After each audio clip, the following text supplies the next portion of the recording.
The judgment ceremony has begun for the children of the great Zieghart bloodline. This ritual is the ultimate test of their potential. It reveals the elemental attribute of their soul and the purity of their mana. The results here decide their fate. Are they true prodigies worthy of the family name? A clan known as the undisputed rulers of the sword and masters of aura. The first boy approaches the colossal testing stone. Instantly, the stone erupts with a verdant green light.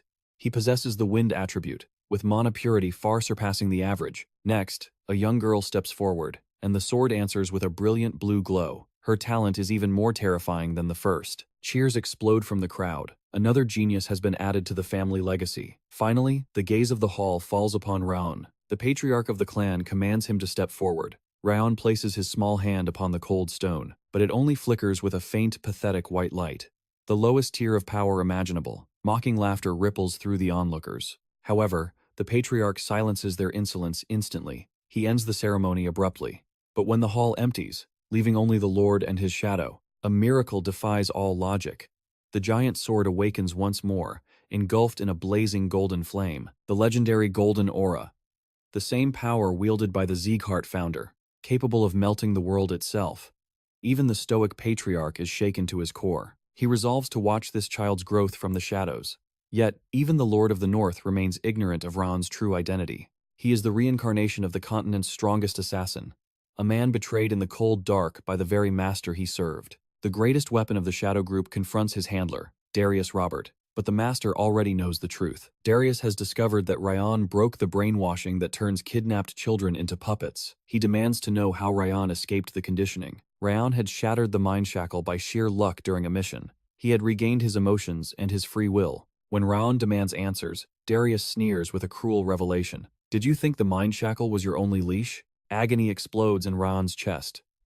Darius triggers the second curse, a rage worm implanted deep within his flesh, a demonic parasite designed to devour the traitor's heart at the master's command. As the beast gnaws through his vital organs, Raon refuses to die like a dog in the dirt. Even if it costs him his soul, he will leave a mark on his enemy.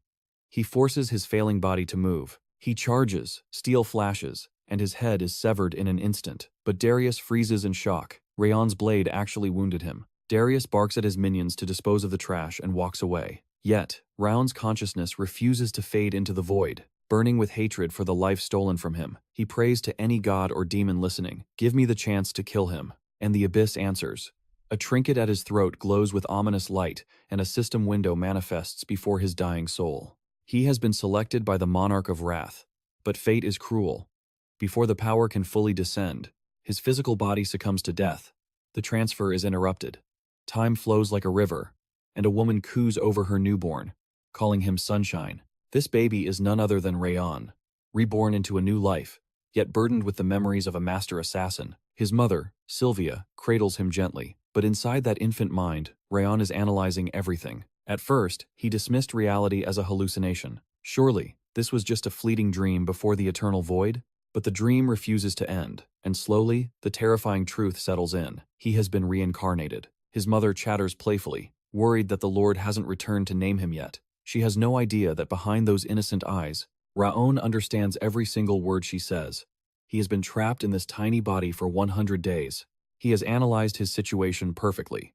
The family he has been born into possesses immense wealth and prestige. For a man seeking vengeance, this is the ultimate jackpot. Being born into this lineage is a weapon in itself. He swears to utilize every ounce of their resources to hunt down Darius, but he is currently limited by his infant form. He has never left this room since birth. He possesses zero information about his rank or standing within the clan. Worse yet, his mana channels are too fragile to master the Flame Ring's technique. His vengeance must wait. Patience is the assassin's greatest weapon. Suddenly, the maid Helen bursts into the room. "My lady, the Lord has returned." Sylvia scrambles to prepare, panic in her eyes. But time has run out. Heavy footsteps echo. A man walks through the door, radiating a suffocating pressure. Raon recognizes that aura instantly. Sylvia calls him father. So, this monster is his grandfather? One look at those sharp features confirms it for Raon. This is Glenn Zieghart, the Northern Lord of Destruction and the strongest being on the continent. Raon hasn't just been born into a rich family. He is an heir to the apex of the martial world.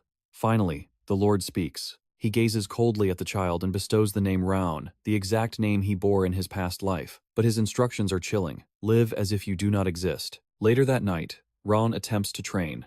but he is constantly defeated by a formidable enemy, the overwhelming sleepiness of a baby's body. A thrill runs through him as night falls, finally granting him the solitude to cultivate the secret flame links. Ordinary martial arts on this continent require drawing mana from nature and storing it within the core. But the flame links defy convention, forging circular chains around the heart to explosively boost stamina and affinity. It is the ultimate foundation for a warrior, a technique without equal in this world. Best of all, its unique signature remains hidden even from transcendent monsters like Darius. He must master these rings and the Zieghart sword style to execute his perfect revenge. The plan is flawless, except for one fatal weakness in this new vessel. A bone-chilling cold clogs his mana circuits. With 9 blocked, death is already counting down.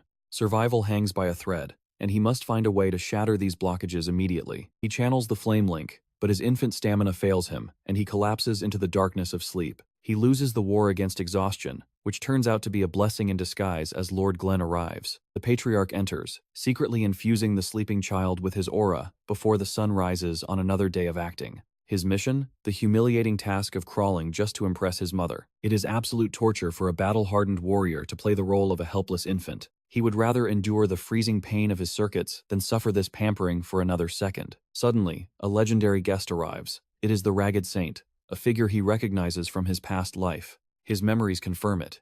This man's divine healing powers transcend the limits of the mortal realm. Known as the continent's greatest healer, the saint exchanges warm pleasantries with the family. With a gentle smile, the saint explains he came to pay respects to Sylvia and her newborn. He notes the child's beauty, thankful he lacks the grandfather's stone-cold features. But when he learns the boy is named Raon, meaning shadow, the saint's expression darkens with disapproval. He questions the choice openly, his casual tone revealing a deep history with the master of the house. It confirms the rumors. The Lord and the Ragged Saint are old comrades with a bond forged in the past. The examination begins, but the saint's face turns grave. He has devastating news for Sylvia. The boy suffers from the curse of bitter frost.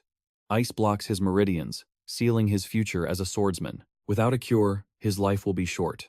Sylvia denies the cruel reality, but the saint's silence speaks volumes. He promises to fetch a remedy, but a maid interrupts with an urgent summons. The Lord demands an audience. As the saint leaves, Raon sighs in relief. Now that he knows the enemy is the frost, he can plan. But a sudden wetness on his cheek startles him. A tear falls from his mother's face. She is weeping, trembling with a sorrow that pierces his heart. She rejects this fate.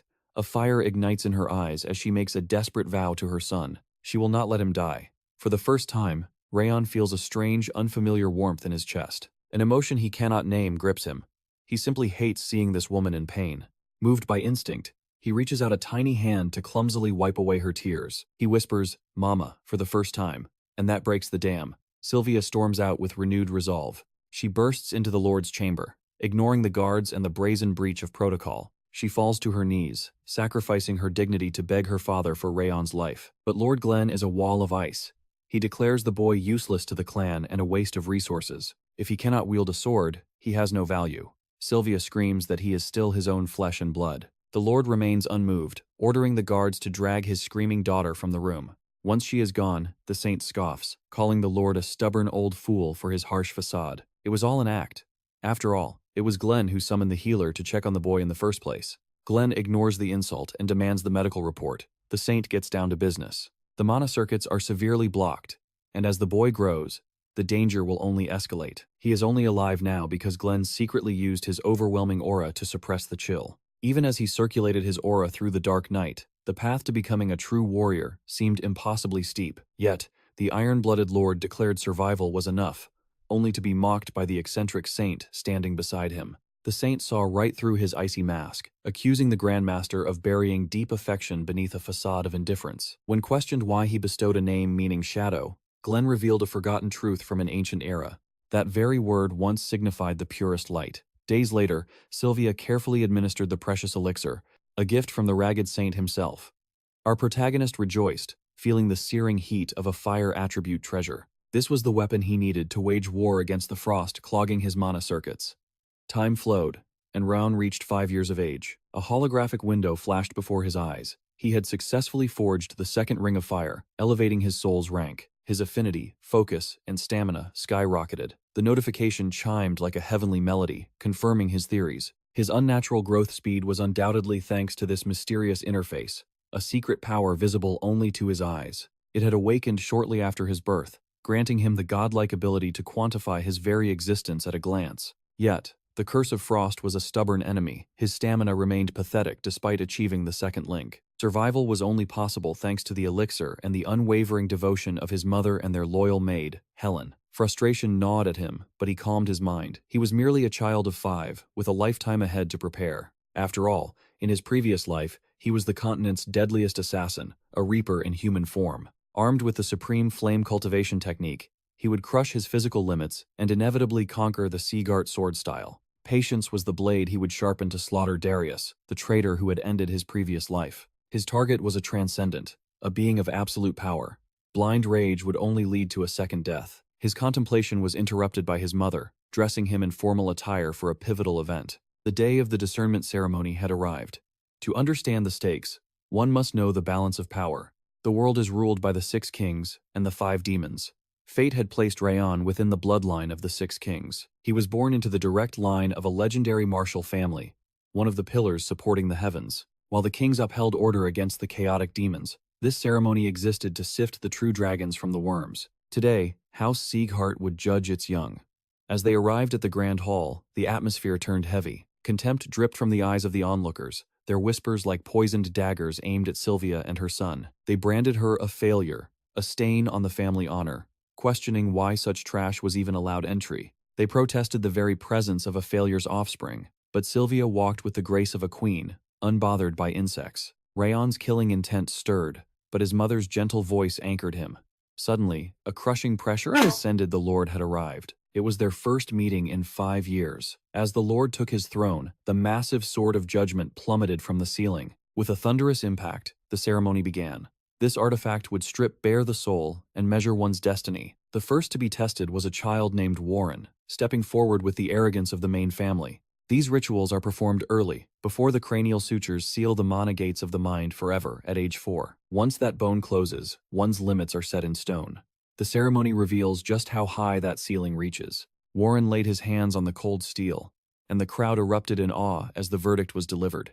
Blinding light exploded from the blade, bathing the hall in a radiance that signified top-tier talent, as expected of Lord Karun's bloodline. Next, the chilling presence of Runan from the vassal House Sloane stepped up.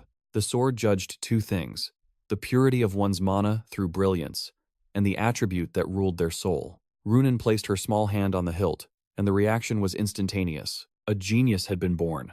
The brilliance was blinding, confirming the terrifying potential of the Sloane bloodline. The crowd was drunk on talent, but Raon remained pragmatic. With his broken mana circuits, he expected nothing but darkness. Even the Ring of Fire couldn't fully mask the frost. Finally, his name was called, echoing in the silent hall. Thousands of eyes pierced him with scorn as he walked the path, his mother's warmth his only shield. Standing before the towering blade, Raon killed his expectations. He would not hope for a miracle. He only sought to know his attribute to refine his training. Calmly, he pressed his palm against the ancient metal. Boom! A golden flame roared to life, devouring his vision. Suddenly, the world vanished, replaced by a nightmare of writhing demons. Within the vision, a lone warrior stood defiant amidst the chaos. The Lord watched with razor-sharp focus, his mind racing to decipher the meaning of this prophecy. Colossal beasts towered over the warrior, threatening to swallow him whole. But in that moment of despair, the warrior raised his blade, and it erupted in roaring flames. He drove the steel into the earth with earth-shattering force. A cataclysmic explosion swept outward, engulfing the entire radius in a storm of destruction. White light obliterated everything in sight. As reality snapped back to the ceremony, the Lord looked eagerly at the boy's actual blade to see his element. But confusion washed over him. The sword in the real world displayed something far different from the majesty of his vision. A pitiful light flickered on the blade, failing to reach even the halfway mark. Sneers and mockery erupted from the crowd at such a pathetic display. Lord Glenn observed in cold silence, his expression unreadable. Sylvia, hiding her own pain, held Raon close and whispered that he had done well. As they retreated to the shadows, the whispers of the onlookers grew venomous.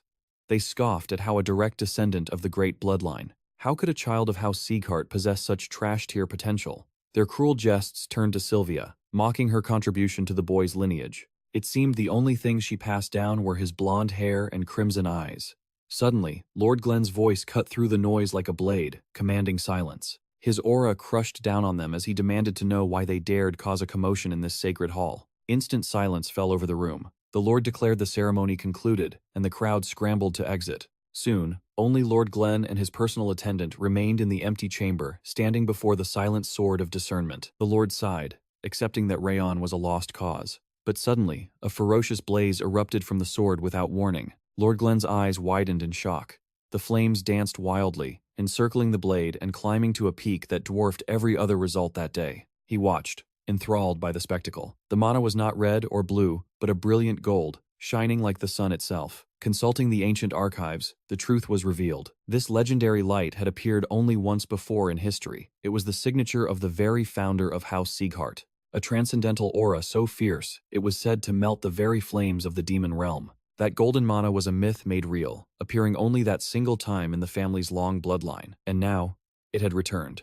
After basking in the blindingly beautiful glow for a moment, the light faded. The Lord realized this latent power belonged to Raon, though logic defied it. Time flowed on like a river, and 7 years passed since that fateful ceremony. Raon examined his status window with a grim expression. The curse of the frost still plagued him: terrible stamina, pathetic athleticism, and abysmal mana affinity. However, he had clawed back a small victory. He gained water resistance, finally thawing the stiffness in his limbs. He was also on the verge of a breakthrough. Completion of his third flame link was within reach.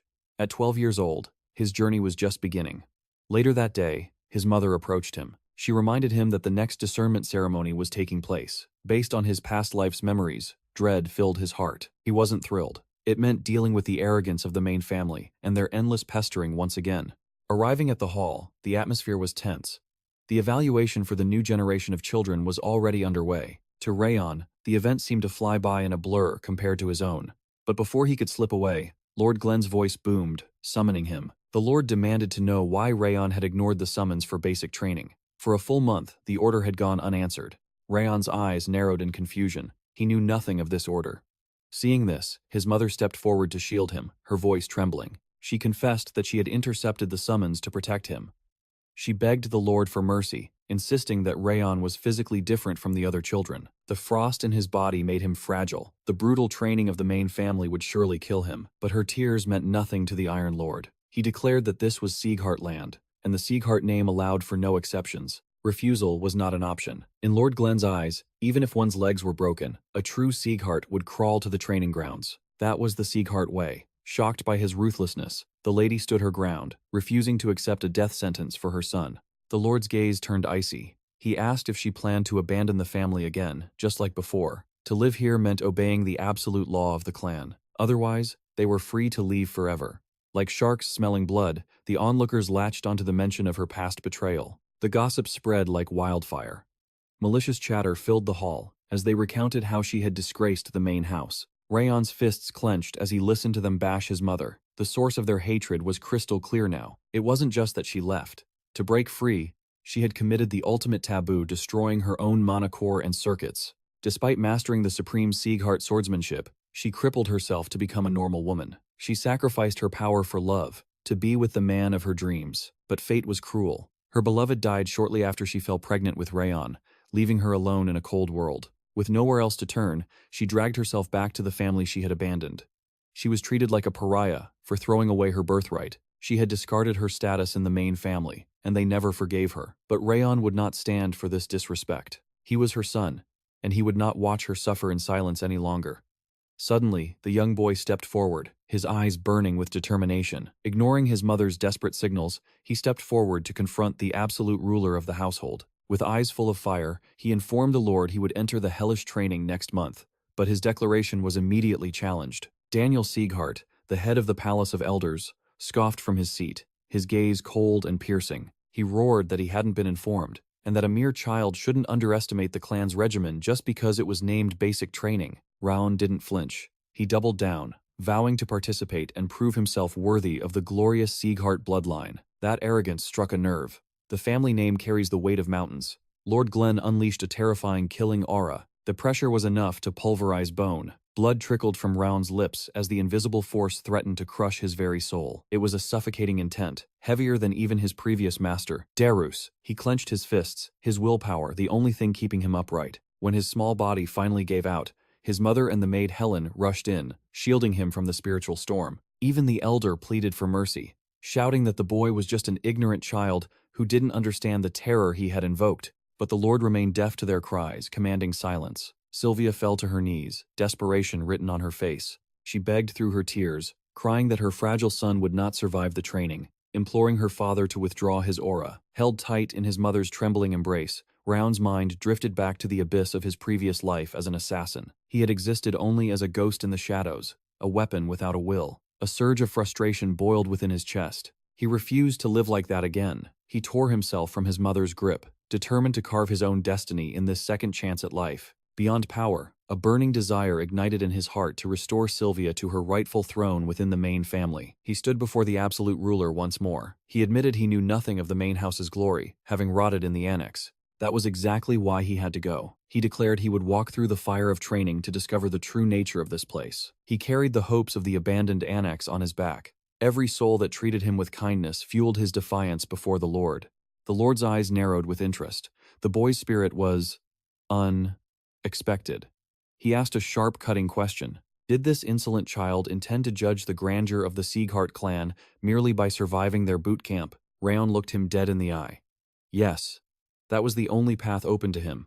The audacity was blinding. Lord Glen promised to order the instructors to make it a living hell, just for him. The crushing aura descended once more. Raon collapsed, his body screaming, but his mind was razor-sharp. He began to formulate a strategy for survival. He would fuse the lethal arts of the continent's greatest assassin with the cultivation power of the Ring of Fire. Even crawling on the floor, he swore an oath. The pebble they kicked aside would become a rock that shattered their expectations. Meanwhile, at the training hall, Raon Zieghart, head of the warriors, was deep in suspicion. He grilled his subordinate. The reports claimed Raon was a cripple, yet the events today defied that logic. The guard insisted the intel was solid. The maids in the annex had heard the diagnosis of the ragged saint with their own ears. They were certain the boy was cursed with a terminal illness, a broken vessel destined to shatter at any moment. Raon frowned. The boy looked weak, yes, but a sick child shouldn't possess such terrifying eyes. And certainly, no invalid could remain conscious under the crushing weight of the Lord's soul pressure during the ceremony. He rationalized it as a genetic anomaly. Sylvia was a prodigy. Perhaps her monster potential lingered in her son. Taking no chances, Raon ordered a spy to be planted. He needed eyes inside the annex immediately. He would watch every breath the boy took. Back at the annex, Raon pushed his limits, ignoring his mother's frantic worries. She begged him to rest, fearing the prophecy of his illness. But time waits for no one. The fateful day arrived. Lord Glen descended upon the 5th training ground. He found the head instructor, Lemaire, feigning sleep. The Lord kicked him awake. These two bickered, not as master and servant, but as comrades from a bygone era. Glen scolded him for his childishness, but 50 years is merely a blink of an eye for an immortal elf. Lemaire cut to the chase. He knew why the Lord was here. Sylvia had already come crying to him moments ago. The elf stated plainly that he wouldn't soften the training, not even for the Lord's own blood. Glen had given him absolute authority over the grounds, and Lemaire refused to yield. But Glen surprised him. The Lord hadn't come to beg for mercy. He ordered Lemaire to increase the difficulty, to crush the weak without hesitation. Lemaire smiled internally. He saw through the mask. The Lord was trying to protect the boy in his own twisted way. Glen was trying to convey the love he failed to show Sylvia. But aloud, the Lord simply threatened to execute him if he failed. Were they not comrades in arms, the tension would be suffocating as Lord Glen departs the training ground. He leaves Lemaire behind, burning with curiosity about the storm brewing around this boy, Raon. Meanwhile, Raon has achieved the impossible. He successfully completes his 3rd flame link. His constitution and dexterity soar. Mana, affinity, focus, and stamina evolve. Water resistance hits 3 stars. Even the insidious curse of frost begins to fade. The system message brings a rare smile to his face. This miracle was born of disciplined agony, balanced perfectly by his mother's watchful care. The magical status window accelerates his growth. Yet this is merely the calm before the storm of the Zieghart training. This 3-star flame link, it is nothing more than a solid foundation stone, a base upon which he will build an empire of power. He vows to display such overwhelming dominance that the mockers will be silenced forever. And then, he will crush Darius Robert, his fated arch-nemesis. Lost in these ambitious thoughts, the moonlight reveals a visitor. His mother arrives late in the night. With the basic training looming tomorrow, fear trembles in her voice. She begs him to reconsider. She knows he will push past the pain barrier until his body shatters. She pleads for him to wait just one more year. But Raon refuses. His resolve is made of steel. He cannot endure the scorn any longer. He refuses to watch the main family look down on her, treating the annex residents like trash. He believes only absolute power can break this cycle. His mother is left speechless by his maturity. She never realized he understood the depth of their humiliation. Finally, she reveals the tragic past. She speaks of a forbidden romance. How she fell for an ordinary knight during a mission, but their love was a crime against her bloodline. To chase her heart's desire, she destroyed her own mana core. She severed her ties to the family, and Raon learns he had an older sister, Sia. They sought a peaceful life, but the shadows found them. A group known as the Cadre of Eden. Sylvia was pregnant, and their father lacked the strength to repel such monsters. They were helpless. A nightmare unfolded. She was forced to watch her beloved family slaughtered before her very eyes. She survived only because her father had dispatched a secret squad for her protection. But the distance was too great. The reinforcements arrived only to witness the aftermath of the massacre. Her husband and daughter were already cold. The world was too dangerous for a lone, powerless woman. She had no choice but to crawl back to the Zieghart estate, becoming the family's scapegoat. Upon her return, she stood before her father with no excuses, bearing the full weight of her shame. As the story ends, Raon analyzes the cold facts. She abandoned her duty for selfish happiness, only to return to the cage she fled when survival demanded it. A tragic irony. It explains the Zieghart family's contempt. But to Raon, she is simply the woman who gave him life. The first person across 2 lifetimes to show him genuine love. She is his true mother. He vows never to treat her with the coldness of the others. He asks softly if she regrets leaving the house. Her answer is instant, no. Within the Zieghart walls, she was a ghost, invisible and cold. Only after leaving did she taste what it meant to be a human being. That memory is enough. She found happiness then, and she finds happiness now in him. Her only heartbreak is the belief that she has failed him as a mother. But Raon gently assures her, she is more than enough. The emotional dam breaks. Sylvia weeps uncontrollably, and Raon awkwardly comforts her, puzzled by the tears. Once peace is restored, he returns to his sanctuary to inspect his flame links one last time. Tomorrow, the real hell begins. But as he meditates, the atmosphere in the room shifts violently. A phantom entity manifests. It declares that the time has come, drawn by a boiling ocean of rage. The being introduces himself as Wrath, the second ruler of the demon world. Here to exact revenge, he sensed a catastrophic fury and has come to collect. He demands Raon's body and soul as payment. But then, the Demon King pauses. He realizes his summoner is a mere child. Confusion reigns supreme. Wrath cannot believe a toddler released enough rage to summon a demon lord. However, upon closer inspection, the entity changes its tune. Wrath decides to accept the brat. But the price is steep.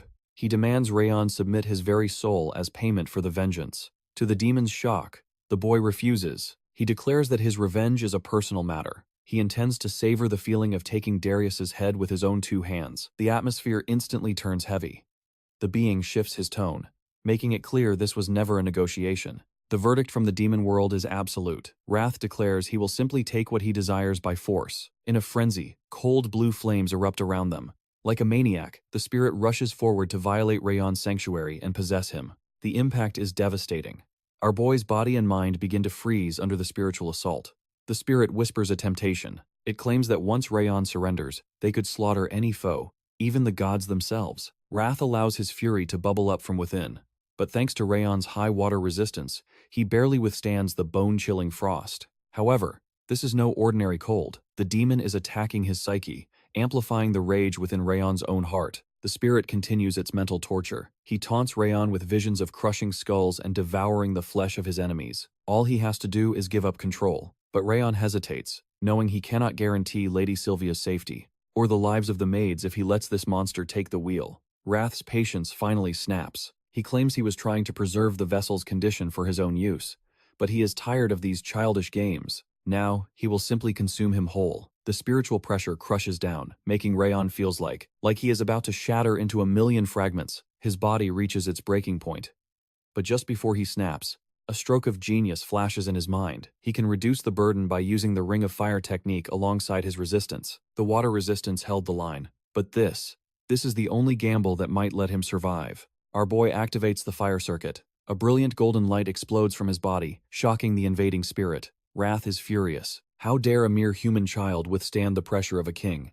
Raon grits his teeth and repeats his vow. He will walk the path of carnage alone. He refuses to hand his body over to some random specter. Wrath goes absolutely livid. Did this brat just call him a specter? He demands to know why a mortal dares to disrespect a ruler of the demon world. Raon lets out a mocking laugh. He snickers that Wrath can't be much of a ruler if he can't even defeat a child. The insult hits the mark, but upon reflection, the hard truth is revealed. Wrath cannot exert his full power because he has only just awakened. Suddenly, a blue interface materializes in the air.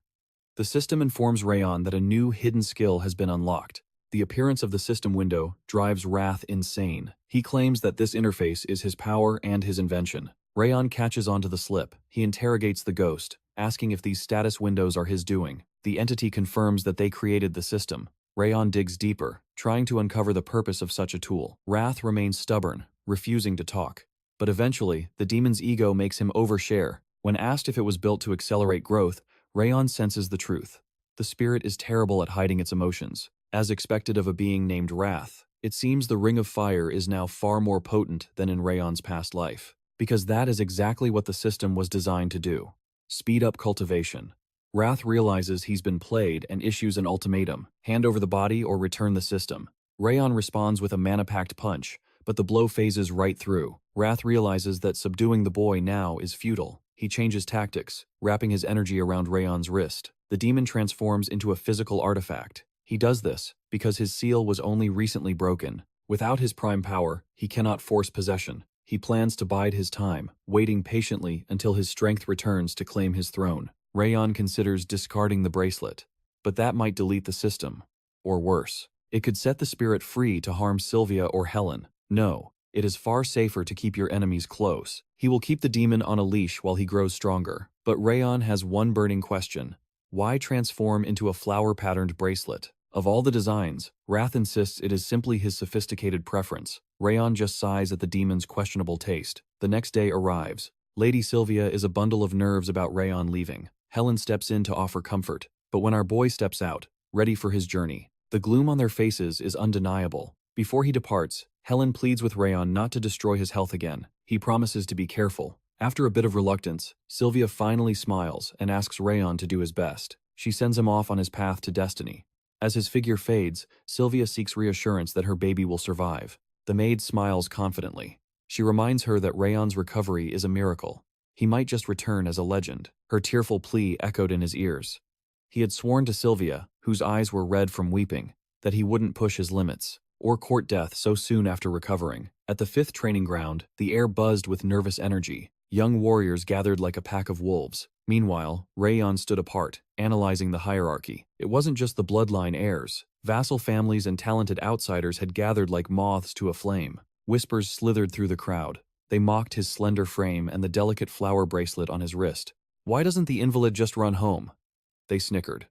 Wrath, the demon king, roared in his mind. The spirit unleashed a torrent of curses, but lucky for these fools, they remained deaf to his divine fury. Hearing their pathetic drivel, Raon stepped out of the shadows. His voice cut through the noise, cold as ice. If you have something to say, bark it to my face instead of buzzing like annoying mosquitoes. Shock paralyzed them. How dare the exiled child of the annex speak? But the irony was rich. They were merely branch family trash themselves, yet they puffed up their chests like peacocks. Raon smirked. Only those beneath me would gossip in the shadows. His words struck a nerve, exposing their insecurity. Rage twisted the bully's face. He seized Raon's collar, demanding submission.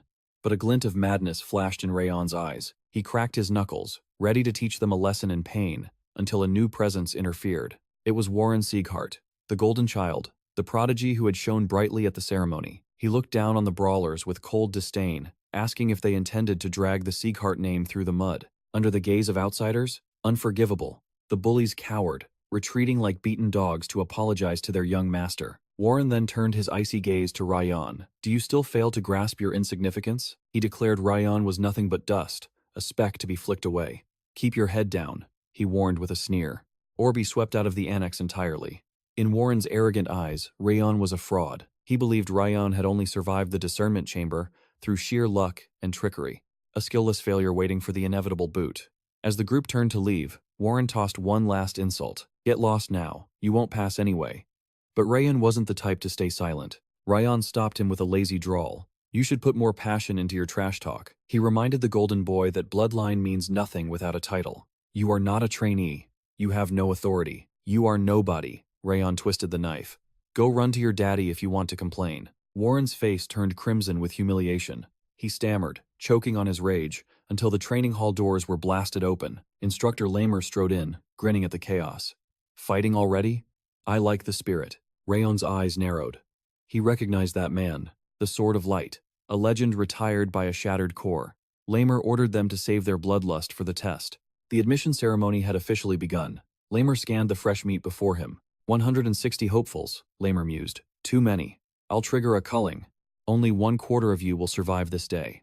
Terror gripped the crowd. 75% would be discarded immediately? My word is absolute law here, Lamer declared. Don't like it? Go cry to the head of the house. Without warning, the first trial began, a test of stamina. Run, he commanded. They had to sprint at full burst until told to stop. But Wrath screamed in Raon's ear. Why are you lagging behind, you weakling? But Raon remained calm. This wasn't a sprint, it was a marathon of the will. The instructor wasn't looking for speed, but for the spirit that refuses to break. The last man standing would be the true king of this arena. Raon paced himself perfectly. Secondary instructors whispered among themselves. Warren and Runan led the pack like young gods, future monsters of the family, no doubt. Then, their eyes fell on the infamous Raon. He seemed to be dragging his feet, struggling. Impressive, he's even moving with that sick body, they scoffed. They placed their bets on his collapse. But Lamer?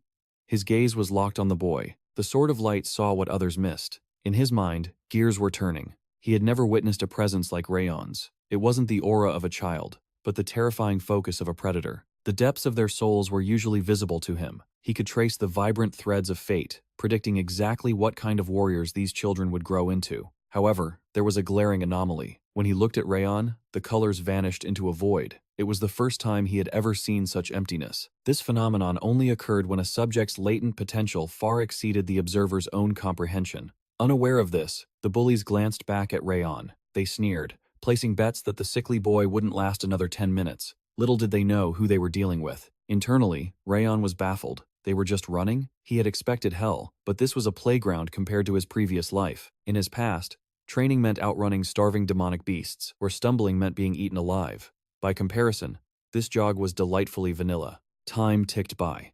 The other children gasped for air, but the instructor, Lamar, watched in shock. Raon's physical stamina had hit rock bottom ages ago, yet his legs kept moving. It was clear this wasn't mere determination. The boy was physically wrung dry. This level of terrifying focus, Lamar realized, belonged only to those who had walked through the valley of death and returned 1,000 times. The narrative was becoming far more intriguing. Lamar's interest spiked. Meanwhile, on the track, Warren glanced back, irritated that Raon was still hot on his heels. He couldn't fathom how the invalid was keeping up. He had personally eavesdropped on the report, confirming the boy's terminal illness. Annoyed that a dying commoner dared to match his pace, Warren decided to cheat. He flared his aura to boost his speed, intent on crushing their spirits and proving his noble superiority. He blasted forward like a gale of wind. He left the others in the dust, except for Runan and Raon. Runan, however, remained completely unfazed by his sudden burst. Unlike the immature Warren, who sought attention, Runan possessed the calm stillness of a frozen lake. Raon also refused to take the bait. He wouldn't ruin his breathing rhythm for a petty race. This wasn't a competition, it was survival. One by one, the other students collapsed. Some watched Raon with confusion, while others seethed with jealousy, wondering how the rumored sick kid was outlasting them. Raon heard a whisper asking if he ever got tired. He almost laughed out loud. If only they knew the frostbite ravaging his insides. He felt like he was at death's door. His heart and lungs were on the verge of total collapse, held together only by sheer will. The only reason he hadn't frozen solid was because he was forcefully circulating his flame links to squeeze out every drop of stamina. Sensing his host's exhaustion, the Demon King Wrath saw an opening. He demanded Raon surrender his body so he could crush the arrogant brat, referring to Warren. Sensing the maniacal glee radiating from the spirit, Raon realized he was in grave danger. Wrath didn't wait for permission. He slammed Raon with a wave of glacial cold. The attack was devastating, and Raon's consciousness began to blur. Yet, he had to maintain his poker face. Wrath was certain that no human mortal could withstand this magnitude of spiritual pressure. Raon gritted his teeth, fighting to stay awake. He knew that the moment he showed a crack in his armor, the spirit would devour his soul. But against all odds, he didn't break. He kept running. Wrath roared in frustration, unable to comprehend. why his ancient rage had no effect on a mere human child. Meanwhile, our protagonist felt his life force fading. He could no longer feel his limbs, his vision darkened, and his breath rattled in his chest. Just as he was about to cross the threshold of death, the instructor's voice sliced through the air, signaling the end of the exercise. As they halted, Warren looked at Raon with disdain. He hated that the weakling hadn't given up. Runan, however, observed him with a newfound spark of interest. Inside Raon's mind, Wrath was still fuming, baffled by how Raon withstood the onslaught. Raon simply smirked internally, reminding the demon that he had warned him not to interfere.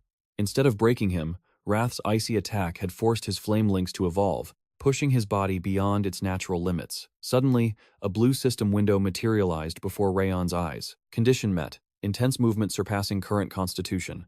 The notification chimed like music. Strength, dexterity, and constitution have increased. The stats boost only made Wrath scream louder in fury. Lamar gathered the gasping trainees. He commended their spirit before dropping a bombshell. The elimination rate was a lie. He smirked, explaining that cutting 3/4 of the class on day 1 would be a waste of resources. He never said this was the final exam. However, his expression turned serious as he delivered a harsh truth. If they continued with today's half-hearted effort, failure was guaranteed. He had commanded them to run at full speed, yet none had truly emptied their reserves, except for the boy who cheated with aura.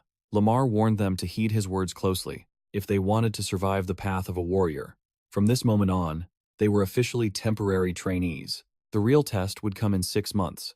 Only those who survived the hellish training to come would shed the temporary title, and among them, Lamar would choose only one to be the supreme valedictorian.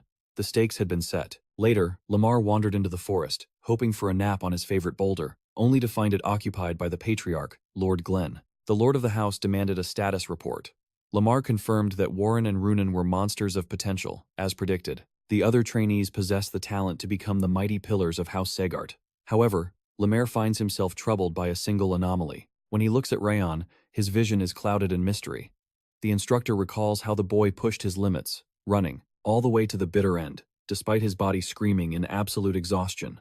And he confesses that this is only the second time he has witnessed such tenacity. The first was none other than Lord Glenn himself. For Lamar, this unfolding drama is finally curing the boredom that has plagued him since his monocore was shattered.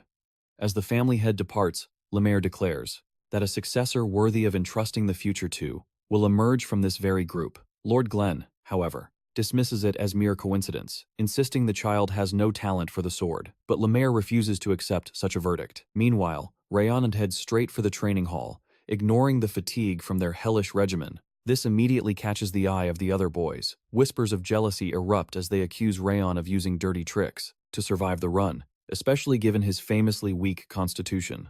One of the collateral descendants, Raon Zieghart, spreads a venomous rumor. He claims the elder secretly gifted the boy a precious elixir. That must be the source of his fraudulent strength. The boys seethe with rage, furious that Raon dared to surpass them by relying on external aid. They decide to teach the arrogant brat a lesson he won't forget. Moments later, Raon is violently slammed against a tree. He looks at them with cold indifference, acting unaware of their motives. The bullies vent their fury, screaming that a reject from the main family has no right to act superior after cheating with an elixir. They crack their knuckles menacingly, claiming they just want to have a friendly chat. Inside his mind, the Demon King Wrath boils with indignation. He demands that Raon crush their skulls immediately. But before Wrath can even finish his sentence, Raon reveals his true nature. He revels in the violence, brutally dismantling all 3 attackers until they are broken heaps on the ground.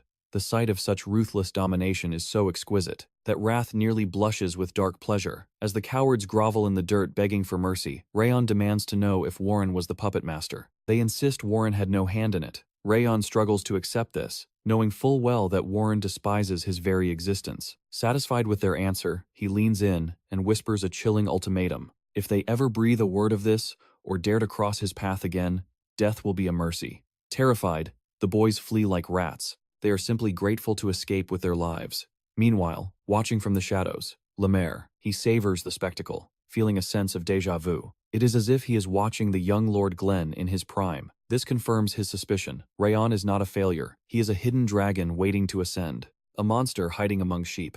Upon returning to his quarters, a system notification chimes in Raon's mind. He has satisfied the Demon King's bloodlust. His dexterity increases by 1 point.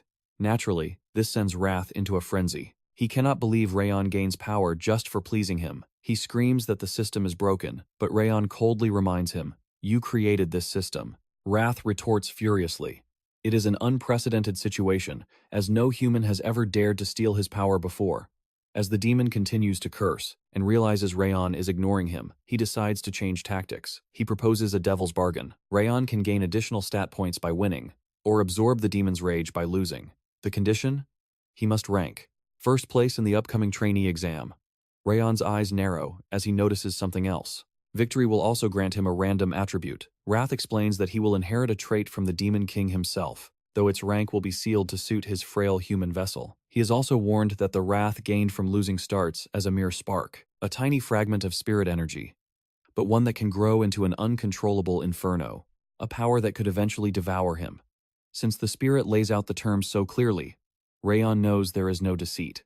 The rewards justify the danger. It is a poisoned chalice, yes, but with the experience from his previous life, claiming the top spot is well within his grasp. He accepts the deal. A predatory grin stretches across Wrath's face.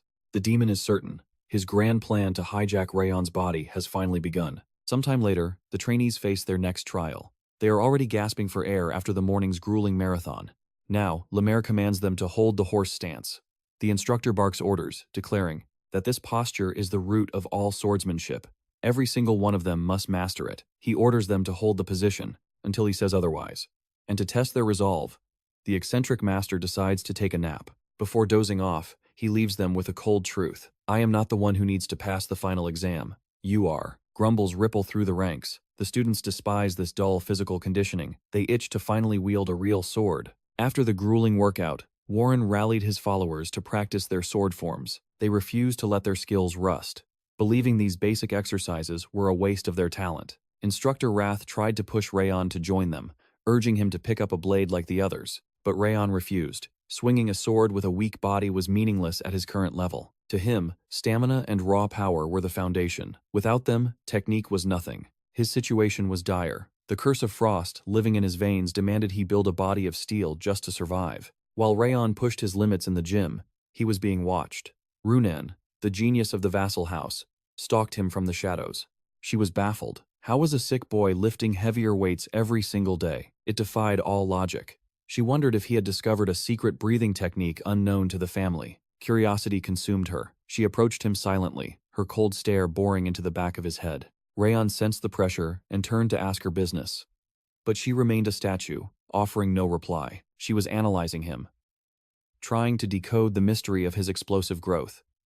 Then, a realization struck her. She ghosted past him to a nearby bench. She began to lift, mimicking his rhythm. Her bizarre behavior sent shivers down his spine, so he moved away to give her space. But Runan was relentless. She shadowed him like a ghost, realizing that being near him changed everything. A refreshing aura drifted from Raon. It purified her mana, making her body feel light as a feather. The stalking became too much. Raon finally confronted her, demanding to know what she wanted. She denied everything, but internally she made a vow. She would stick to him like glue. Suddenly, Warren and his posse stormed in, their faces twisted in disgust seeing Runan with the outcast. To an arrogant elite like Warren, repetitive training was beneath him. It was work for servants, he scoffed, convinced Raon was only doing basics because his body was too pathetic for swordplay. In his mind, Raon would never reach their level. Superior bloodlines did not need to sweat like peasants. He ordered his crew to focus on their swordsmanship. They left, laughing at the boy running in circles. Warren was confident. The upcoming exams would prove who was the genius and who was the failure. But the outcast was attracting allies. Dorian, a boy from a lesser family, respectfully asked to join the training. Seeing he wasn't a Zieghart, Raon allowed it. Overjoyed, Dorian offered a tribute, a cookie. Raon tried to decline, but he felt a piercing gaze. Runan was staring at the cookie with the intensity of a starving wolf. Her expression was a terrifying mix of accusation and pleading. Terrified, Raon surrendered the snack immediately. And so, an unlikely trio was born. They ran together, sweat together, and began to forge a silent bond. The seasons changed. 6 months of hellish training flew by, and Raon ran as if death was chasing him. By now, he was a monster. In the running drills, he left everyone else choking on his dust. Only the prodigies, Runan and Warren, could keep pace. Finally, the day of judgment arrived. Spectators flooded the arena. Parents from every corner of the land came to witness the rise or fall of their children. Instructor Limer took the stage. In the stands, Raon's mother and the nobles watched with bated breath. Instructor Wrath approached, grinning. He was here to remind Raon of their bet, certain the boy would lose. After all, Raon had never beaten Warren in practice. But Raon just smirked. The real battle had not yet begun. Anything could happen in war. They soon found Dorian curled up in a corner, trembling with nerves. He was terrified of failing, but Runan surprised them all. She offered him a cookie, a rare gesture of comfort. Raon sighed, looking at his team. He realized with horror that he was leading a squad of weirdos. Meanwhile, the maids and his mother rejoiced. Their boy had survived the training with his head held high. He had grown strong and even made friends. But the celebration was cut short by a heavy announcement. The atmosphere crushed down on them. The head of the house, the Lord himself, had arrived to watch. Whispers erupted in the crowd. It was unprecedented for the Lord to attend a children's exam. Even Instructor Limmer was shaken by the pressure. Why was the Supreme Ruler here? The Lord's cold voice cut through the air. This was no simple test. It would decide the very future of the Zieghart bloodline. With the Lord's heavy gaze bearing down on them, Lamar wasted no time initiating the trainee selection exam. However, he first had to unveil the cruel reality of a test he had kept shrouded in mystery until this very moment. Without warning, the air grew heavy as Lamar unleashed a terrifying torrent of aura, shocking the students to their core. He declared their objective, to walk through this suffocating pressure and reach him. He explained the harsh truth to the boys. Fighters cannot flee from spiritual pressure. Thus, this trial would measure not their muscles, but the unyielding strength of their spirits. From the sidelines, a guardian cried out in protest, arguing that these children had barely grasped the basics of aura manipulation. To demand they withstand such spiritual domination was absurd. The jeers grew louder as other guardians joined the chorus of disapproval. But Lemare, weary of their ignorant complaints, cut through the noise with a cold, sharp explanation. Spiritual force is not merely aura projection. It is the absolute weight of one's soul, the very rank of their existence. It is forged in the fires of a warrior's deeds. A true master needs no aura to bring an enemy to their knees. As the protests continued, Lord Glenn's voice sliced through the chaos, declaring that Lamar's logic was flawless. Whether one wields aura or not, every warrior cultivates a unique spiritual pressure defined by the life they have endured. Through hellish training and sheer will, even those without a drop of mana can forge a spirit that shakes the earth. The Lord's decree silenced the room instantly. With no objections remaining, Lamar commanded the exam to proceed. First to face the trial was Runan. Lamar warned her that the pressure he was about to unleash was something she could overcome, but only just. Success required every ounce of her training, and she would pass only if she pierced through. A dark smirk curled on his lips. Lamare let loose a crushing wave of spiritual force, aiming directly at her with shocking intensity. The invisible weight slammed into her, and for the first time, pain flickered across her stoic expression. She was reminded that a single spark of aura meant disqualification. Her only weapon now was the mental fortress she had built. Relying on the grit forged through her grueling training, she fought against the overwhelming tide of his spirit. With a desperate struggle, she forced her body forward and grasped Lemare's hand, earning a gaze of genuine pride from the instructor. Her legs gave out, but he caught her before she hit the ground, stabilizing her trembling form against the gravity of the moment. He praised her relentless dedication to the path of the sword, urging her forward. But then, the mood shifted to pure horror. Dorian was summoned next, sweating bullets as if he were staring death in the face.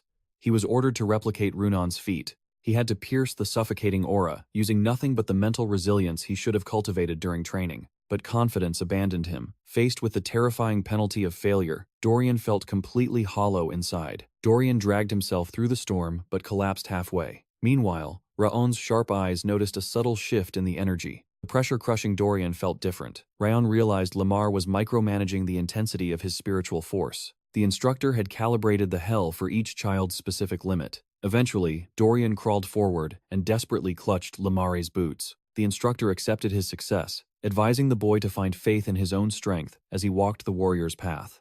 Unfortunately, the tension broke when Dorian violently vomited everywhere. Next to face the judgment was Warren Siegfried. He stepped into the trial, but the spiritual pressure was so crushing that Warren began to question his own reality. Did the others truly withstand this monster? His body betrayed him, shivering uncontrollably under the invisible mountain. His legs refused to move. Lamar looked down on him, noting that while his talent was supreme, his foundation was rotten. He and his followers had squandered their time on flashy sword techniques they couldn't comprehend, neglecting the basics. They had ignored the forging of their physical constitution and mental fortitude, leaving them weak where it mattered most. Lemare scolded him for relying on aura whenever the path got rough. If he sparked his energy here, he would fail instantly. But failure was not an option. The freezing memory of his father's cruel gaze flooded Warren's mind. He remembered how his father had discarded his older brother years ago. If he failed now, he would be next on the chopping block. Driven by the absolute terror of abandonment, he charged forward blindly, tripping over himself to grab Lemare's legs. He passed, but Lemaire offered a stinging piece of wisdom. He was only 12 years old. He needed to drop the mature facade and train like a child building a foundation. Finally, the last name was called Raon Zieghart. The moment he stepped forward, a blinding, crushing pressure slammed into him, threatening to buckle his knees instantly. The weight was incomparable to what the others had faced. It was so heavy that his mother and Helen watched in breathless terror. Even Lord Glenn widened his eyes, shocked by the sheer magnitude of the spiritual force Lamar was unleashing on the boy. Meanwhile, Raon felt the crushing weight bearing down on him, forcing him to question if this was truly just a simple exam. Instructor Lemaire had intensified the pressure for a reason, seeing a diamond in the rough that shone brighter than even Runan or Warren. He demanded the boy's absolute limit, for true rank is not determined by the frail shell of the physical form, but by the infinite vastness of one's soul. And fortunately, for our protagonist, Raon possessed not only the noble blood of Zieghart, but the forged steel will of a legendary assassin from his past life. Then, to Lemaire's absolute shock, the boy began to move, tearing through the suffocating spiritual force. Even the lord of the house turned his gaze. As Raon stepped within inches of him, Lemaire questioned his very reality. While others faltered, Raon stood tall. He didn't just approach. He shoved the instructor back with unwavering resolve. A collective gasp swept through the training grounds. Both Lemaire and the Lord froze, stunned by this act of defiance. With a confident smirk, Raon asked the ultimate question, "Did I pass?" The crowd couldn't believe their eyes. He had shattered the wall of force. Even Karun's arrogance cracked, unable to comprehend how the brat reached them. Lemaire stood there, his mind completely blank. How could a sickly child, unable to even manifest aura, who withstand a pressure that would crush a warrior? Finally, finding his voice, Lemaire asked, "What are you?" Raon simply replied, "I am Raon." The same boy he had observed for 6 long months. Lemaire stammered, admitting he had unleashed a spiritual force far beyond the test's limits just to see the boy struggle. It should have been impossible, yet Raon merely shrugged at the impossible, annoying the instructor to no end. But the time for games was over. Lemaire stepped forward to announce the final results and crown the top trainee. Warren and his father held their breath, tension radiating from them like heat. And then, the name was spoken. Top trainee, Raon. Sylvia and Helen burst into tears of pure joy instantly. Their young master had taken first place. Whispers and murmurs of disbelief rippled through the gathered crowd. But Warren roared in protest, "I refuse to accept this. These results are a sham." Lemaire blinked at the audacity. Warren continued to rant, claiming superiority in strength, body, and potential. He pointed a trembling finger, accusing Raon of using dirty tricks or dark spells. Slowly, the crowd began to nod in agreement. How could a cripple with the curse of frost achieve this without aura? The protest ignited into a roaring flame of dissent. Even Lemaire's integrity was being attacked. Finally, Warren demanded the ultimate proof, direct combat. Lemaire sighed, realizing this wasn't about justice. It was about Warren's desperate hunger for the title. He turned to the head of the table. It was up to Master Glenn Zieghart to make the final judgment to clear the air. The Lord's cold eyes fell upon the boy. "Raon, will you spar with Warren to prove your truth to the world?" Raon met his gaze and gave a shocking answer. "No, I will not fight him. The results are final," he stated calmly. "Why should I waste energy on a fight that offers me no gain?" To bait the dragon, the Lord changed the stakes. "Win, and you keep the title. Plus, I will grant you a bronze medallion." Raon's eyes instantly sharpened. The medallions of House Zieghart were no mere trinkets. They were symbols of supreme merit, granting rewards that varied based on the wielder's achievements. A direct reward from the Lord himself? That changed everything. Raon smiled. "I accept." The terms were set. 1 round. No weapons. No aura. Pure physical mastery. Flesh against flesh. The match began. Warren launched himself forward, aiming a devastating haymaker at Raon's skull. Whoosh! The fist grazed past Raon's nose as he slipped the attack with ghost-like movement. Shocked but undeterred, Warren spun into a vicious kick. Thud! Raon checked the blow effortlessly. "Witness the power my father taught me," Warren screamed. Charging tiger style, he unleashed a barrage of strikes. Raon remained on the defensive, parrying every hit. To the crowd, it looked like he was being overwhelmed, unable to strike back. But Warren was seething with humiliation. To be stalled by a weakling from a mere branch family? Unforgivable. "I will never yield the top spot to trash like you." Dark memories of his father's harsh lessons surfaced. He remembered his brother being cast aside for weakness. In House Zieghart, weakness was a sin. His father was watching. He had to prove he was a predator, not prey. Yet, Raon's expression remained tranquil amidst the storm of fists. He wasn't losing, he was learning, dissecting every movement, every breath, every flaw. And then, he saw it. The pattern was complete. Seeing Raon freeze, Warren grinned, convinced his victory was assured, and surged forward to deliver the final blow. But Raon met him head-on. Fist collided with fist, and to Warren's horror, his own strike was deflected backward. Raon buried a devastating punch deep into his gut. Saliva sprayed from Warren's mouth as the crowd gasped in pure shock. Even Warren's father stood frozen. But what truly stunned everyone, including Lord Glen himself, was this. Raon had countered using the prestigious charging tiger fist. Gasping for air, Warren demanded an answer. How? How did you learn that? Raon stared down coldly. You showed me. I simply mirrored your technique. Murmurs erupted like a tidal wave. How could a mere child execute the charging tiger fist so perfectly? Did he learn it instantly? While Warren crumpled to his knees, Lemaire watched with shining eyes. Raon was the real deal. He marveled at the technique. Raon had countered the tiger fist by adding his own reverse spin. He nullified the impact just by observing it once. In Lemaire's professional view, this was the monster House Zieghart needed, a genius destined for the continent's peak. The referee shouted, Raon wins! The dominance was undeniable. Overwhelmed with emotion, Sylvia could no longer hold back. She rushed into the arena, embracing Raon with tears streaming down her face. Nearby, Runa's father hugged his own child in relief. But for Warren, there was only cold isolation. His father turned his back on him, leaving him with only his butler. It was the rejection he feared most. Later that night, a suffocating silence choked the air in Warren's home. His father's voice cut through the dark. Did I not tell you to stand at the apex of the trainee exams? You were forbidden to lose, he glared. Do you intend to shame me by falling beneath that abandoned trash? Beaten by the child of a failure? He warned Warren that he had wasted his first opportunity. Redemption was scarce. Bring me the title at graduation, or else. As his father walked out, the gravity of the situation crushed Warren. One last chance. If he wanted to survive in the main family, failure was no longer an option. Rage boiled in his veins, directing all his hatred toward Raon. It didn't make sense. I worked harder than anyone. Why did I lose?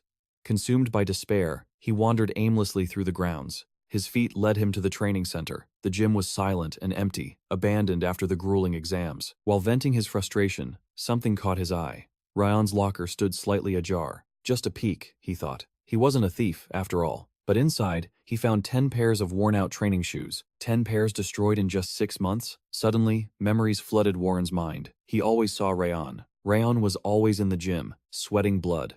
Meanwhile, Warren had been showing off his swordplay just for attention. While Warren rested in luxury, Raon was grinding. It was undeniable. Raon possessed the true spirit of a Zieghart warrior. Warren did not.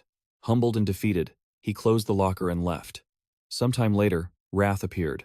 The Demon King fumed over losing their bet. I have lived eons, Wrath grumbled, but never have I met a human like you. What exactly are you? Wrath demanded, but received only silence. Suddenly, a blue window chimed. Wager 1. All stats increased by 2, and a new trait was unlocked. Awareness of the Snowflower. Wrath scoffed, explaining the power. A god-tier ability, far too magnificent for a puny insect like you. It was a sensory enhancement skill. However, Wrath sneered, at 1 star, your senses will barely expand by 1%. The demon gloated.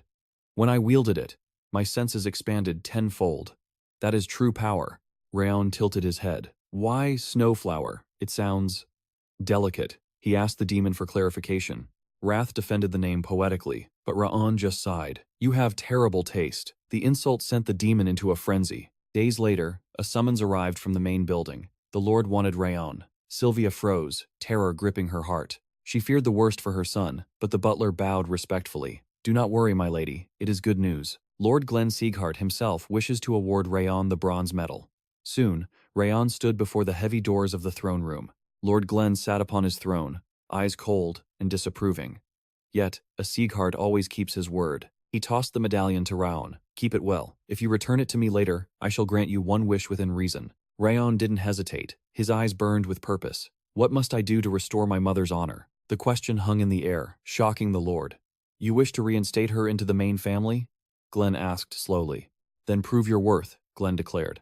Achieve a feat so great that the entire House Zieghart is forced to acknowledge you. However, for Lord Glen, acknowledging another's worth was a feat, easier said than done. Gaining recognition within the Zieghart clan was like trying to pluck the stars from the sky. Yet, for a novice like Raon, the impossible challenge only made his blood boil with excitement. He bowed deeply, thanking the Lord for his wisdom, and returned the bronze medallion before turning to leave. But the Lord's voice stopped him cold. The Lord revealed that the answer alone was worth the price of the medallion he had just surrendered. But the reward was still owed. Raon recalled his most desperate need, and immediately demanded a cultivation technique. He was quickly dismissed, told that instructors teach such basics to the masses. But our protagonist stood his ground, demanding a supreme art. He needed a technique that transcended the common teachings, imploring the Lord to bestow a power upon him. A power truly worthy of the bronze medallion's prestige, for the shadow arts of his past life were no longer sufficient. If he ever hoped to restore Sylvia to her rightful throne and sever the head of Daru, he needed strength that defied logic. With a mere snap of the Lord's fingers, reality shifted, revealing a hidden dimension, the secret library. To Raon's shock, shelves upon shelves materialized, a towering mountain of ancient knowledge looming over him. Lord Glen declared this was but a fragment of the Zieghart legacy, and to claim his destiny, he need only follow one command. He had to stand at the center of the formation and raise his hands to the heavens to summon the book he needed most. As he took his stance, he prayed that whatever power answered his call would eclipse the shadow techniques of his assassin past. Suddenly, a single tome vibrated on the shelf, breaking free and descending into Raon's waiting grasp, a book battered and worn by the ages. The sight of that specific grimoire sent a shock wave of disbelief through both Lord Glen and his chief butler. Before Raon could react, crimson flames erupted from the cover, engulfing his hands in a terrifying display of heat. He cracked the seal, and a blinding explosion of light consumed his vision, shaking him to his core. The Lord watched in stunned silence as the inferno raged, while a vision from the past forcibly manifested before Raon's eyes. In this memory, a younger Lord Glen stood cold and unyielding as a guard reported Sylvia's departure from the family. But the Iron Lord turned his back, declaring that family matters were trivial compared to the absolute rise of the house. In those days, Glen believed emotions were a weakness of the flesh, dedicating his existence solely to the clan's supremacy. He attained martial prowess that transcended the limits of demons, but in exchange for power, he had hollowed out his own soul. The vision shifted to a day of tragedy, where the Lord received the devastating report his son-in-law and granddaughter had been slaughtered by the Eden Mask. Upon hearing of their deaths, the invincible Lord began to tremble, his frozen heart shattering as emotions flooded back. Yet, it was too late. Time could not be reversed, and he made a silent vow that no matter how much hatred he garnered from the world, he would sacrifice everything to protect the boy who remained. Raon watched this history unfold, bewildered by the revelation. The vision shattered, and the ancient book dissolved into streaks of light, its very essence pouring directly into Raon's body. The Lord's urgent voice pulled him back to reality, demanding to know what just occurred. But Raon was breathless and confused. All he knew was that the knowledge was no longer in a book. It was etched into his mind, terrifyingly clear. To verify the impossible, the Lord demanded the name of the technique that had just vanished into the boy's soul. Raon hesitated for a heartbeat before speaking the legendary name, the Million Flames technique. A system window materialized before Raon's eyes, confirming that the Million Flames had been branded into his memory. He had faced the fires of eternity and survived. The ritual of the Zieghart library was complete. Lord Glen pressed him again, his voice tense, asking if the contents of the vanished book were truly retained. When Raon confirmed the transfer was successful, Glen nodded solemnly. The boy had received a reward that far exceeded a mere bronze medallion. Raon was dismissed, but as the heavy doors closed behind him, the butler remained, paralyzed by shock. He could not comprehend how a child had absorbed the forbidden text, for that specific technique was sacred. It belonged to the founding lord of House Zieghart, a legendary art that had slept for centuries. Throughout history, countless geniuses had tried, yet none had ever succeeded in inheriting the first master's flame. No one expected the book to choose a master today, and the butler began to panic, fearing for the safety of Lady Sylvia and Raon. If the world discovered the boy held the founder's power, assassins would descend like locusts. But Lord Glen silenced his fears with a command of absolute secrecy. No one outside this room would ever know. Meanwhile, Raon walked away, feeling the heavy hum of power in his veins. The legacy was his now. Lord Glen knew that without Raon, the technique would have rotted on the shelf forever. But now, the sleeping dragon had awakened. Raon realized that the tides of fate were shifting, and Lord Glen's intentions were deeper than the ocean. The technique bestowed upon him was a treasure far outweighing the value of a mere gold or silver medallion. It was a divine art, rivaling the legendary Ring of Fire, a masterpiece that demanded his absolute dedication. However, a wall stood in his path. No matter how desperately he pushed, his aura refused to gather. Raon never expected to master such a heaven-defying cultivation technique instantly, yet the stagnation was frustrating. Suddenly, the Demon King of Wrath noticed the struggle, but his reaction was far from his usual mockery. Wrath urged him to persist, warning that interrupting his flow now would be a catastrophic mistake. If his cultivation broke, he would be crippled for life. Wrath was right, but his helpfulness reeked of a trap. The 10,000 Flames cultivation drew mana from nature itself, filling the core with volatile power. If Raon's concentration slipped at the critical juncture, his mana circuits would shatter, leaving him a ruined invalid. The danger was doubled by the curse of the frost, blocking his pathways, and the sinister smirk on Wrath's face revealed his true intent. Raon commanded the demon not to interfere, but his warning was merely a whisper against a storm. Wrath declared with chilling arrogance that he would strike exactly once during the cultivation process. Even if Raon became a cripple, it meant nothing to the demon. The vessel was all that mattered.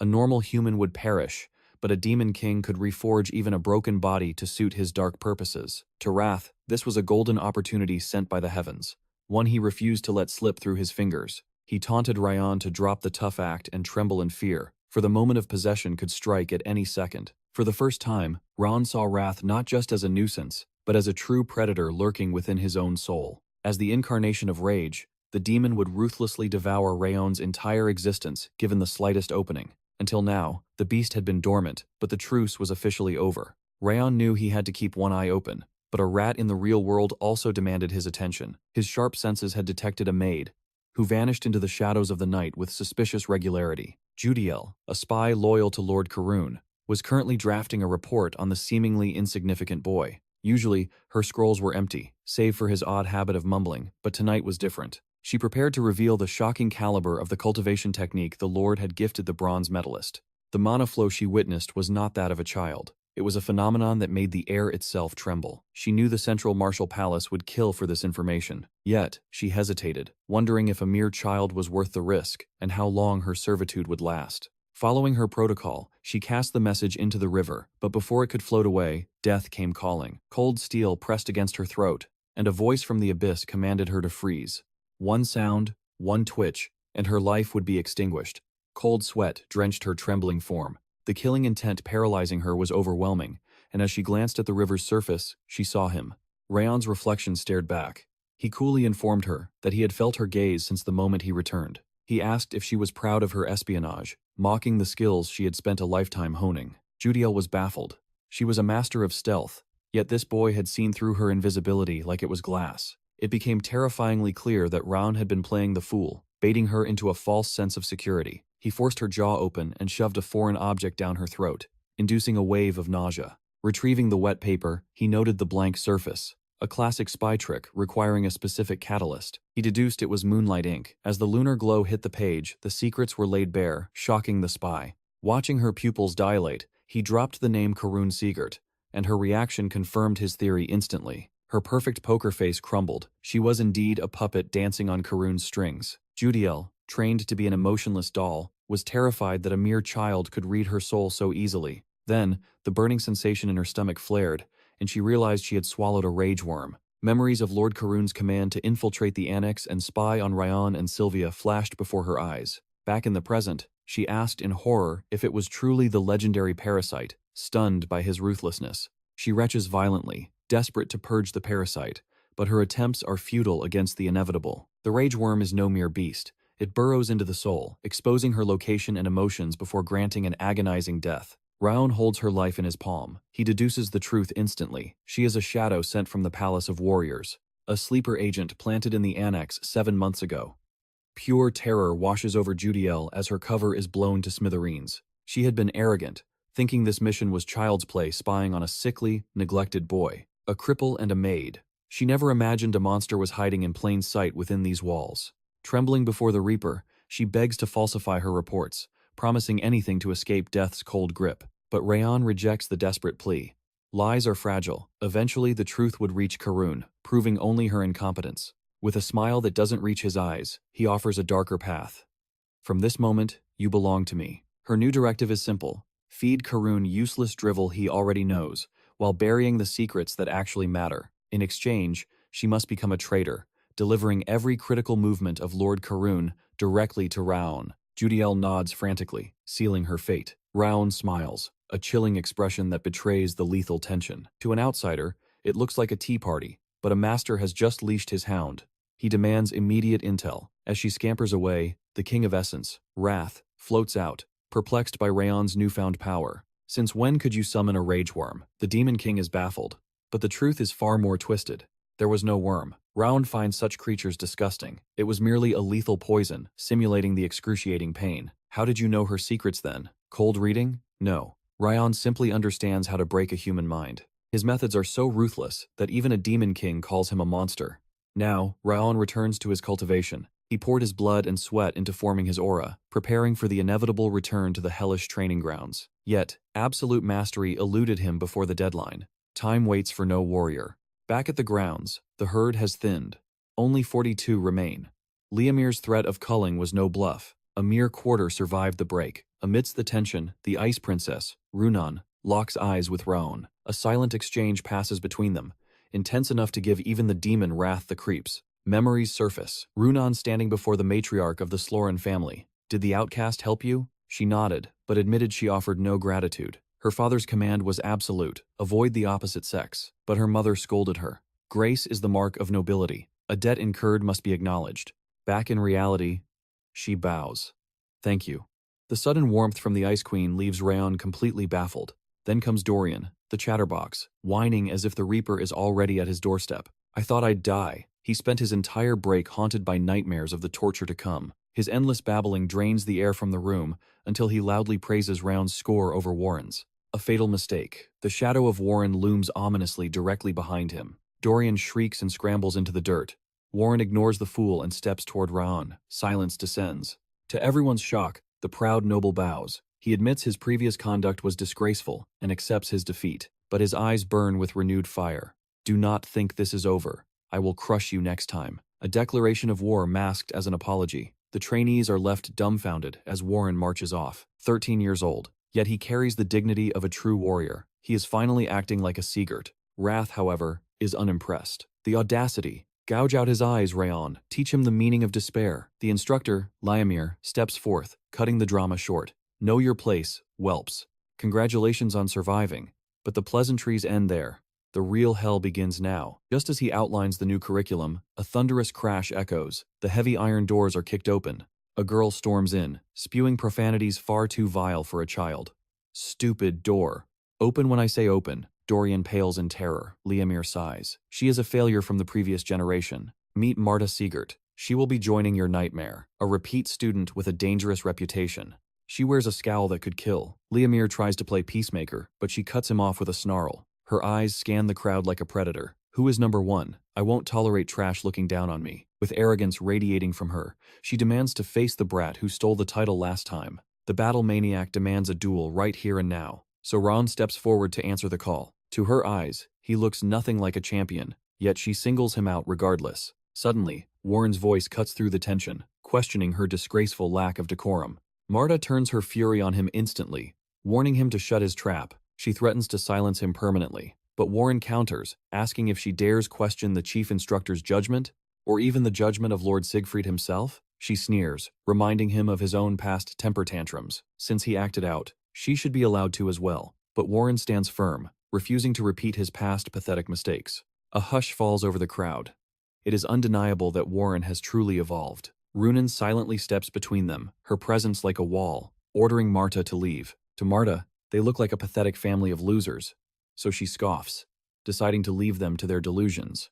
But it was a deception. The moment they lower their guard, she launches a surprise attack at Raon. Before anyone can blink, she is upon him, striking with lethal intent. But Raon reads her movements perfectly, dodging and countering with a devastating blow of his own. She barely blocks in time, but the force sends her flying, drawing a satisfied smirk from Instructor Lemire. Marta's eyes widen in genuine shock. How could he react to her speed so instantly? Enraged, she prepares to charge again, but Lemire pins her down with overwhelming pressure. His speed is godlike. He moved across the field in a mere fraction of a second. He jokes that ignoring him hurts his feelings, even if they look down on him. Pretending he doesn't exist is cruel. He points out a crucial fact. Unlike the others, Raon has not yet awakened his aura. He suggests saving the deathmatch until Raon is ready, and reluctantly, Marta withdraws her bloodlust. Inside his mind, the Demon King Wrath explodes in anger, demanding to know why Raon spared her miserable life. He screams to tear her to shreds and freeze her soul for 1,000 years. But Raon reveals his calmer, strategic approach. He will wait until she possesses something he desires. Then he will wager the title of top trainee for it. He promises a far sweeter victory in the future, and later, the trainees resume their grueling physical conditioning. During a brief 10-minute respite, Warren focuses on his foundation, realizing the path to power is treacherous. The second form came easily enough, but the complexities of the third form are blocking his path. It is a convoluted technique, yet Raon is a complete anomaly. He mastered all 7 forms in less than 30 days, while it took Warren that long just to grasp the basics. Now, a new anxiety takes root. They will soon be entering advanced swordsmanship classes together. Warren is not alone in his awe. He notices Marta is also visibly struggling under the pressure. She curses under her breath, knowing for a fact this is Raon's first time learning martial arts. Yet he absorbs techniques like a sponge. Unlike the nobles, he had 0 prior training. Worst of all, he bears the curse of frost, yet possesses limitless stamina. The thought drives her mad.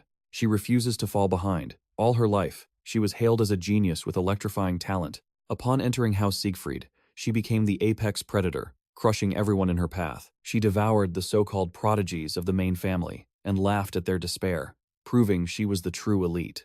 But now, nerves gnaw at her insides. The fear of being overtaken is unbearable. As training ends, a servant approaches her, praising her performance with a hidden agenda. She dismisses him coldly, but he stops her with a whisper about Raon's recent achievements. He claims Raon can never defeat her, revealing that the boy has a critical, fatal weakness, a weakness he can never overcome. Meanwhile, Raon continues his solitary sword practice. Other trainees gather, eager for his wisdom, watching in awe as he demonstrates perfect form. Marta approaches, her eyes filled with venom, mocking the fact that he managed to reach the advanced class. She calls him a prodigy, but her tone drips with sarcasm. However, this is all a calculated provocation. She ruthlessly mocks his complete lack of mana sensitivity, declaring his sword talent utterly worthless without the fuel of magic. With a sneer, she jokes he might peak as a lowly instructor, and the training hall falls into a suffocating silence, exactly the humiliation she craved. Her scheme was viciously simple to expose that after 4 long months,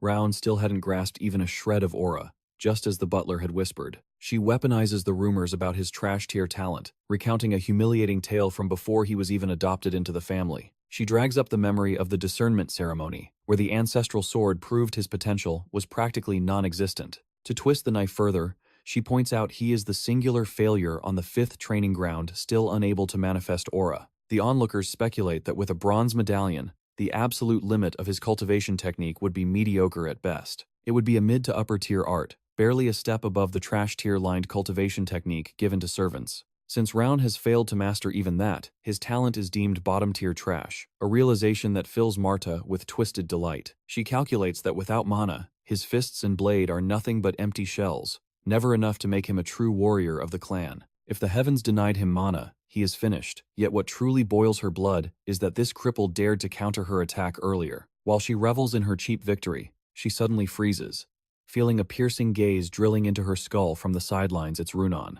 The ice-cold girl asks if Marta is done talking, her silent pressure forcing the bully to retreat from the hall in disgrace. That evening, Raon decides to end his practice, his heart strangely light despite the mockery, for this life is different from his last. In his past life as an assassin, he only learned techniques to slaughter and survive in the shadows, devoid of passion. But now, the path of self-improvement through pure martial arts feels incredibly exhilarating. However, the Demon King Wrath is apoplectic with rage, screaming that Raon should have slaughtered Marta for her insolence. Raon simply ignores the demon's tantrum, reminding him that fighting a child now yields no benefits. Just as he settles down, a knock echoes on his door, and he opens it to find Runan standing there, clutching a mysterious box. He is startled by her sudden appearance, but his jaw drops when she opens the box to reveal a small, precious treasure. It is a brown, spherical confection, and though he hesitates, her intense stare urges him to consume it immediately. His instincts as a former master assassin scream that it could be poison, but looking at her innocent eyes, he doubts she intends to assassinate him. He takes a bite, and his eyes widen, a shockwave of flavor explodes in his mouth, defying all logic. Even the Demon King Wrath is silenced, declaring he has never tasted such divine sweetness. not even in the deepest pits of the demon world. The two of them fall into a frenzy over the sugar rush, until Runan quietly reveals the name of this heavenly artifact: Orb Ice Cream. Before he can thank her properly, she turns on her heel to leave, ignoring his calls as she vanishes into the night. While Wrath screams for her to bring tribute, Raon is left wondering if she came merely because she sensed his bad mood. Runan is obsessed with sweets, yet she sacrificed her very last orb ice cream just to cheer him up. The realization of her clumsy kindness brings a genuine smile to his face. He decides he must repay this debt 1,000-fold. Shortly after, Raon returns to the annex, where he is nearly crushed by his mother's overwhelming love, as if he had been gone for years. In reality, it had only been a week. Later, Raon reviews the monthly intelligence report Judiel intends to send to the Palace of Warriors. He coldly asks if she has extracted any information from them, but it seems the main house has gone silent, save for one order. They wanted to investigate him closely after his terrifying learning speed was revealed, but that interest has now withered. Since his inability to use aura became public knowledge, the threat level dropped, and Lord Karun has completely lost interest in Lady Sylvia. Curious, the double agent Judiel asks Raon if he is intentionally suppressing his aura to deceive his enemies. Instead of answering, he throws the question back at her with a sharp look, reminding her of her place as a servant. However, the humiliating truth, as loudly broadcast by Wrath, is that Raon isn't acting at all. He is genuinely struggling to manifest aura, a pathetic plight for a former legend that he finds absolutely unfathomable. Determined to break this wall, Raon heads out to train desperately, hoping to force his mana channels to awaken. While Wrath calls him a talentless monster, Raon stumbles upon a strange sight instructor Limmer idling in the garden.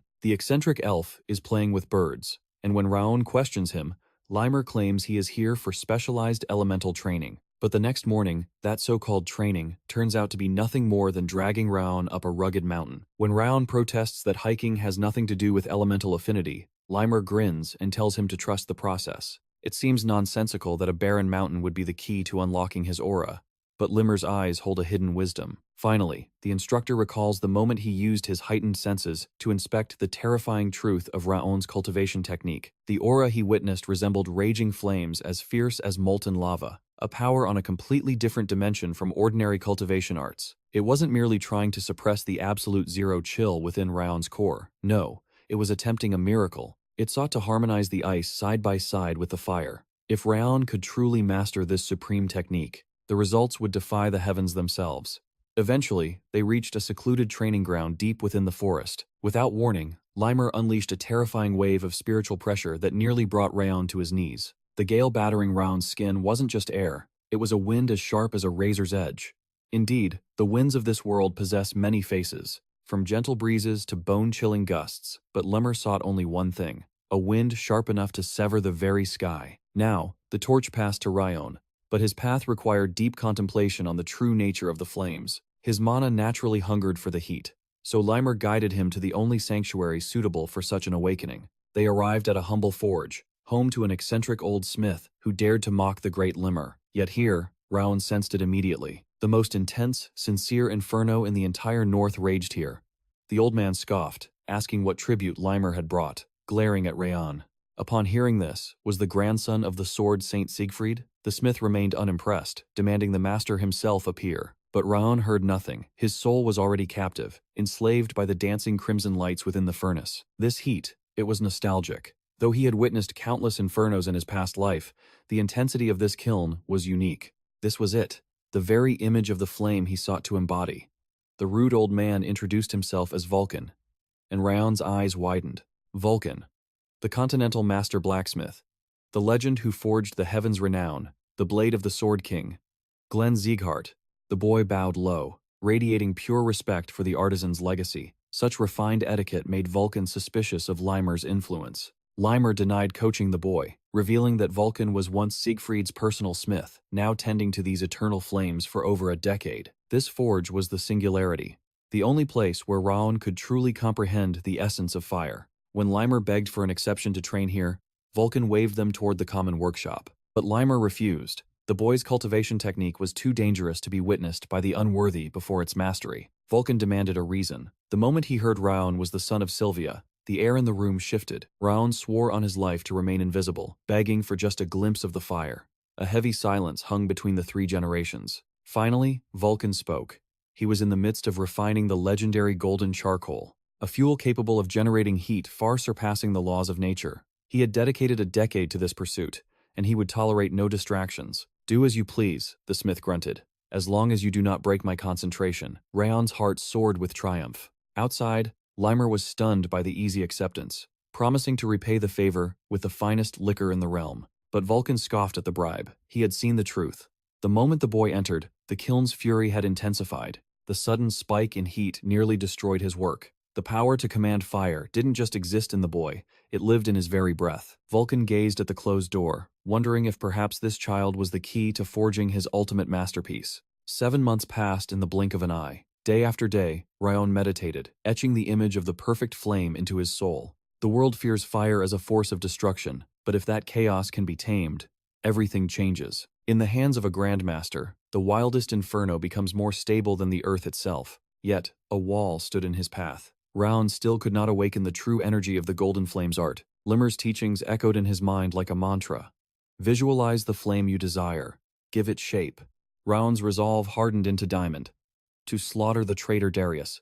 To restore his mother Sylvia to her rightful glory. The flame he needed wasn't just hot. It was a beacon to light the darkness and incinerate any beast that dared block his path. An eternal flame that would never be extinguished. Suddenly, a blinding crimson light erupted before his eyes.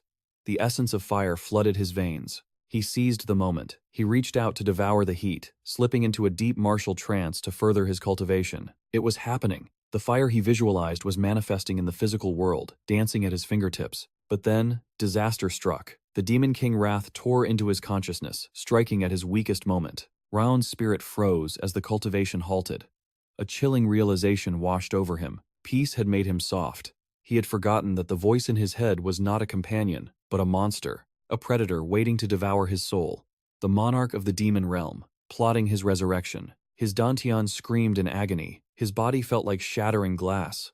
One wrong move meant instant death, yet staying still meant oblivion. With the Golden Flame art cultivation crumbling, he has no choice but to abort the technique immediately. He must focus every ounce of his will to gather his scattering aura. It is a battle for survival as the atmosphere grows suffocatingly tense. Survival is the only law that matters now.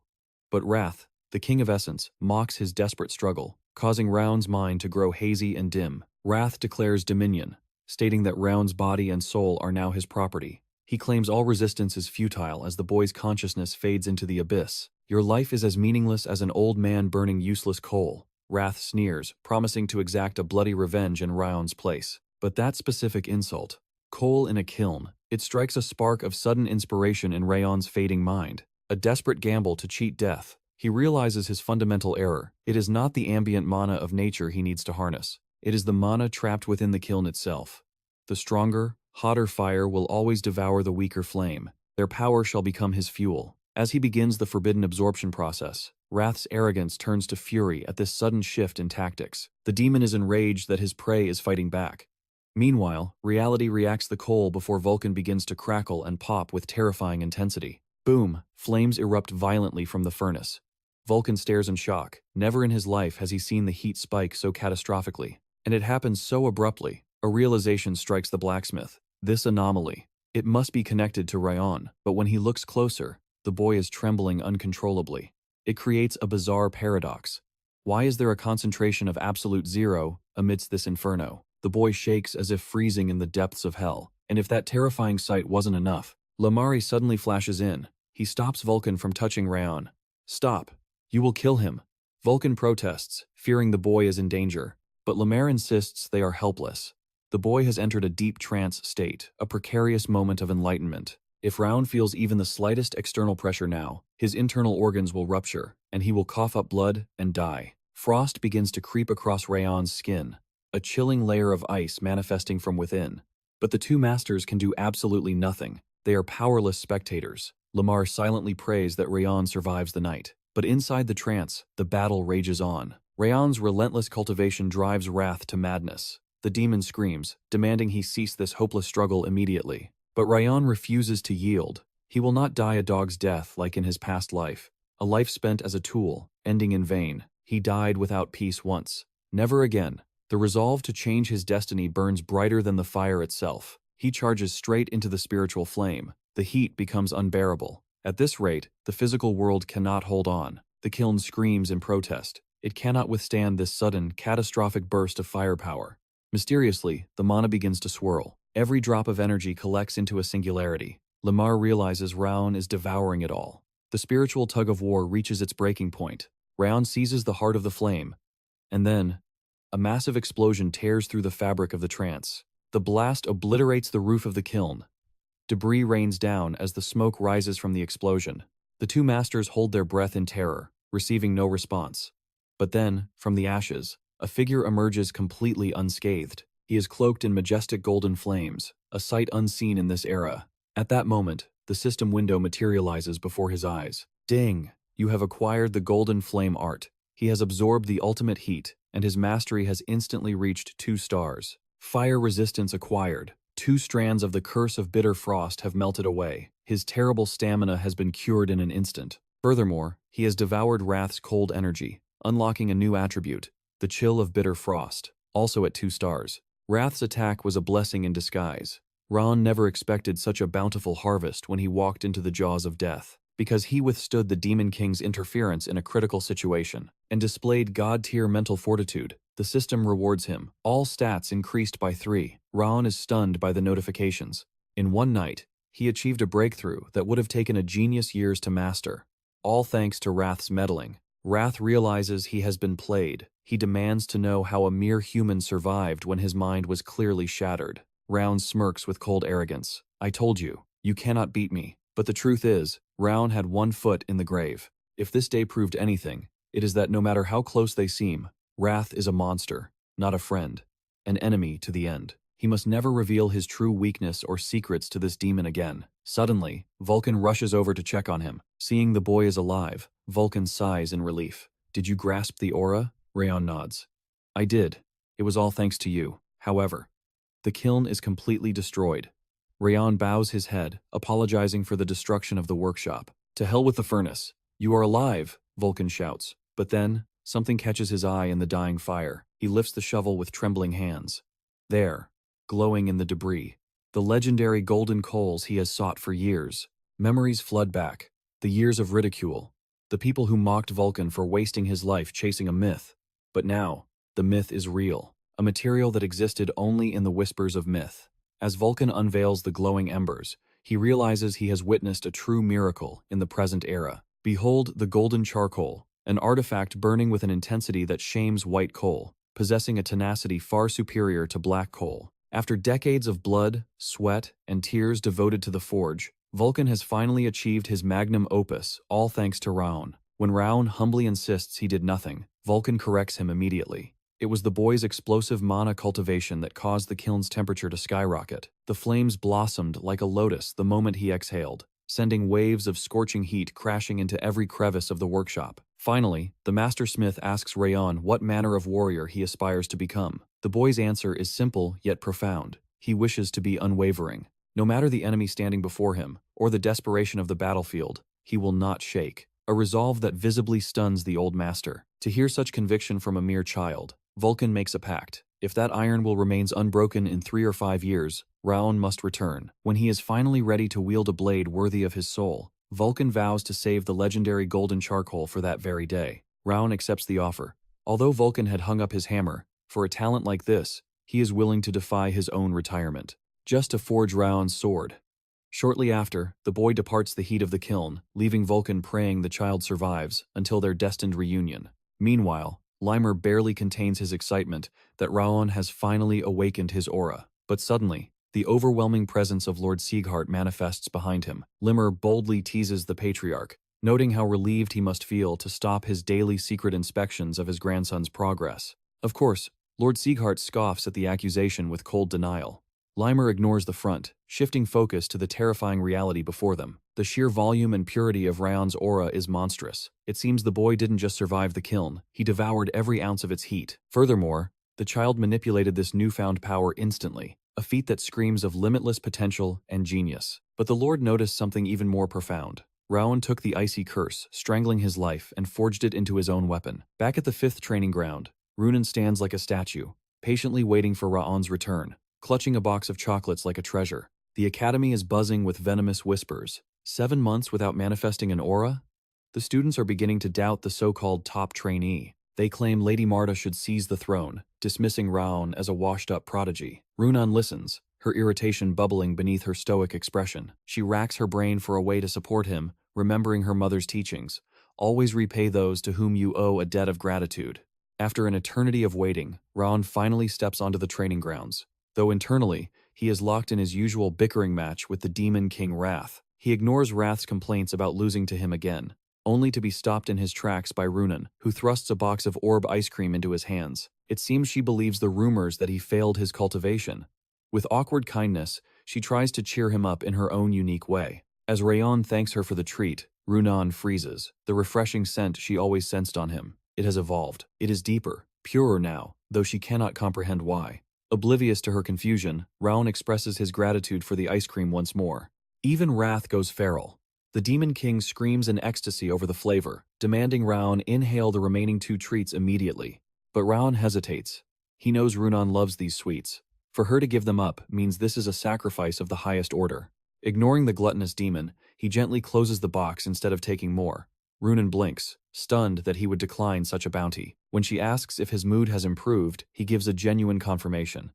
The honesty paints a rare, faint blush across her cheeks. Satisfied with her mission, she walks away with a spring in her step, leaving Raon amused by her delightfully strange personality. Later, the instructors gather the students for a pivotal announcement. The boring routine is over. The training regimen is about to evolve. After a month of anticipation, the trainees are restless, sick of doing nothing but breathing exercises and basic forms. They have spent 7 long months honing their foundations and accumulating mana in silence. It is time to ignite your cores. The declaration sends a shockwave through the ranks. Nobody expected the intensity to ramp up this quickly. Limer drops the bombshell. Sparring matches begin next month. A savage grin spreads across Marta's face. This is the violence she has been craving. This is no game. The results of these duels will determine their rankings and influence their final graduation prospects. The instructors demand total dedication. They must pour their blood and soul into preparation for the coming month. Suddenly, Marta's sharp voice cuts through the air. She points a finger, demanding to know the fate of the fallen genius. She refers, of course, to Raon, the boy who supposedly failed to manifest his aura and has been left in the dust. Whispers erupt among the students, but Limer silences them with a smirk. Fortunately, he announces, that friend has successfully awakened his aura. Marta freezes. The news strikes her like a slap in the face. Stunned but recovering quickly, she spins around to face him. She sneers, mocking him for taking 7 months to accomplish what should have been easy. Her eyes narrow as she reminds him of her creed. She will never bow her head to anyone weaker than herself. She claims she has been patient, letting him hold the top rank, but that ends now. In the upcoming spar, she plans to crush him completely. Warren steps in, his hand slicing the air like a steel barrier between them, forcing Marta to retreat. He declares there is no glory in challenging a novice who unlocked his aura less than 24 hours ago. But Marta just scoffs, spitting out a toxic laugh at Warren's naive concept of chivalry. She declares that honor is a crown reserved only for the strong, mocking Raon as a loser who lags behind everyone else. Even the bottom feeders awakened in a month, while their so-called top trainee wasted over half a year. Whispers ripple through the crowd as she claims his high-ranking technique is just a crutch for his lack of natural talent. She announces that a swordsman without aura is nothing more than a glorified butcher, destined to be forgotten. Her arrogance peaks as she claims the instructor only called for this duel to finally shatter the current hierarchy. The old rankings were flawed, but the instructor Limer remains silent, watching the tension boil over.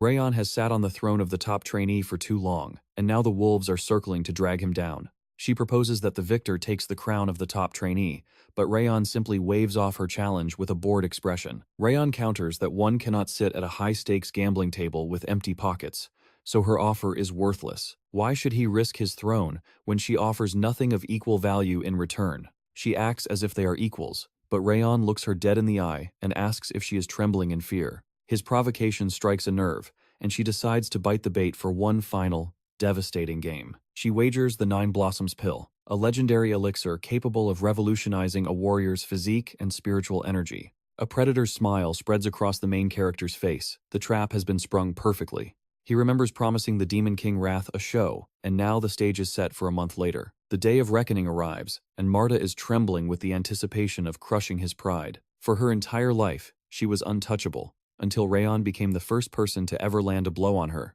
That humiliation has burned for 8 months. and now she finally has the chance to extinguish it. With 3 years of aura mastery against his single month, she believes this will be a slaughter, not a fight. To her, he is just an arrogant insect, but she reminds herself that she needs to win to secure her own future. With a heavy burden on her shoulders, she steps into the arena, certain that today marks Raon's downfall. On the day of the duel, the other students gather, eager to witness the clash of monsters. First up is the honorable Warren against the cowardly Dorian, a match of polar opposites. But before the signal is even given, Dorian raises his hand to forfeit, leaving the instructor dumbfounded. He claims a sudden illness kept him up all night, a pathetic excuse that makes everyone roll their eyes. The Demon King Wrath grumbles that if Dorian were his minion, his head would already be rolling on the floor. The instructor sees right through the lies and forces the coward to step into the ring regardless. Even in defeat, there is a lesson to be learned, so the battle begins against Dorian's will. It ends in a heartbeat, with Dorian kissing the dirt and surrendering immediately.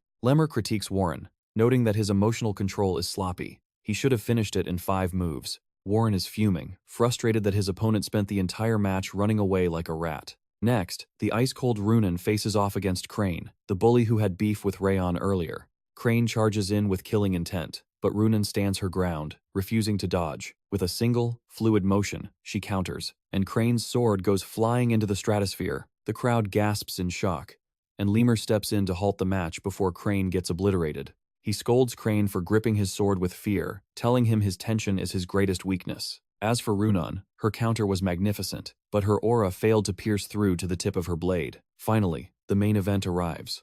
Raon and Marta step onto the stage as the atmosphere turns heavy. The duel explodes instantly. Steel clashes against steel in a frenzy of violence. Marta launches a vicious strike at his head, but Raon deflects it with terrifying ease. She pushes the offense, but every strike she makes is met with a heavier counter, shaking her to her core. A blade slices past her nose, and for the first time, the predator realizes she might be the prey. Disbelief flooded her gaze. He had parried every single strike with unnatural precision, forcing a reluctant admission. He possessed genuine skill with the blade, yet his mana presence was pitifully faint, prompting her to unleash her full spiritual pressure. Vowing to crush his arrogance, she surged forward with killing intent, lunging straight for Raon's vitals. She closed the distance for a finisher meant to knock him cold, unaware he had already dissected her rhythm. He deflected the blow effortlessly, yet the impact felt heavier. She was beginning to fight with the desperation of a cornered beast. Marta spat venom, asking how long a rat could hide behind a shield, mocking his reliance on defense.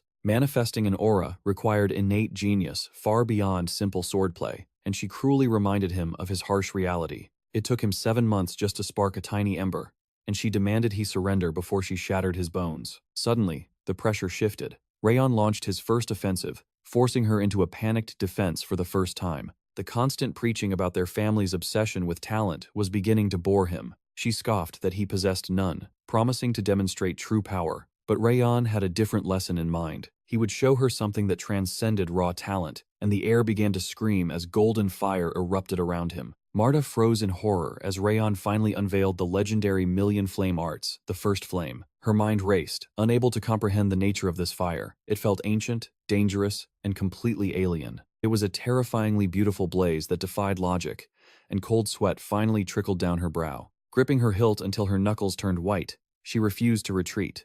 The playful spar had become a duel for survival. She drew her trump card, the solid stone stance, initiating the focal point technique to end this instantly. It was a high-level art compressing all aura into a single point, and Raon silently acknowledged her genius. To execute such a skill at her age was impressive, proving she intended to bet her entire pride on this move. On this one strike, Marta recognized his strength but roared that no defense could withstand her ultimate blow. Even with an aura, he should crumble. She charged like a meteor, swinging her blade with catastrophic force, but Raon stood like an immovable mountain. He didn't dodge, waiting until the steel was inches from his face. A thunderous explosion tore through the arena as his sword met hers, shattering the stone floor beneath them. A thick curtain of dust swallowed the battlefield, blinding the terrified spectators from the outcome. When the smoke finally cleared, Marta lay defeated amidst the rubble. Her blade snapped in two. Raon looked down at her calmly. The students watched in stunned silence as the impossible unfolded. The class failure had dominated Lady Marta,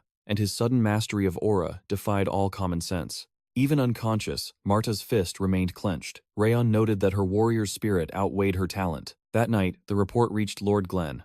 Raon had obliterated 4 years of her cultivation in a single clash. The Lord recalled the day of Raon's awakening, confirming those golden flames held power defying their size. The news would spread through the Zieghart estate like wildfire, changing the hierarchy forever. He ordered Liamir to guide the boy, ensuring this victory fueled his growth rather than his ego. As for Marta, the physical damage from the impact was severe but treatable with time. Her body would recover, but the Lord feared the devastation to her pride might leave a permanent scar on her psyche. Meanwhile, amidst the drama, Raon tended to his garden, while the Demon King Wrath screamed in his ear. The demon threatened to freeze him into an ice sculpture for his poor farming skills, but Raon ignored the noise. He told the spirit to drop the tough guy act, but Wrath claimed Raon only survived due to a cheap trick. His water resistance had skyrocketed like a coward's shield, thanks to the 9-blossom pill he consumed. The reward from his duel with Marta had triggered a massive evolution, completing his 4th flame link. His physical rank and soul tier ascended, boosting his strength, constitution, and dexterity to new heights. The cursed body that held him back was gone, his mana affinity bloomed, and his elemental resistance spiked. The pill hadn't just added power, it had dredged up every ounce of his dormant potential to the surface. Most notably, his water resistance hit 4 stars, granting him immunity to the demon's frosty breath. Now, Wrath's apocalyptic threats sounded no more dangerous than the whining of a petulant child. Enjoying his last day of freedom, Raon checked his flowers, while the Demon King continued to nag him about soil quality. The Demon King Wrath continued his incessant whining, insisting Raon use his bare hands instead of a spade. According to the demon, only direct contact ensures the spiritual nutrients reach the roots, leaving Raon to wonder why a king of hell knows so much about gardening. It turned out Wrath had once cultivated a legendary field of ice flowers in the demon realm, a feat that earned him the reverence of the entire underworld, and he simply refused to shut up about his past glories. But suddenly, a cold pressure descended. Marta had arrived. She stood in silence, her eyes analyzing his every movement, judging the absurdity of a warrior playing gardener. Abruptly,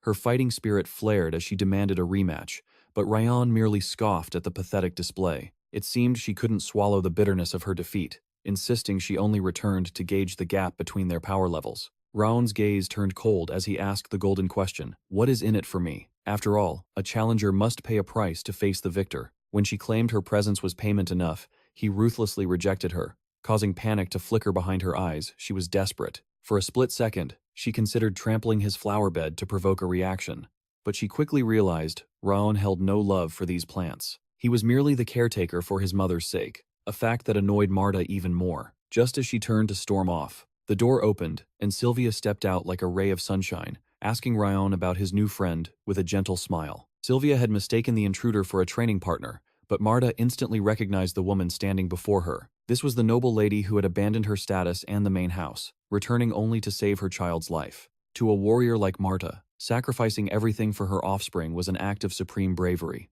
Sylvia, however, recognized Marta from the main estate. The atmosphere grew tense. Raon immediately stepped in, trying to draw a line in the sand and dismiss Marta before things got complicated, but his mother was faster. Sylvia approached the girl, her eyes full of concern as she asked about her health after the duel. Marta stammered that she was fine, bringing a sigh of relief to Sylvia, who mentioned hearing about the adoption from the head of the house. She remarked that the rumor was true. The child adopted by Lord Denier was as beautiful as she was talented, causing Marta's face to burn with a rare blush. When Sylvia asked why she had visited the humble annex, Marta, completely disarmed, lied that she was merely delivering a message. She tried to make a tactical retreat, but she had underestimated Sylvia's ultimate technique, aggressive hospitality. Sylvia grabbed her arm, insisting that no friend of Raon's would leave without a warm meal. Despite her weak protests, Marta found herself seated at their modest dining table. Raon stared in disbelief. He never imagined the day would come when the rabid dog of the family would sit so obediently in his home. Sylvia chatted happily, sharing embarrassing stories of Raon's love for meat stew, and discovered that Marta was 15, just a year older than her son. The motherly instincts kicked into overdrive. Sylvia asked about her training regimen while heaping food onto her plate. She apologized softly, explaining that the meat in the annex wasn't as high grade as what Marta was used to at the main house. Gently patting Marta's back, she told her to eat slowly to avoid a stomachache, and those simple words shattered Marta's defenses. The warmth overlaid with a memory from the distant past, echoing words her own mother used to say before tragedy struck. Once the meal was finished, Marta bowed and thanked Sylvia with genuine gratitude before making her exit. Sylvia beamed, telling Raon she hoped they would remain good friends, completely oblivious to the violence that usually existed between them. Raon stood there, baffled by Marta's docile behavior, convinced the girl must have suffered a concussion during their last duel. As Marta walked home, she knew Raon probably thought she had lost her mind, but she couldn't help herself. Sylvia's presence was too similar to her late mother's. The warmth was a gravity she couldn't escape. It brought her back to the days before the nightmare, before her mother was kidnapped by the wretches of the Blood Church. That was the day she was adopted by Lord Denier, and she had sworn a blood oath to never lose until she rescued her mother. She had kept that vow flawlessly, never suffering a single defeat until she crossed swords with Raon. Now, fear gripped her heart. The Zieghart clan adopted her for her potential, not out of charity. Even if her adoptive father, Lord Denier, played the gentleman, one more loss could mean being discarded like a broken tool. Physical pain was nothing compared to the agony of failure. If she was cast out now, her mother was as good as dead. Arriving at her quarters, a servant named Kamal approached, handing her a letter from Lord Denier himself. Cold sweat broke across her forehead. Was this it? Was this the notice of her expulsion for disgracing the family name? Her trembling hands opened the seal. To her shock, Denier congratulated her on her first defeat, assuring her that one loss does not define a warrior. He advised her to use the humiliation as fuel for her cultivation, urging her to analyze why she lost to become truly invincible. He even apologized for not delivering the wisdom in person due to his long mission. As she read the final lines, the search for her true bloodline continues, and the message urges her to hold on to hope. Marta swallows her pride, asking Camel to convey her deepest gratitude to her father. Retreating into solitude, she confronts her crushing defeat against Raon and shears her hair to sever the shame. She refuses to wallow in disgrace. She must forge ahead, for bringing dishonor to her father is not an option. If she lingers on this failure, she will stagnate, forever unable to meet her father's gaze with pride. Betraying his trust is a sin she cannot commit. It is time to bury her pathetic past and rebuild from the very foundation. To transcend her limits, she steps into the training center the next day, leaving the other students bewildered. The atmosphere shifts around Marta as she marches straight toward Raon, discarding any notion of a hollow apology. She is done with petty provocations. Instead, she honors the absolute law of their duel. The loser obeys the winner. She bows her head to his command. Raon stands frozen, stunned that she possesses the honor to uphold such a vow. He studies her intently. Has she truly evolved this much in such a short span? Her maturity radiates a new pressure, but when she violently kicks Dorian for blocking her path, he realizes her newfound respect is reserved solely for the strong. She is still a tiger to everyone else. As the seasons turn and the new year dawns, the winds of change blow through the academy. Defying all expectations, Marta follows Raon's lead with absolute loyalty, while Warren evolves into a calm and calculated commander. Runan's blade becomes a terrifying display of precision, yet elsewhere, a different beast is awakening. Raon trains with the desperation of a man on the brink of death.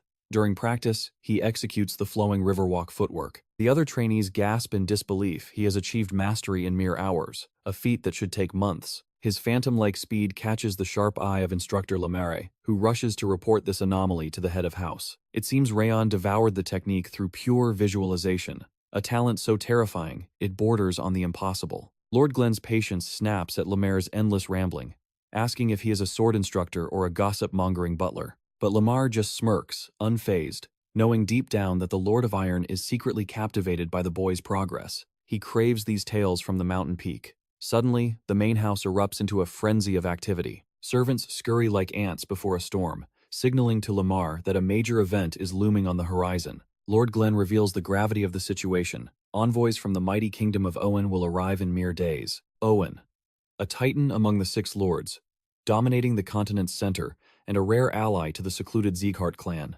They are a kingdom of steel and honor, a land where the way of the sword is the only law that matters. The envoy is led by royalty, the third prince himself, but he is not the only monster approaching the gates. Duke Tartan, a man Lemar recognizes as a complete psychopath, is shadowing them. Lord Glenn demands absolute perfection. The training grounds must remain impeccable. The third prince brings his own elite trainee knights to judge them. Their eyes will be watching every move, analyzing the Zieghart sword arts with critical, predatory gazes. One slip-up could stain the family name. Yet, a mischievous glint sparks in Lemaire's eyes at the news. The prince and Raon are of the same generation. Lemar realizes the potential for a legendary clash. His wicked grin unsettles Lord Glenn, who senses a chaotic scheme brewing behind the instructor's innocent facade. Glenn can't pinpoint the danger, but the die is cast. Lemar returns to the students with a bombshell announcement. Prepare for battle. Today, you will cross blades with the elite knights of Owen, under the gaze of the prince. Panic ripples through the ranks, but Lemaire cuts them off. A true warrior must be ready to kill the moment they wake. As the students whisper nervously, rumors spread. Wasn't the prince scheduled to visit the prestigious 6th training ground? Why descend to their humble level? The sudden diversion smells of manipulation and hidden agendas. The truth reveals Lemaire's cunning. He had intercepted the bored prince during his lackluster tour of the 6th. With a silver tongue, he lured royalty to the 5th training ground, baiting him with the promise of excitement. "I will show you the real monsters," he had promised. Lemaire had orchestrated this chaos from the very beginning. The gates open. Prince Greer and his ironclad retinue stride onto the training grounds, commanding the room. Raon's eyes lock onto Greer. The prince's aura is suffocating, a dense pressure far beyond his years. It is a presence that demands respect. Lemaire steps forward, his trap ready to snap shut around his star pupil. "Will you face him, Raon?" Lemaire challenges. Raon smirks, seeing the perfect whetstone to sharpen his new skills. With the supreme footwork of the Riverwalk technique and the explosive power of the Ignition sword arts, Raon accepts the challenge without hesitation. This response delights instructor Rimmer, who immediately deploys 20 of his bloodthirsty trainees, eager to test their steel against the visitors. However, Rimmer drops a bombshell on the boys he has wagered his entire life savings on this match, so they better win, or prepare to meet their maker. The students tremble at the threat, but under Raon's absolute command, they rally together, steeling their resolve before the clash begins. Raon directs his teammates' attention to the enemy, pointing out the subtle trembling of their opponent's hands, exposing a crucial weakness. It reveals that beneath those shiny, fancy uniforms, the enemies are just as terrified as anyone else, despite their confident posture. He reminds his squad that the hellish intensity of their daily grind rivals even the legendary training of the 6 kings and the 5 demons. Every drop of blood and sweat they sacrificed in the training grounds is about to manifest in their overwhelming power. His speech ignites a fire in their hearts, skyrocketing the team's confidence as they realize they must pour their very souls into this fight. They need to dominate and show these outsiders the true meaning of strength, for the opening duel will determine the entire momentum of the war. They need an unstoppable force, a card that guarantees victory to crush the enemy's spirit. So Raon appoints Martha as the vanguard. When the opposing vanguard steps forward, the trainees gasp at his monstrous size, wondering if a giant like that is truly the same age as them. But Martha stands her ground, completely unfazed. The giant introduces himself as Tars, mocking how Martha has pushed her petite, juvenile form to the limit. He sarcastically wishes her luck, and the massive gap in their physiques makes even her own teammates swallow their saliva in worry. They wonder if she can actually take down a human fortress, but Martha, with her trademark arrogance, tells Tars to shut his trap. She declares victory is already hers. The signal fires, and Greer watches in shock as Martha instantly overwhelms the giant. Despite her smaller frame, she dominates Tars with raw power. It proves that the warriors of the 5th training ground are monsters in human skin. They uphold the honor of the Siegfried name, boasting power comparable to the elite royal knights of the Owen kingdom. This is a stark contrast to the 6th training ground, which was, frankly, a disappointing display of mediocrity. The trainees are the real deal. Meanwhile, Duke Tartan questions Rimmer, asking if this humiliation was his plan when he crashed the prince's lodgings. Yesterday, Rimmer had invited them to the 5th training ground, claiming he did it because opportunities like this are rare. He argues that safely crossing swords with talented fighters from the 6 Kings lineage is a priceless educational experience. He frames it as a lesson for his students, but when Duke Tartan calls out his bluff, the truth comes out. Rimmer suggests a little wager on whose students will win the majority of the 20 duels, because gambling is far more thrilling than mere spectating. Duke Tartan tries to shake Rimmer's confidence, reminding him that these are the most promising knight trainees of the great kingdom of Owen. But Rimmer simply smirks, insisting that his faith in his chaotic kids is absolute.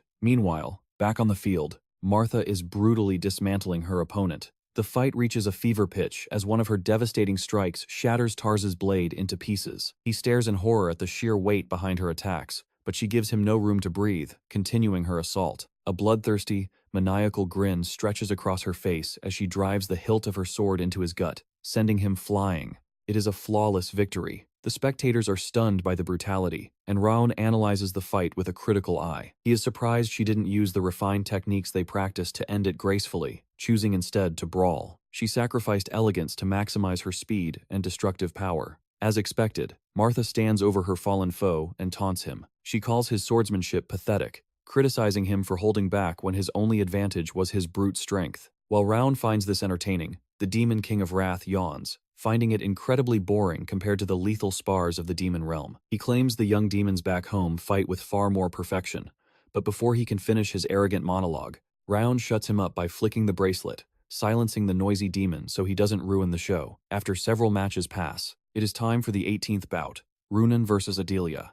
As they take the stage, Adelia spits venom, expressing her hatred for Runan's dead, vacant eyes. Adelia ignites a blazing, fiery aura, while Runan responds by unleashing a chilling, ice-blue aura. The atmosphere freezes and burns at once. Smoke and debris shroud the arena from the impact of their clash. Adelia searches for her target, unaware that the ghost-like Runan has vanished. While Adelia is distracted, Runan leaps from the shadows to strike. Adelia spins around for a desperate counterattack, but Runan's figure fades away like mist. Adelia panics, wondering if she's fighting an illusion, when suddenly, death breathes down her neck. Runan materializes behind her, blade pressed against her throat. Adelia freezes, realizing she would be a corpse if this were a real war. Runan is declared the winner of the 18th match. Adelia tries to show sportsmanship and congratulate her, but Runan ignores her completely, walking straight to Raon like a loyal puppy, asking if he witnessed her performance. Raon nods approvingly. He notes she has mastered the flow of the Riverwalk technique. With this victory, Raon's team has secured 9 wins so far. Owen's team sits at 9 losses, a decent outcome for Lemaire's gamble. But the 19th duel is about to begin. Warren steps up against an opponent named Siren Castle. As they face off, Ryan analyzes the enemy's stance. He notes that Siren is a beast, easily the strongest knight present, excluding the royal prince himself. The duel explodes into action. Both fighters dash forward, intent on landing the first decisive strike. Steel clashes against steel. Siren's power mirrors Warren's, creating a deadly dance where one slip-up means defeat. Suddenly, a thunderous impact. As they strike with full force, both blades shatter into pieces under the pressure. The match ends in a draw. As Warren returns, head down, Ryan assures him that he fought bravely. He held his ground against their ace, but Warren feels only the bitter sting of failure and inadequacy. To him, a tie is a disgrace to the Zieghart name. Ryan grips his shoulder, offering him strength. He vows to win the final round and reclaim the Siegfried honor. Ryan and Prince Greer enter the arena. The 20th round begins. But the prince pauses, confused by Ryan's deceptively calm energy. It feels far too ordinary for a warrior. Curiosity piqued. Greer asks the question on his mind. Is he main family blood? When he learns Ryan is from a branch family, his disappointment is palpable. Greer wanted a challenge. He wanted a monster like Runan, Warren, or Marta, not a sacrificial pawn. Arrogance dripping from his voice, Greer demands a rematch with a real fighter after he crushes Ryan. Lemaire agrees, hiding a smirk. Greer cockily suggests Ryan warm him up properly. He assumes this won't take long. To save face for the real battles, Greer decides to hold back. He won't even use his aura. Meanwhile, Duke Tartan stares, wondering what kind of monster Ryan truly is. Ryan's presence is so faint, so erased, it's like a ghost. Lemaire is thrilled someone else noticed. But why stay silent? Why let the prince walk into a trap? The Duke smiles grimly. Because the prince needs to bleed. He has never known defeat, and today, he will learn a lesson.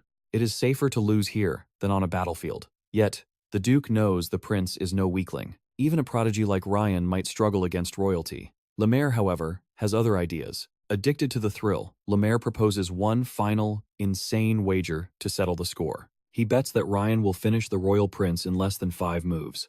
The terms are set. Suddenly, boom, Ryan's aura erupts, freezing the prince in sheer terror. Even the Duke gasps. Ryan vanishes. A flash of speed, a staggering blow to the side, and the prince collapses instantly. It didn't take 5 moves. It barely took 1 second. The fight is over before it even began.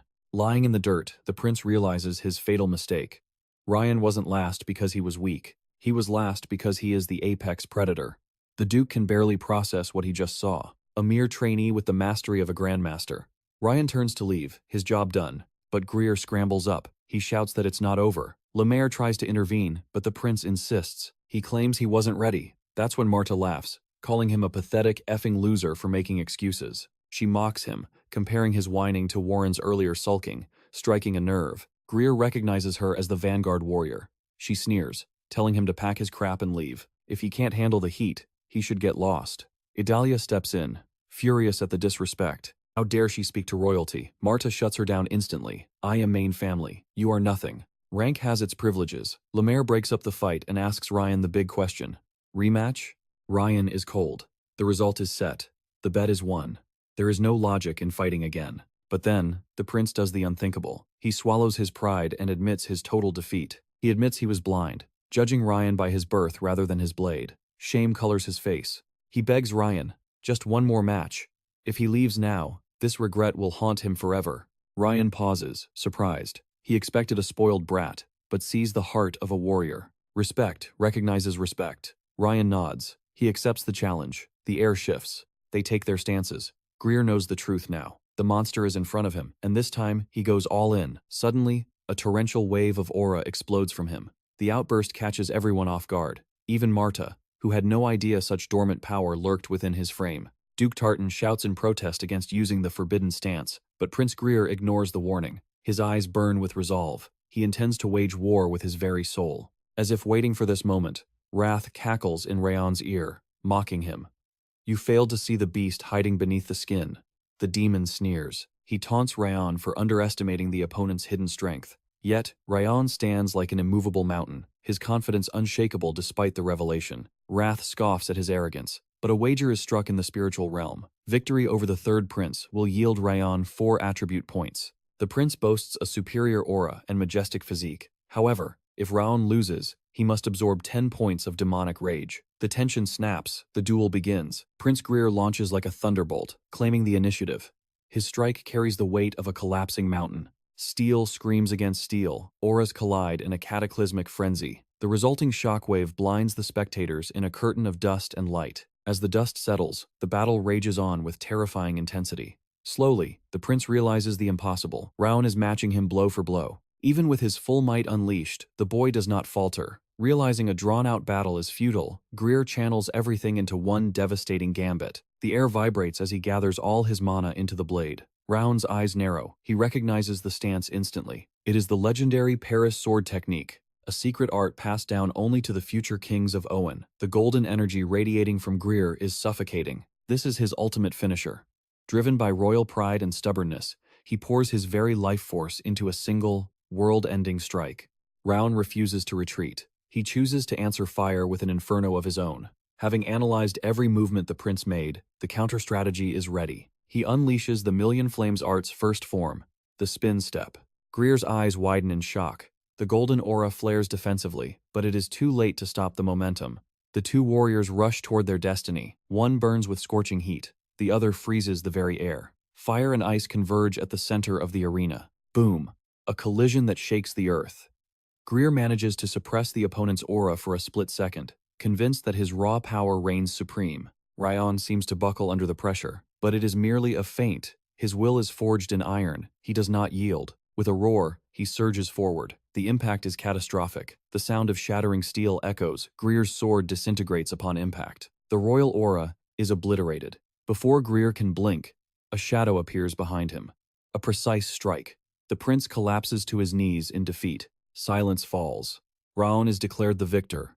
Crouched on the ground, Prince Greer stares blankly, his reality shattered. He was faster, he was stronger. By all logic, the victory should have been his. Then, a rueful smile touches his lips. He realizes the truth. Raon's footwork completely neutralized his overwhelming power. The old adage rings true. The world is vast, and there is always a higher mountain. Approaching the victor, Greer bows his head in gratitude. He thanks Raon for the harsh lesson. There is no bitterness, only the graceful acceptance of his loss. Raon returns the respect, acknowledging his own growth from the duel. Prince Greer then offers a sincere apology for his earlier arrogance. When the truth comes out that Raon is merely 14 years old, Greer can only laugh. To be outclassed in both skill and attitude by a child, it is humbling. Suddenly, the prince removes the golden crest from his neck. He extends it to Raon. Raon hesitates to accept such a treasure, but the prince insists. Take it. This medallion is my vow. It grants you one absolute favor from me, no matter the cost. Raon is perplexed. Why bestow such power upon a rival? Greer explains that the duel shattered his delusions and cleared the fog from his mind. Losing to a true warrior was a blessing in disguise. As the prince prepares to depart, he wishes Raon fortune on his path. He vows to sharpen his blade until he stands as Raon's equal. Since the duel is concluded, Greer confirms the wager goes to Lemaire. Meanwhile, Raon reflects on his previous existence. In the shadows of his past life, he was a tool who completed missions for zero reward. To receive a gift? It feels alien. Clearly, this second chance at life is defying all his grim calculations. That evening, Prince Greer recounts the battle to Lord Glen. He confesses his arrogance, believing he stood at the apex. But Raon shattered that illusion completely. That boy was not a trainee, Greer admits. He fought with the soul of a war veteran, even after touring the continent and crossing blades with countless warriors. He has never witnessed a prodigy like Raon. The student became the master today. The prince is eager to return to the kingdom of Owen. He burns with a desire to reforge his swordsmanship from scratch. His humility intrigues the Lord. Eventually, Lord Glenn speaks. "Tell your king that I have received his letter." Shortly after, the royal envoy departs for their homeland. On the road, Duke Tartan breaks the silence. He questions the prince's reckless use of his hidden aura and the sacred Paris sword art. It might have seemed like an overly lavish gesture, perhaps a treasure that should have remained hidden in the shadows. Surprisingly, the prince admits it was extravagant, while Duke Tartan still cannot comprehend why he gifted Raon such a precious token. But Prince Greer saw something else that day. Raon displayed the grace of a king, maintaining his dignity even after being rudely cast aside. To the prince, such nobility demanded a response, especially after witnessing Raon's swordsmanship, which bordered on a divine secret technique. A sly smile crosses the prince's face, as he calls it an investment. The duke, taken aback, questions what sort of return he expects from a mere child. Greer's eyes gleam with certainty.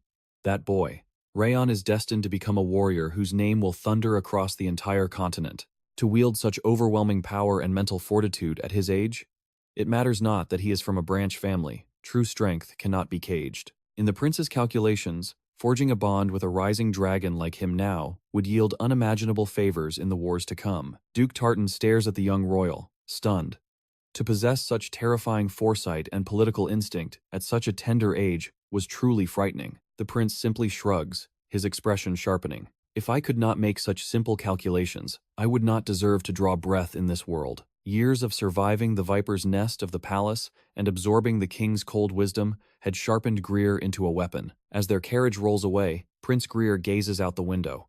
I wonder, just how much of a monster will you become by the time we meet again, Raon? Meanwhile, back in the Lord's sanctuary, Butler Leon notices a shift in the atmosphere. It seems the Lord is in high spirits today. To have the blood of the main line acknowledged by foreign royalty.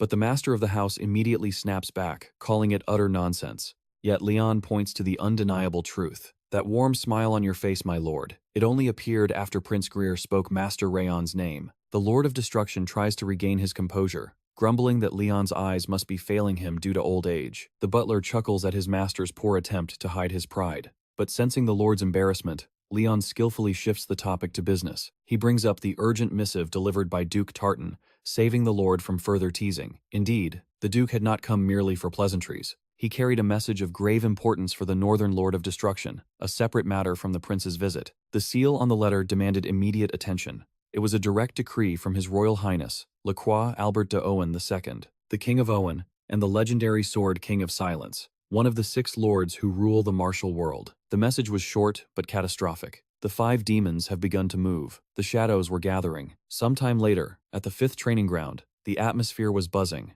The trainees were basking in the glory of their spar against the Owen Kingdom's knights. Seeing their soaring confidence, Instructor Limer decides the time has come. With a wolfish grin, he announces that the kitty gloves are coming off. Next week, we begin special training. The students exchange glances, curiosity mixing with a sudden chill in the air. But Limer quickly shatters their expectations. Do not call it training. What you are about to face cannot be defined by such a safe word. You are going into the field. The realization hits them hard. This wasn't a sparring match within the safety of the academy walls. This time, you will smell the stench of real blood.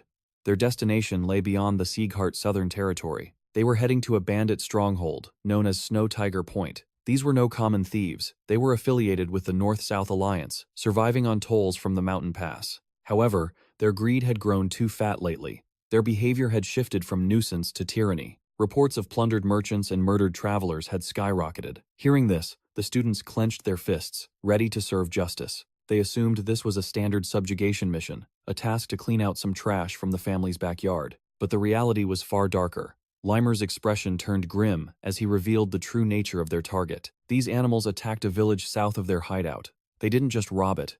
They massacred every living soul and burned it to ash. The mission objective changed in an instant. We are not here to arrest them. We are here to hunt the Snow Tiger bandits and annihilate them from the face of the earth. Limer adds a final warning to wipe the arrogance from their faces. Do not underestimate them. These bandits are famed aura users. This was a death match. Be ready. We march at dawn. That evening, under the pale moonlight, Runan stood alone in the training yard. She intended to sharpen her form before the bloodshed began, but frustration clouded her mind. She couldn't stop thinking about Raon's technique, his stab. It was fluid, relaxed, yet deadly. No matter how she swung her blade, she couldn't replicate that effortless perfection. She knew Raon would still be awake, likely training like a demon. The thought crossed her mind to swallow her pride and ask him for guidance. But she shook her head. No, I must forge my own path. She continued to swing, sweat dripping as she refined her art alone. Finally, her movements flowed like water. Satisfied, she sheathed her blade, intending to head home but not before saying goodbye to Raon. Then, a crucial memory sparked in her mind. Her mother had promised her something special if she returned early this week. Orb ice cream. The thought of the sweet treat instantly shattered her serious demeanor. Priorities shifted immediately. I will ask Raon tomorrow. But as she turned to leave, sensing only the taste of ice cream, a menacing shadow emerged from the darkness behind her. Runan freezes, her eyes widening in sheer terror as she recognizes the figure before her. It is a reunion she clearly never wished for. Standing there is the scion of the vassal house, Sirius Leon, and his sharp eyes immediately catch the look of dread painted on her face. With a twisted smile, he teasingly asks why she looks so sour to see her beloved big brother, feigning hurt feelings like a manipulative actor. But when his voice drops and he repeats that he detests her expression, Runan's body betrays her, trembling uncontrollably in his presence. He shifts gears, praising her splendid growth and speed, noting that the lamer instructional methods must be decent enough after all. During their brief spar, Syria claims he is proud of her, yet his words carry a venomous undertone regarding her future on the battlefield. He implies she should never risk her life. Suddenly, his warm mask crumbles into a gloomy glare, and he ruthlessly shoves her to the dirt. Chuckling darkly, he jokes that she must have slipped, before bringing up a haunting memory of a chipmunk she once raised with love. He speaks the name Ruby, and conjures a living chipmunk from thin air, forcing her to remember exactly how her beloved pet met its end. He reminds her of the penalty for disobeying him, and to Runan's absolute horror, his hand closes tight, crushing the innocent life in his palm. This atrocity shatters Runan's psyche instantly, the trauma of the past crashing over her like a tidal wave of despair. Syria savors her mental collapse, leaning in to whisper that she belongs solely to him, marking her as his possession until the end of time. He decrees that until he comes to claim her, she is forbidden from danger or hardship. She must simply exist, waiting for his command. Visions of her slaughtered pet flash through Runan's mind, recalling how Syria used such brutality to break her spirit years ago. The nightmare of their childhood has returned to the present, and that familiar, nauseating sickness rises in her throat. She lets out a blood-curdling shriek as her brother drinks in her suffering, but suddenly, a violent explosion rocks the area. Smoke billows between them, breaking Syria's concentration while Runan remains on the ground, shivering like a leaf in a storm. As the dust settles, Raon stands firm between the tyrant and his victim, his sword drawn and eyes burning with righteous fury. Syria looks unimpressed, coolly remarking that it is basic etiquette for a stranger to introduce himself before barking questions. Raon, having witnessed the assault, retorts that a man who corners a defenseless girl in an alley deserves no such courtesy. He speculates that this man must be a low-life thug or mugger, an insult that makes Syria's eye twitch with suppressed rage.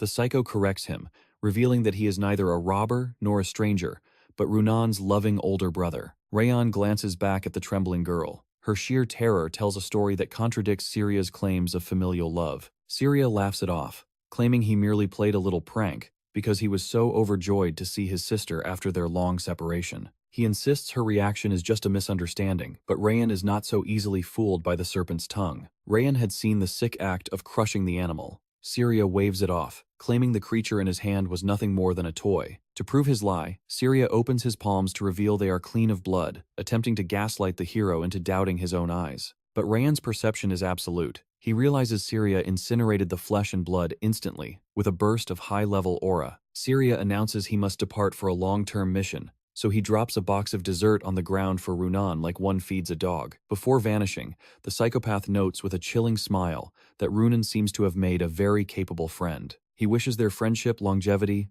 apologizes for his prank, and with a final lingering threat, takes his leave. As he disappears, Raon's memories align. He recognizes Syria as the sword prodigy of the Sleon family and one of the 12 Titans. This man is a future legend, destined to stand at the continent's pinnacle, known fearfully as the Spear and Sword. In his past life, Raon only knew the name, but meeting the man in the flesh reveals the twisted monster hiding beneath the hero's title. The encounter leaves a foul stench in the air, a nauseating aura that reminds Raon of the villainous Darius. Putting aside his disgust, our hero gently helps Runan to her feet, promising to guard her safely back to her carriage. She thanks him with a fragile voice, and he advises her to rest well, knowing the journey tomorrow will be taxing. Later that night, Runan stares at the box her brother left. Inside, she finds it filled with orb ice cream, a chilling reminder. The sweet treat brings no joy, only a whimper of despair as she realizes her brother has returned, and her nightmare has restarted. Nothing has changed since those dark days. Years ago, her pet Ruby had nipped her simply because it was protecting its babies. Runan had understood the animal's instinct, but Syria had flown into a possessive rage despite her desperate explanations. Ignoring her pleas, Syria had slaughtered the pet, declaring that because Runan belonged to him, she was not allowed to bleed. His control was absolute and suffocating. He commanded that she was forbidden from feeling pain, permitted only to breathe at his whim. He had threatened to massacre their entire family if she ever spoke a word to their parents, claiming he needed no one but her. He would set the world on fire, sparing only her. And thus, Runan lived in constant terror, not for herself, but for everyone around her. She believed that if she sealed her lips and locked her voice away, the world would leave her in peace. But that silence only forged a prison of isolation, forcing her to suffer alone in the dark. That is, until she realized she wasn't the only solitary soul in this world. After crossing paths with Raon Zieghart and truly seeing the depths of his character, witnessing the hellish training he endured and how he shattered the prejudice against him through sheer, blood-soaked effort, a spark ignited within her. She began to believe that she too could rewrite her destiny. That hope is exactly why she has been pushing herself past her limits to stand by his side. However, doubt creeps in, whispering that perhaps she is too broken to change. The following day, the trainees are deployed to the southernmost frontier of the territory. They arrive at Zartan village via a warp portal. Upon arrival, Instructor Lamer gathers them to brief them on their schedule. They are to rest for the night. Since they had rushed through the portal immediately after leaving the training grounds, they are ordered to recover their stamina. This will be their final moment of peace before the real mission commences. A local guide escorts them to their quarters. Once settled in the silence of the room, Raon speaks to the Demon King within him, thanking Wrath for alerting him to Syria's twisted malice. Without Wrath's heightened senses, Raon might have missed the danger, because that snake, Syria, had completely erased his spiritual presence. Wrath scoffs, claiming he only helped because of the girl who offered him the divine taste of bead ice cream. Since Syria stated his mission was long-term, he likely won't strike immediately. But the revelation that this monster is Runan's own brother weighs heavily on Raon. He fears the psychological scars might be too deep for Runan to heal. Wrath, in his infinite demonic wisdom, suggests a simple solution. Let him take over Raon's body. He promises to slaughter Syria and return control afterwards. While the Demon King is genuinely trying to repay the ice cream debt he owes Runan, Raon flatly refuses. Handing over his body is out of the question. Besides, simply ending Syria's life might not be enough, considering the trauma he inflicted. Raon realizes that a quick death is too merciful. Runan was the first person in his 2 lives to treat him with genuine warmth, so he makes a silent vow. He will personally eliminate Syria if he dares to harm her again. On the second day, having left the safety of the Zieghart domain, the squad reaches the site ravaged by the Snow Tiger bandits. The scene that greets them is a waking nightmare. Charred corpses are scattered across the scorched earth. The trainees, still just children, struggle to process the brutality, unable to comprehend how humans could inflict such atrocities on the innocent. It is a hellscape that shakes even the strongest among them, causing even the stoic Burin to look away in grim horror. The bandits had slashed the villagers' throats before burning them alive. However, amidst the collective shock, Raon notices one anomaly. Marta stands amidst the carnage, completely unfazed. Unlike the others, her eyes are cold. It suggests she has either walked through fields of dead bodies before, or her hands are already stained with blood. Suddenly, Raon senses an absence. Runan is gone. He scans the area and finds her isolated in a corner of the ruins. She stares blankly at a corpse, her hand covering her mouth as she fights back the urge to retch violently. Instructor Lamer calls the boys to attention, his voice cutting through the air. He reminds them that the filth calling themselves the Snow Tigers are responsible for this massacre. He forced them to witness this horror so they would understand the reality of their enemy and never drop their guard. The real battle begins now. Each trainee is issued a silent whistle, an artifact that emits no sound to the human ear, but signals the instructors immediately. If they find themselves facing death, they are to blow it, and help will arrive. But Lamer warns them, the bandits will show no mercy. They must fight with everything they have before resorting to the whistle. Runan flinches violently when Lamer commands them to take the bandits' heads without hesitation. The order triggers a dark memory. Raon takes command of the strategy, organizing the unit. He assigns Marta to lead Group A and Buran to lead Group B, splitting the trainees into squads of 3 or 4. Meanwhile, Runan is drowning in her own mind. Her brother's twisted words echo endlessly. You belong to me. You are not allowed to get hurt. You are not allowed to act without my permission. His threat was absolute. Anyone who touches what is his will die by his hand. The fear of defying him paralyzes her completely. She is spiraling into the abyss until Raon steps in, pulling her out of her trance so they can move out. She nods, hesitantly agreeing to follow. Raon surveys the terrain. He considers taking the high ground atop Mount Luton, which offers a commanding view and easy escape routes. It is technically the perfect strategic position for a bandit hideout, but Raon knows better. Because it is perfect, it is also predictable. There is no way experienced criminals would choose such an obvious trap, while being hunted by the continent's greatest sword clan. He calculates that they would choose the counterintuitive option, the hills directly behind the village. Trusting his instincts, he decides that he and Runan will investigate that spot, avoiding the dense forest that the other groups are heading towards. As they move, Runan's trembling intensifies, her composure shattering at the slightest sound. Wrath, floating beside them, urges Raon to say something to comfort her.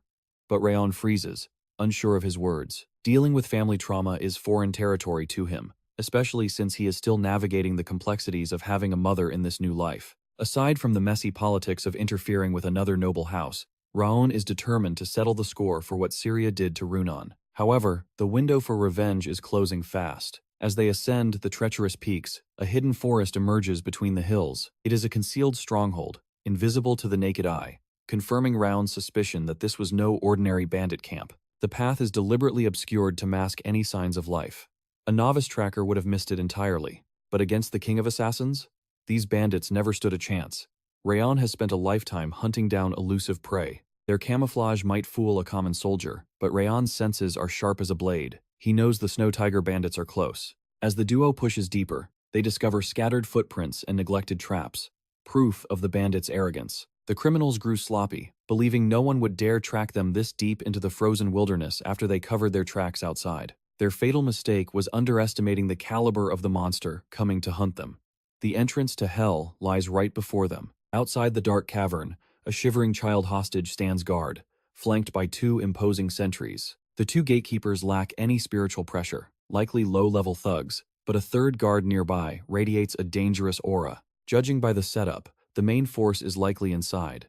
Raon calculates at least 20 bandits lurking in the shadows. Tactical logic dictates they should retreat, regroup, and signal for reinforcements to ambush the enemy. But one look at the hostage changes everything. The child is pale, his life force fading rapidly under the biting cold. He won't survive the weight. The icy grip of hypothermia is already setting in. Raon makes a split-second decision. Logic be damned. They have to rescue the hostage now and eliminate the guards in a silent blitz. Runan hesitates, fear flickering in her eyes. Raon grabs her attention, his voice steady and commanding. He needs her full power. The plan is simple. She will cast a barrier of absolute silence when he gives the mark. While she suppresses the sound, he will become the Reaper. Runan trembles, doubting if she has the resolve to act, but she steels her heart and nods. They crouch in the brush, waiting for the guard's vigilance to drift. The moment arrives.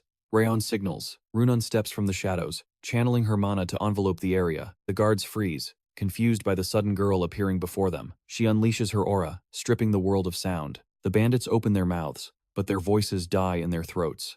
Panic sets in, as they realize they are trapped in silence. That is Raon's cue. Like a phantom, he dashes toward the 2 guards, moving faster than the eye can follow. Before the elite swordsman can even twitch, Raon's blade flashes, 2 heads roll, and he glides past the falling bodies. But chaos strikes from an unexpected angle.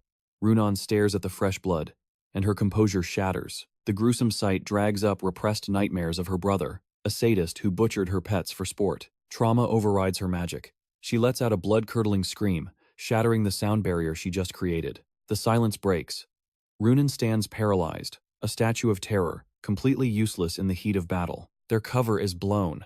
In a heartbeat, the elite swordsman lunges for Runan, targeting the weak link. Raon is too far away, but with a burst of desperate speed, he intercepts the attack, tackling the enemy to the dirt. Raon pins him down, his eyes burning with killing intent. Speak out of turn, and I remove a bone for every word. Suddenly, the ambient noise vanishes again. Raon glances back. Runan, despite her trembling hands, has restored the barrier. A smirk touches Raon's lips. She is terrified, yet she holds the line. That is the spirit of a warrior. With the hostage secured, Raon interrogates the guard. He confirms they are the Snow Tiger bandits, 39 strong. His instincts were correct. There are more patrols deep in the woods. But the guard reveals one more crucial detail. The little boy grabs Raon's sleeve, tears freezing on his face. Please, my little sister, she is still inside. Runan's heart breaks for him. Without hesitation, she promises the boy they will save his sister, no matter what. Raon frowns internally. Making promises they might not be able to keep is a dangerous game when outnumbered. Runan suggests calling for help now. She blows the silent whistle, trusting in the magical tool given by the elders. To the human ear, it is silent. But they forgot one thing. True monsters have senses far beyond human limits. Deep within the cave, a pair of eyes snaps open. The leader heard the frequency that should have been impossible to detect. Raon stiffens. He didn't hear it, but the enemy did. Armed men pour out of the cave entrance, surrounding them. What are two brats doing in a place like this? The tension spikes. Raon instantly hoists his captive as a human shield. The bandit leader steps forward, an overwhelming pressure radiating from him. Tell me, boy, who exactly were you calling? Raon offers no answer, meeting the bandit's demands with a cold, stony silence. He insists on a trade. A life for a life. But the bandit leader throws his head back, laughing maniacally at the proposition. To him, his captured subordinate is nothing but a pawn to be discarded. He sneers, ordering our hero to drop his blade. Unless, of course, he wishes to see the little girl's head rolling in the dirt. The situation is desperate. Realizing these villains possess no honor, Raon whispers to Runan, "Turn around. Do not watch what comes next. Move only on my signal." Suddenly, Raon becomes a blur. He slits the hostage's throat, spraying crimson across the enemy's vision. The bandits freeze, shocked by this ruthless brutality. Before they can react, Raon's sword is already airborne. It streaks through the air like a silver comet, piercing the heart of the man holding the little girl. Now, Raon commands. Runan unleashes her spiritual energy, summoning the frost mist. A blinding white fog explodes outward, swallowing the battlefield and robbing the enemies of their sight. While the bandits flail blindly in the white void, Runan locates the hostage and spirits her away. By the time the mist dissipates, the children have vanished like ghosts. Panic sets in among the thieves. Exploding with killing intent, the bandits scour the mountain, desperate to spill blood. Meanwhile, the biting cold begins to sap the children's stamina, making escape nearly impossible. Raon calculates the odds. If they flee now, these monsters will simply descend upon another innocent village. There is only one path: extermination. He orders Runan to guard the survivors while he hunts, but her eyes fixate on the fresh blood dripping from his arm. He scoffs, feigning indifference. It is merely a scratch. He turns to leave, but a trembling hand grips his sleeve. Runan begs him not to throw his life away in his condition. "Wait for the instructors," she cries, terror gripping her heart. Raon sees the shadow of deep-seated fear in her eyes. He understands her trembling, but he knows that paralysis is far deadlier than any blade. "These demons have spilled innocent blood," he declares. "Justice must be served for every fallen villager, for those who died protecting their homes, and for those who fought to the bitter end. He cannot turn his back. And for the few still breathing, he must become their shield." He looks deep into her eyes. It is time to address the demon haunting her soul regarding her brother. He admits he does not know the full story. But if you feed the fear, he warns, it will grow into a monster that drags you into the abyss forever. Stop running. His words strike a chord deep within her soul. Only you have the power to protect yourself. Your destiny, he says, his voice firm as steel, rests entirely in your own hands. He presses a small object into her palm. As he marches toward the bandit's lair, her vision blurs with tears. His words echo in her mind, shattering the glass walls of her trauma. She yearns to be strong. No more running. No more hiding. She wants the power to protect what she holds dear. She refuses to let the darkness consume her any longer. Opening her hand, she reveals the wooden chipmunk Raon gave her, a small totem, granting her the courage to step into the light. Inside the cave, the slaughter begins. Raon moves like a reaper, harvesting lives with terrifying speed. The boss screams for his head, but his minions are falling faster than they can comprehend. How can a mere child possess such devastating lethality? An ambitious lackey attacks from the blind spot. Raon dodges effortlessly, but the leader seizes the distraction to launch a catastrophic strike. The ground shatters under the impact. A direct hit, or so the bandit thought. It was an afterimage. Raon materializes behind the bewildered boss like a phantom. "Is waiting for cheap shots all you know?" Raon mocks. "Pathetic." Flash. With a single disciplined swing, the bandit's head is separated from his shoulders. The remaining scum tremble in horror. This boy is a monster in human skin. Ryan demands their surrender. Suddenly, a wave of overwhelming pressure crashes down. The white-haired man was just a decoy. The true leader, Vakon, emerges from the shadows. Why must I deal with such incompetence? He eyes the boy, wondering if his crew is even worthy of joining the legendary North-South Alliance. But Vakon pauses, intrigued. He sees it. The undeniable aura of nobility etched into Ryan's face. The bandit leader's eyes gleam with greed as he lunges, figuring this wealthy young master is his ticket to a fortune in ransoms. He plans to capture the whole lot, and judging by the weight behind his blade, this guy isn't just a common thug. He wields serious power. Steel clashes against steel. The attack forces Raon back, proving that the Lord of the Snow Tiger Bandits is a genuine swordsman master. But while they are locked in combat, chaos erupts on the flank. Another bandit announces he has located the girl and the hostages outside. Runan is trembling like a leaf, barely able to lift her weapon. She is clearly in no state to fight off a ruthless criminal. Raon tries to break away to save her, but the bandit lord intercepts him.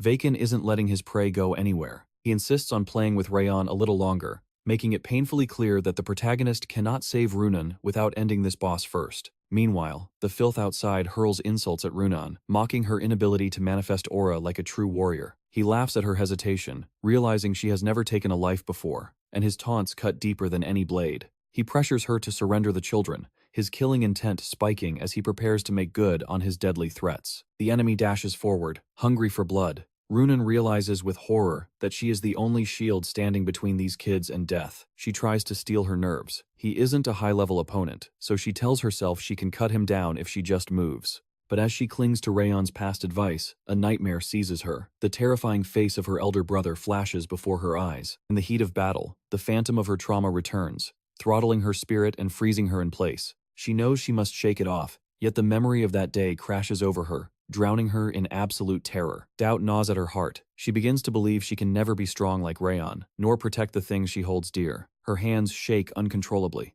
Unable to even swing her sword, she is paralyzed by the suffocating grip of fear. How can a broken girl like her, who has never protected anything, possibly save anyone now? Suddenly, a roar pierces her darkness. Someone is shouting her name, dragging her consciousness back to reality. It is Raon. Even while clashing with the boss, he looks at her with burning intensity and assures her that she has the strength to protect them. His belief in her shatters the despair. Tears stream down her face as Rayon's voice becomes a light in her abyss. The world slows down, and the enemy seems to move at 0.5 speed. She can see everything clearly now. A surge of gratitude explodes in her chest. Raon gave her courage, and she uses that fire to slash through the invasive nightmare. She severs the vision of her brother. As the bandit inches closer, she silences him with a single, decisive strike across the stomach. She stands victorious, eternally grateful to the boy who believed in her. Meanwhile, Vakon is watching in disbelief. He is stunned that his subordinate was instantly deleted by a trembling little girl, and he curses the incompetence of his crew. But calling Runan a twerp was his final mistake. Rayon's eyes go cold. He defends her honor, declaring she has overcome a hellish past. She conquered her demons with her own 2 hands, proving she possesses a heart stronger and purer than anyone else. Raon unleashes his power. He activates the Million Flames art, dashing past the bandit leader with the dazzling technique, Flower Rain. The boss falls, cut down in an instant. With the enemies neutralized, Raon scans the area for traps. Before the instructors arrive, he discovers a treasure. It is the rare elixir known as the Two-Tone Flower. It seems these bandits slaughtered an entire village just for this prize. But suddenly, a chilling presence appears behind them. A voice asks if the party is over. This mysterious newcomer recognizes the flower and seems dangerously calm. He cheerfully asks if Raon wiped out the bandits himself. This man is a legend from the North-South Alliance, the Eternity Bandit Lord, Lecter. Raon's guard goes up immediately. He does not trust this smiling stranger for a second. Raon demands to know his business. Lecter just laughs, amused by the boy's audacity, assuming it comes from arrogance. Still suspicious, Raon probes his identity, though he already knows exactly who stands before him. In Raon's past life, the name Lecter was legendary. He was a genius swordsman who carved a bloody path through history. He is the monster who walked into the Alliance with a single sword and built a mighty fortress of his own. It took him only 10 years to become a king. Unlike the trash they just fought, this man is a true warrior of the highest caliber. Lecter's sharp eyes dissect them instantly. He realizes they are descendants of a renowned noble lineage. He identifies them as direct bloodlines of the Six Lords, likely from the Secker house, noting they must be trainees. Since they lack the official flamesword emblem, he pauses, weighing whether he should simply slaughter them both right here. The air grows heavy as Lecter releases a storm of killing aura. Raon thinks the guy is being a prick for showing off his bloodlust, but Lecter doesn't realize that our boy lived his previous life as a master assassin. Mere intimidation won't work on a soul forged in shadow. The fact that Raon could remain standing amidst such suffocating killing intent sparked Lecter's twisted amusement. Meanwhile, Raon calculated the odds. A stealth assassination might have succeeded, but in a frontal clash with his current power, the chances of victory were non-existent. Yet, the word retreat did not exist in his dictionary. Our boy unsheathed his blade, steel singing as he challenged his opponent to prepare for battle. Lecter laughed at the bravado, reminding Raon that death was the only outcome. But Raon simply nodded, accepting the cruel law of this world. The weak fall, and the strong survive. These cold words from a child fascinated the assassin. Suddenly, Raon's aura shifted, burning with a determination that defied logic. That blazing spirit made the man hesitate. To snuff out such a promising flame here would be a waste. But Raon countered that a warrior does not get to choose where he dies. Lecter chuckled, wondering if this brat had been memorizing philosophy books. The profound speech felt out of place for a mere child. However, Lecter revealed the true reason he was sheathing his blade today. It wasn't just the boy's amusing guts. A fierce wind had been observing them from the shadows. The metaphor flew over Raon's head, but the presence of a third party was undeniable. The assassin leaped back, putting distance between them. Before vanishing, he demanded the boy's name. Raon declared his identity with unwavering confidence. Lecter grinned, replying that he eagerly awaited the day that name would thunder across Mount Turkon. And just like that, the threat dissolved into the wind. Raon wasted no time. They needed to secure the children immediately. He ordered a retreat from the premises, and Runan nodded in obedience. But before they moved, the Ice Princess asked a quiet question. "Did I do well?" The vulnerability took Raon by surprise. For the first time in ages, he gave her a genuine compliment, telling her she was the absolute best. A rare smile bloomed on Runan's face. Soon, they returned to camp, dragging the severed head of the Snow Tiger leader as proof of their triumph. The sight sent Burin and Martha into a fit of jealous rage. They were furious at having fallen behind and missing the glory of combat. Instructor Rimmer stepped in to mediate, insisting it was a victory for the entire team. To distract them, Rimmer began regaling them with tales of his own rookie days. But this triggered Wrath, the demon king dwelling within Raon. His ego couldn't handle a mere elf bragging. Wrath began shouting about how he froze an entire celestial palace during his first battle, a feat far beyond anything the instructor could dream of. Later, the House of Sloane agreed to take in the orphaned children. They would have a new home and a future. This decision was heavily influenced by the unexpected bond Runan had formed with the little ones. Once the dust settled, they returned to the main estate. Lord Glenn summoned the young heroes. In recognition of their valor, he bestowed upon both Raon and Runan a bronze medallion. The head of the house even offered rare words of praise. He also allowed Raon to keep the mystical two-colored flower he had obtained in battle. It seemed like a perfect, happy ending. But the real trial was waiting for Raon back at the annex. He arrived to find Dorian stepping out of the building. Suspicious, Raon asked what the boy was doing there. Dorian cheerfully explained that Lady Sylvia had asked for a full report of the mission, a complete summary of every dangerous moment. Raon's blood ran cold. This was a disaster. He had desperately wanted to hide the bloodshed from his gentle mother. He had slaughtered bandits that day. And Dorian, with the social awareness of a brick, had just told her everything. Raon walked inside, bracing for impact. He was met by Helen and his frantic mother, their eyes wide. He began to stammer, trying to construct a defense before the scolding began. He was certain she would be horrified that her son had gone out and mercilessly killed people. But before he could spin his excuse, Sylvia pulled him into a desperate embrace. She simply whispered that he had done so well. Her reaction left him stunned.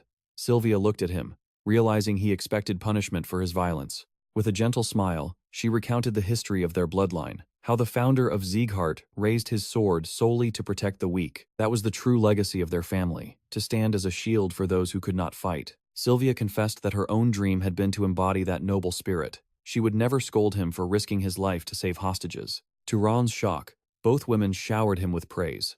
They were bursting with pride at the man he was becoming. Helen even declared she would march to the main house and brag about his heroism to anyone who would listen. It didn't make sense to Raon's assassin logic. He couldn't compute this level of unconditional love, chalking it up to the complexity of human emotion. Regardless, he made a mental note to beat Dorian to a pulp for his big mouth. Meanwhile, at the House of Runan, the Ice Princess played with the simple doll Raon had given her on the battlefield. The memory attached to it brought a flicker of amusement to her eyes. Her mind was consumed by one thought: how she would repay Raon for his kindness the next time their paths crossed. Back at the training center, Instructor Rimmer reflected on the day's events. It turned out he had been hiding behind a boulder the entire time. He had watched every second of Raon's standoff with Lecter. A nostalgic smile played on his lips as he recalled the boy's ferocity. It had been a long time since he felt that specific kind of awe.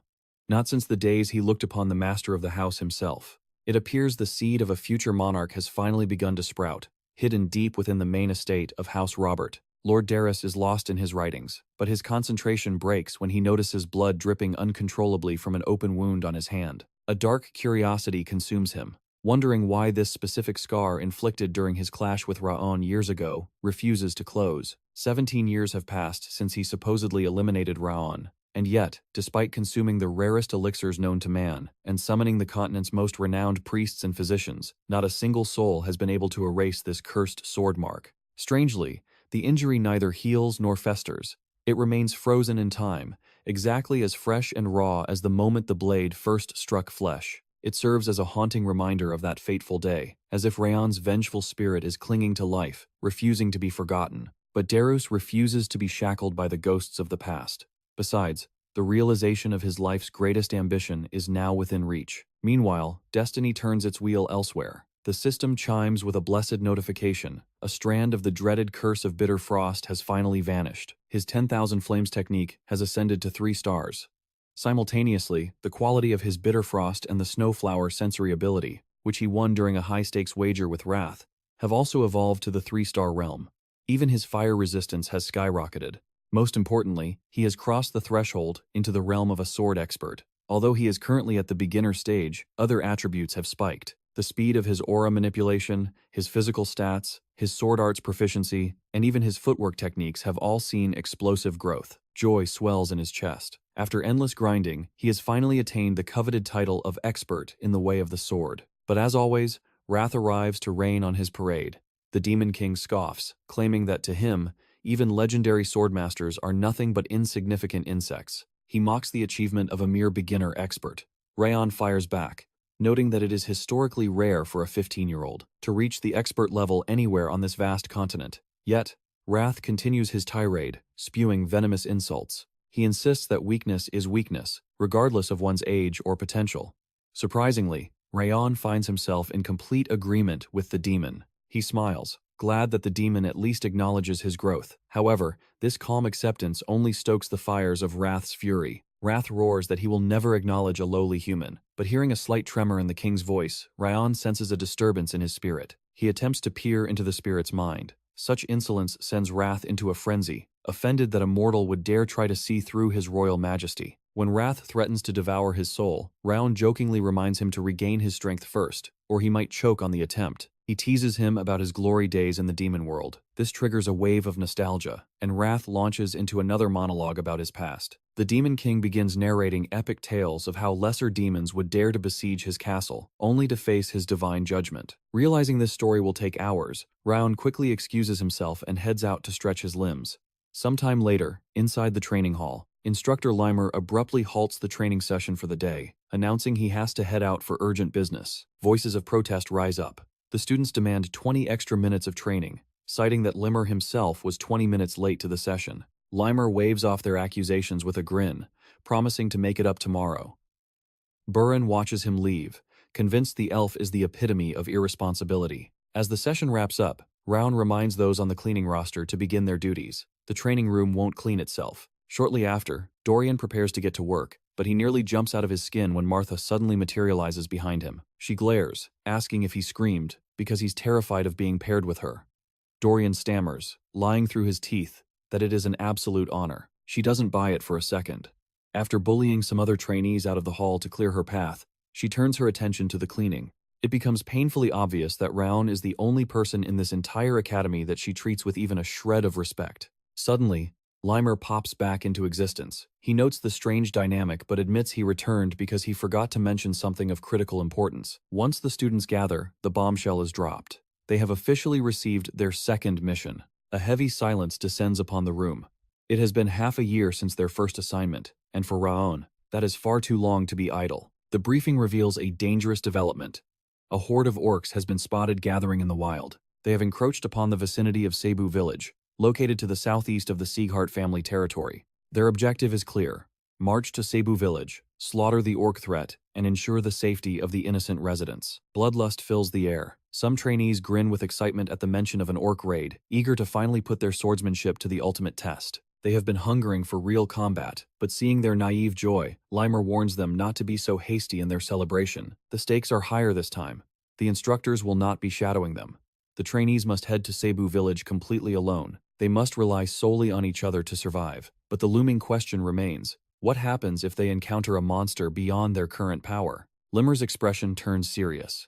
He tells them that a true warrior needs more than just sword skills to survive in this world. They must possess the wisdom to assess the odds, and the courage to abandon the mission if it means returning alive. The instructor emphasized that a leader's judgment is the thin line between life and death on the battlefield. It is the commander alone who must read the chaos and decide whether to crush the enemy, strike from the shadows, or live to fight another day. Dorian, ever the pragmatist, raised a trembling hand to ask if retreating from a hopeless battle was truly honorable. He was assured that facing one of the 5 demon lords and surviving to report it would be considered a victory, not cowardice. Of course, Dorian only heard what he wanted to hear, focusing entirely on the fact that he wouldn't be punished for running for his life. However, the atmosphere shattered when they received their marching orders. Departure was set for dawn, in just 2 days. Panic rippled through the ranks. The sun was already setting, leaving them but a single day to prepare for war. But the battlefield waits for no one, and the monster raids had escalated beyond mere skirmishes, demanding immediate intervention. Innocent lives hung in the balance, and a moment of hesitation could mean the destruction of the entire village. Fury blazed in Warren's eyes, cursing Instructor Lamer for keeping them in the dark until the 11th hour. But Raon's voice cut through the chaos like a blade, silencing their pathetic complaints with cold logic. He reminded them that a true warrior sleeps with one eye open, urging them to stop wasting precious seconds on useless arguments. His words struck a chord, and the trainees realized it was better to sharpen their blades than to cry over spilled milk. Lamer watched with a hidden smile, seeing a true commander rise, but he warned them that orcs were not mindless beasts. They are towering mountains of muscle that move in hordes, a green tide of destruction unlike anything the students had faced before. The trainees would not be dueling honorably. They would be drowning in a sea of enemies, fighting for every inch of ground. Lamer advised that meeting their brute strength head-on was suicide. Evasion and precision were their only paths to survival. Luckily, they had mastered the flowing footwork technique. 2 days later, Destiny called at the training center. Raon inspected the enchanted dimensional bags provided by the main house, sensing a hidden message in the meager supplies. It was clear that House Zieghart would not coddle them. They were expected to survive on their own instincts, which Raon respected. This independent approach suited him perfectly, but the Demon King Wrath couldn't resist mocking him from within. The demon scoffed at Raon's arrogance, but Raon simply smirked, reminding the parasite who truly owned those stolen stats. Their mental duel was interrupted by a sharp knock. Raon opened the door, only to freeze at the sight of his mother, Sylvia. Her eyes were not filled with warmth, but with a terrifying intensity as she demanded why he hadn't come to say goodbye. Raon blinked, realizing his covert departure had been exposed. He suspected Dorian, but the leak came from Lamer himself. A flicker of annoyance toward his instructor sparked within him, but he quickly bowed his head in apology to the formidable woman before him. Sylvia's icy facade melted into a pout before she sighed, taking his rough hands into her gentle ones. She looked deep into his eyes, reminding him that leadership is not a crown to wear for vanity, but a heavy burden. Even a dragon cannot rule the sky alone. He must guide his comrades to ensure no blood is shed needlessly. It is the commander's duty to place every piece on the board perfectly, minimizing sacrifice to achieve absolute victory. Every order he gives carries the crushing weight of a human life. Raon listened, stunned by her wisdom. He had braced himself for a scolding, yet she was bestowing the strategy of a matriarch upon him. She warned that monsters are cunning, and to protect the innocent, they must be exterminated down to the very last breath. In that moment, she spoke not as a mother, but as a daughter of Zieghart, urging him to rise above his rank as a trainee. He must embody the spirit of the first head of the house, to be the shield that guards the weak. As her lecture ended, Raon admitted he thought she would be furious. She confessed her anger was real, but her fear was greater. Suddenly, she pulled him into a desperate embrace. This was no time for harsh words. She promised him a proper scolding if he returned alive, her voice trembling with pride. Through her worry, she marveled at how her son had stepped out of the shadows and become a radiant warrior. Such raw affection was alien to the former assassin. But slowly, Raon allowed himself to lean into her warmth. Before the gates opened, the grim reality set in. Outside the estate, the laws of the safe zone did not apply. They had to become predators, sensing danger in the wind, never doubting their instincts for a second. Retreat was not cowardice, it was strategy. The journey, usually a month-long march, would be a sprint. They would tear through the wilderness to arrive in just 2 weeks. Lamer gave his final blessing to the squad. Raon signaled the formation, his eyes sharp. The young dragons were ready to fly. It wasn't merely Raon's overwhelming aura or his godlike battle instincts that set him apart. It was his terrifying adaptability. This unique talent would turn their impossible mission into a walk in the park. Raon took command, ordering Dorian to secure their supplies. He checked the condition of every team member with the eye of a veteran general. Lamer could only chuckle, finding it absurd that Raon was merely a 15-year-old boy. The boy had never once failed to shatter the glass ceiling of expectations. He was nothing like the fragile rookie Lamer had painted him to be. One of the instructors nervously reminded Lamer of their duty. They were supposed to shadow the children closely to prevent any fatal mishaps, but judging by the growing distance, Lamer's previous orders were a lie. He had manipulated the trainees into believing they were completely alone, with no hope of backup. Meanwhile, Lamer waved off the concerned instructors, telling them to relax. He knew there was a monster hiding among the children, one with senses sharper than a beast. Trusting in Raon's power, Lamer casually laid down for a nap. The other instructors exchanged uneasy glances, their whispers filling the air. They murmured amongst themselves, questioning the sanity of this decision. Was it truly acceptable to let mere children march into the jaws of death alone? They watched the trainees fade into the distance. Sensing their anxiety, Lamer finally spoke up, his voice dripping with casual confidence. They shouldn't be worried about the children's safety. Instead, they should save their pity for the orcs who were about to face them. Meanwhile, in the depths of a sinister cave, a shadowy figure, radiating a bloodthirsty aura, demanded a report. His subordinate confirmed the location of their next target. With the target verified, the leader's eyes gleamed with malice. He ordered an immediate march toward Sabu village. He gave a chilling command to slaughter anyone who dared to block their path. Days later, the trainees arrived at the dense forest bordering Sabu village, but their path was blocked by a formidable presence. It was Raon Zieghart, the ace of the 6th training ground, and a direct descendant of the main family. Shock rippled through the group. They wondered why the rival division was here, but Raon threw the question right back at them with a sneer. Rumor had it that Raon had been bedridden with injuries. He was supposed to be stuck in the infirmary before ever joining the 6th training ground. Yet, he stood before them fully healed, his presence imposing. It was clear he had evolved into a master swordsman during his absence. The leader of the 6th training ground stepped forward, his voice stern. He declared their mission was to annihilate the orcs, demanding to know why Raon's team was trespassing. Raon stepped up, his expression unreadable. He informed them that they were assigned the exact same target. Kane's eyes narrowed, questioning if headquarters had issued a duplicate order. The tension thickened. Neither unit had received any intelligence about another team operating in the area before they mobilized. The truth, however, lay in the events of the previous night.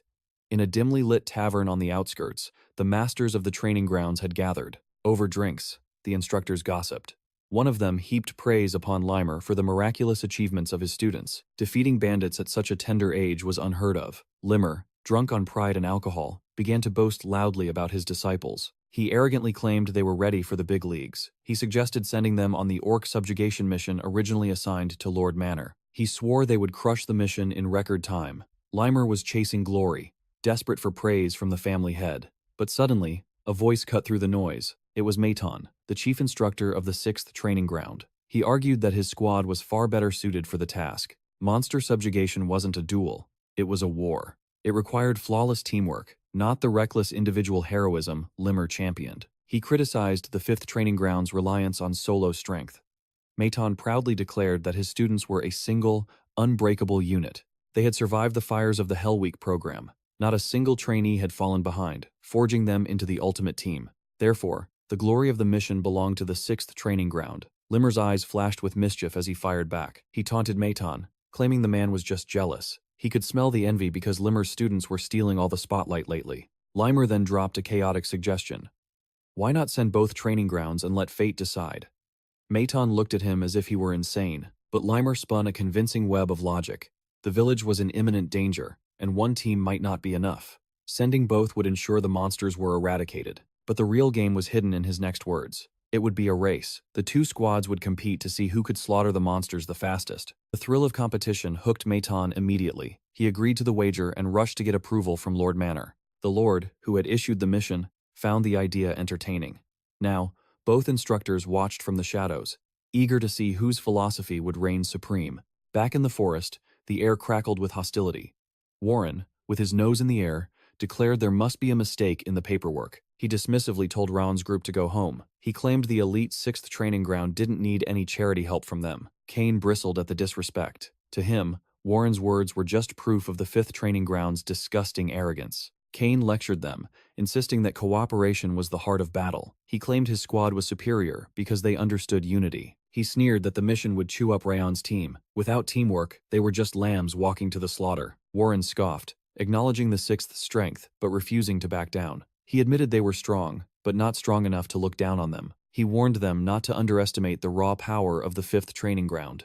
The argument heated up, turning into a clash of pride. Raon stood silently, watching the chaotic scene unfold. A realization struck him like lightning. The instructors had orchestrated this entire collision on purpose. It seemed completely illogical to deploy them into the field without a single word about this chaotic mix-up. But then again, Instructor Lemaire was a man who believed that steel is forged only in the fires of real combat. This mission wasn't a clerical error. It was the ultimate crucible to test their mettle in the harsh reality of the world. Monster subjugations demand flawless strategy and unity, two things these arrogant fledglings sorely lacked, so it made perfect sense. Lemaire had intentionally orchestrated this clash between the 5th and 6th training grounds to shatter their egos and expose their fatal flaws. Especially now that their fame was rising within the house, Raon realized just how terrifyingly cunning their elven instructor truly was. It was a cold calculation. The only way to survive was for the team to learn the undeniable power of cooperation the hard way. Yet, amidst the tension, a memory surfaced, his mother's gentle voice echoing in the chambers of his heart. She wished for him to be a sword that protects, not just destroys. With that resolve, he stepped in to cool the boiling blood of his peers. He declared that bickering here was nothing but a foolish waste of precious seconds. Since neither prideful group would bow to the other, Raon proposed the only path that wouldn't lead to total ruin. A duel for command. But Warren immediately roared in protest, claiming it would drain the strength they needed for the hunt, especially when walking into the unknown jaws of a monster den. Every ounce of stamina was a lifeline. However, the 6th training ground stood immovable as a mountain. Seeing this, Raon quickly analyzed the situation. If the target was orcs, their numbers would be vast. There was enough glory for everyone if they played their cards right. The terms were set. The victors would lead the charge as the vanguard, while the defeated would serve as support. Raon outlined the tactic, decapitate the snake, by slaughtering the orc chief to shatter their chain of command. They would proceed with the purge, but if the vanguard faltered against the beastly tide, the support team would step in to finish the job. It was a logical gamble, and the others finally nodded in agreement. The pact was sealed. They donned their combat gear, preparing to clash with full, unrestrained power. Victory demanded total dominance, either wipe out every enemy combatant, or seize their flag. It was a brutal, straightforward skirmish, far simpler than their usual complex drills. But when Raon attempted to formulate a plan, Marta, the vanguard leader, turned a deaf ear, convinced their foes were mere insects. She scoffed, ordering the rest to sit back and witness her single-handedly crush the opposition. In a blur of motion, she lunged at the enemy trio. She roared that a lion has no need for tricks against rabbits. She charged with reckless ferocity, while Raon remained calm, activating the heightened perception of his snowflower technique. His senses expanded, the icy aura of the snowflower, allowing him to scan every inch of the battlefield in high definition. Runin whispered, questioning victory without a plan. Raon simply sighed, knowing words were useless against such arrogance. Any strategy he offered would have been rejected by their blinding overconfidence. When asked about the outcome, his voice was cold. Marta, Warren, and the fools who charged in were destined for defeat. It would be a slaughter. And just as he predicted, Marta hit a wall she couldn't break. The enemy's defense was impenetrable. Even a simple pyramid formation felt like striking an iron mountain. As the clash intensified, the opposing vanguard leader looked down at her with pity. He reminded her that she wasn't the protagonist of this world, and looking down on hard work was a fatal mistake. It was a crushing blow. The fighters of the 5th training ground were repelled, forced to retreat in shame to their side of the mountain. Now that their pride was bruised, Raon stepped forward to shatter their delusion, proving the world was far harsher than they imagined. He accused them of arrogance, of thinking the world stood still while they played with swords. The 5th training ground had underestimated their rivals, simply because the 6th had lost to the Owen Kingdom before. This humiliation was the price of their folly, charging into battle without a shred of tactics or unity. They had squandered their precious aura and stamina, forgetting that their opponents also bled and sweated every single day for this. Silence fell over the group as the truth sank in. But Raon wasn't done. He announced that victory was still within their grasp. Marta finally bowed her head, listening. Seeing the unyielding fire rekindle in her eyes, Raon began to weave the true path to victory. Meanwhile, the vanguard of the 6th training ground scoffed, surprised that the rumored elite were so disappointing. They weren't the threats they were promised to be, but their leader narrowed his eyes, barking a warning. They could not lower their guard, not against the very team that had annihilated the infamous Snow Tiger group of the Great South-North Union. The conversation was cut short as Marta stormed back onto the battlefield, and the enemy vanguard leader prepared to end her legend right there. But Marta, arrogant as ever, simply sneered and warned him that his loose tongue was about to cost him a world of pain. With a roar, she charged. The opposing commander barked orders, focusing their entire aura defense to the front to crush her head on. But shock painted his face. Marta wasn't aiming for the front. She struck the flank, exposing their fatal weakness in an instant. She bypassed the heavy defense completely. Meanwhile, Warren descended upon another unit, and the trainees braced for his usual brute force. They deployed their previous counter-strategy, a grave mistake. Warren anticipated the move and drove them into a corner with terrifying precision. He slammed them into the dirt. The commanders of the 6th training ground could only watch in stunned silence as their soldiers fell. The fighting styles had completely evolved. Back at the vanguard, Marta's assault was turning the tide of war, crushing the enemy line. As she decimated their formation, realization hit her. Raon's tactical genius was absolute. He had been right all along. Moments ago, Raon had pierced their pride with a simple question. Do you know why you lost, even though your power far exceeds theirs? The answer was bitter. They lacked a strategy. While the 6th training ground had dissected their every weakness before the match began, their opponents had analyzed every ounce of combat potential, crafting a perfect counter-strategy for every single trainee to ensure victory. That arrogance led to their humiliating defeat. Dorian began to panic about losing again, but Marta silenced him with a terrifying glare. "Shut your mouth," she hissed. She refused to hear about defeat. Even as the grim reality showed, their numbers were already dwindling. Even the survivors were gasping for breath, their aura reserves dangerously low. The scales of victory were tipping heavily against them. However, Raon finally revealed the truth. It turned out Cain possessed hyper-developed senses and vision, allowing him to read the battlefield. That was the key.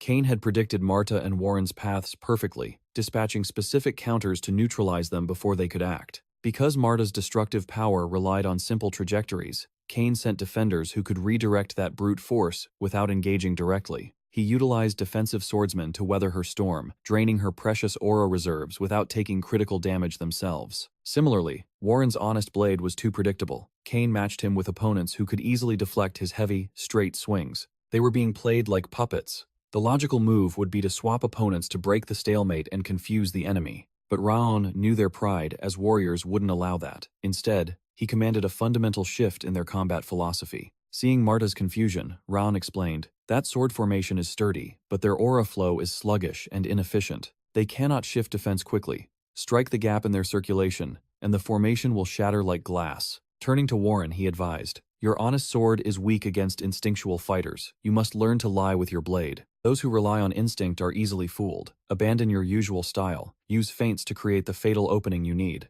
Deceive them, and their defense will crumble." Hearing his precise analysis, the two warriors were absolutely floored. They wondered if he had analyzed every exchange with godlike perception, despite sitting silently on the sidelines the entire time. Raon acknowledged Cain's heightened senses, but his voice was cold.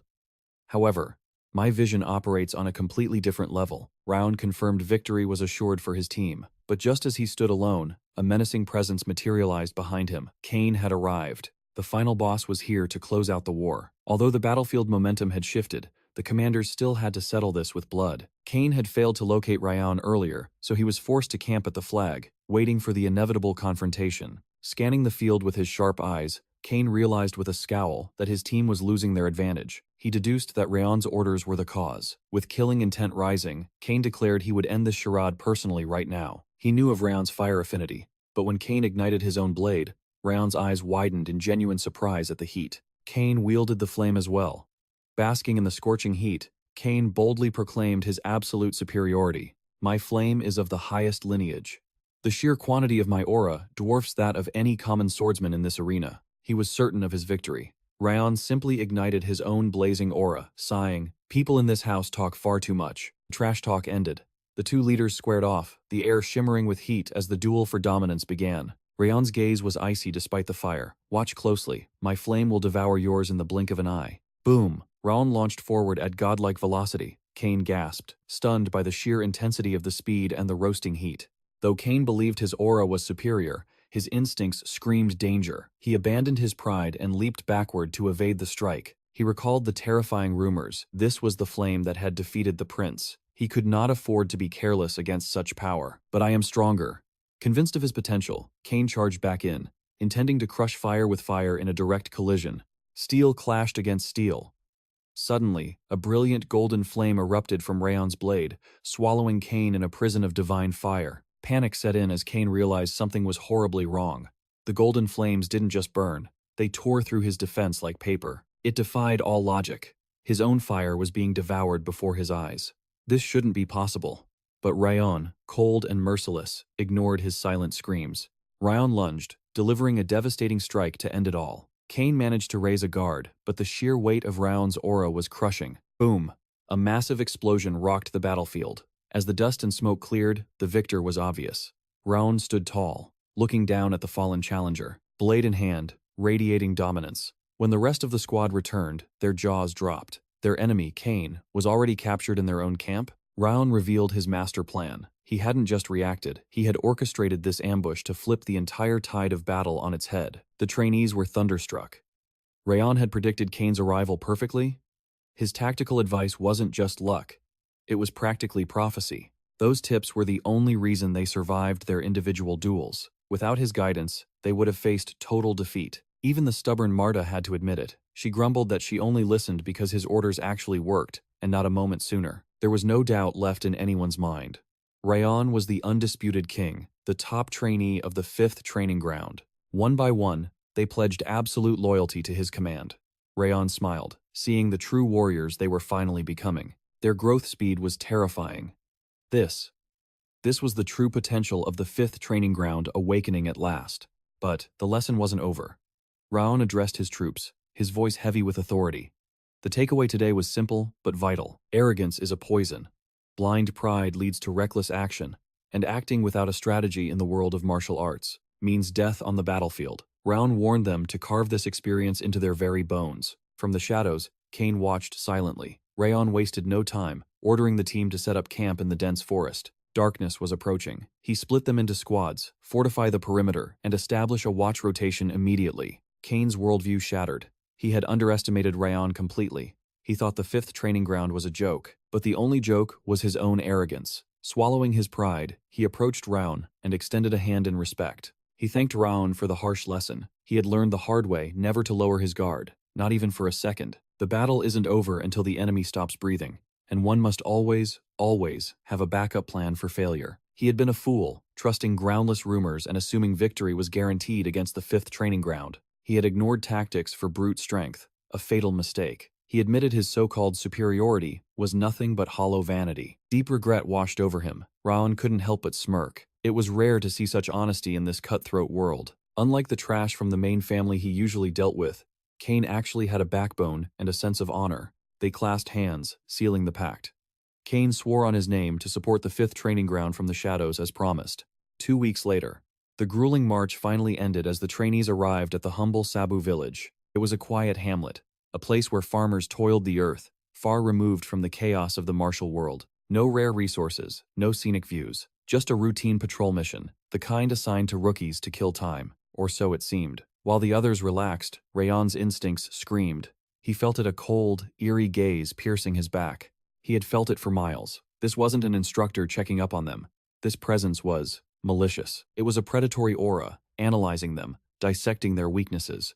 Raon narrowed his eyes. If they wanted to play games, he would oblige. The best move was to feign ignorance and feed the spy false information. Suddenly, Raon turned to Warren. He ordered him to take command as the squad leader. Warren blinked, utterly confused by the shift. Raon spun a convincing lie, claiming he wanted the other members to play integral parts in this new mission. He pointed out that he and Runan had hogged the glory during the Snow Tiger incident. It was time to leverage Warren's pride. He poked at Warren's ego. reminding him of his bold declaration to surpass Raon on their very first day of training. "Prove it," Raon challenged. Warren clenched his fist, determined to show just how much he had evolved since then. The announcement was made. Warren was now in charge. As expected, Marta looked like she had just swallowed a lemon. Raon leaned in, whispering that he had a reason. He asked for her trust, and to obey Warren, for now. Surprisingly, she scoffed. She didn't need special convincing. She had sworn to follow Raon, and if this was his order, so be it. Just get results, she grumbled. Alone at last, Raon communed with the Demon King, Wrath. The entity had sensed the stalker too. As usual, the demon was savage. "If you hadn't noticed that maggot, I would have forced you to bite your tongue and die," Wrath sneered. Raon ignored the insult. "How many?" he asked, trying to leverage Wrath's superior senses after consuming his stats. The demon turned his nose up, refusing to spoon-feed him coordinates, but that silence was answer enough. Raon smirked. It was a lone wolf. Wrath froze, absolutely shook that Raon picked up on that tiny detail. He hadn't even realized. He'd slipped up and used the pronoun his, but the moment Wrath realized he'd been played like a fiddle, he started raging. He cursed and screamed at Raon, but Raon ignored the noise. One spy didn't mean they were safe. A single observer implies a pack in the shadows. That eerie feeling? It was sticking to him like tar. His gut screamed that this mission was going to be a disaster. Meanwhile, the rat watching them scurried back to his master. He reported spotting the Zieghart kids, but the boss just rolled his eyes. "They're barely out of diapers," the boss scoffed. "Mere trainees, not real threats. No instructors in sight?" They were probably just on a basic training run. Easy pickings. The scout bragged about his stealth, and the boss nodded. Of course. Those greenhorns couldn't sense a storm coming. Still, it was odd. Why would the great House Zieghart send children to clean up orcs? The villagers must have panicked and called for backup, the boss guessed. Just a distraction. They were wasting time. The clock was ticking, and they still hadn't found the artifact they came for. This shadow sect had turned the mountain upside down, looking for a magic stone, with zero luck. That left only one hiding spot, the village. "Shall we burn it down now?" the scout asked, trembling with bloodlust. The boss held up a hand. "Patience." The scout looked disappointed.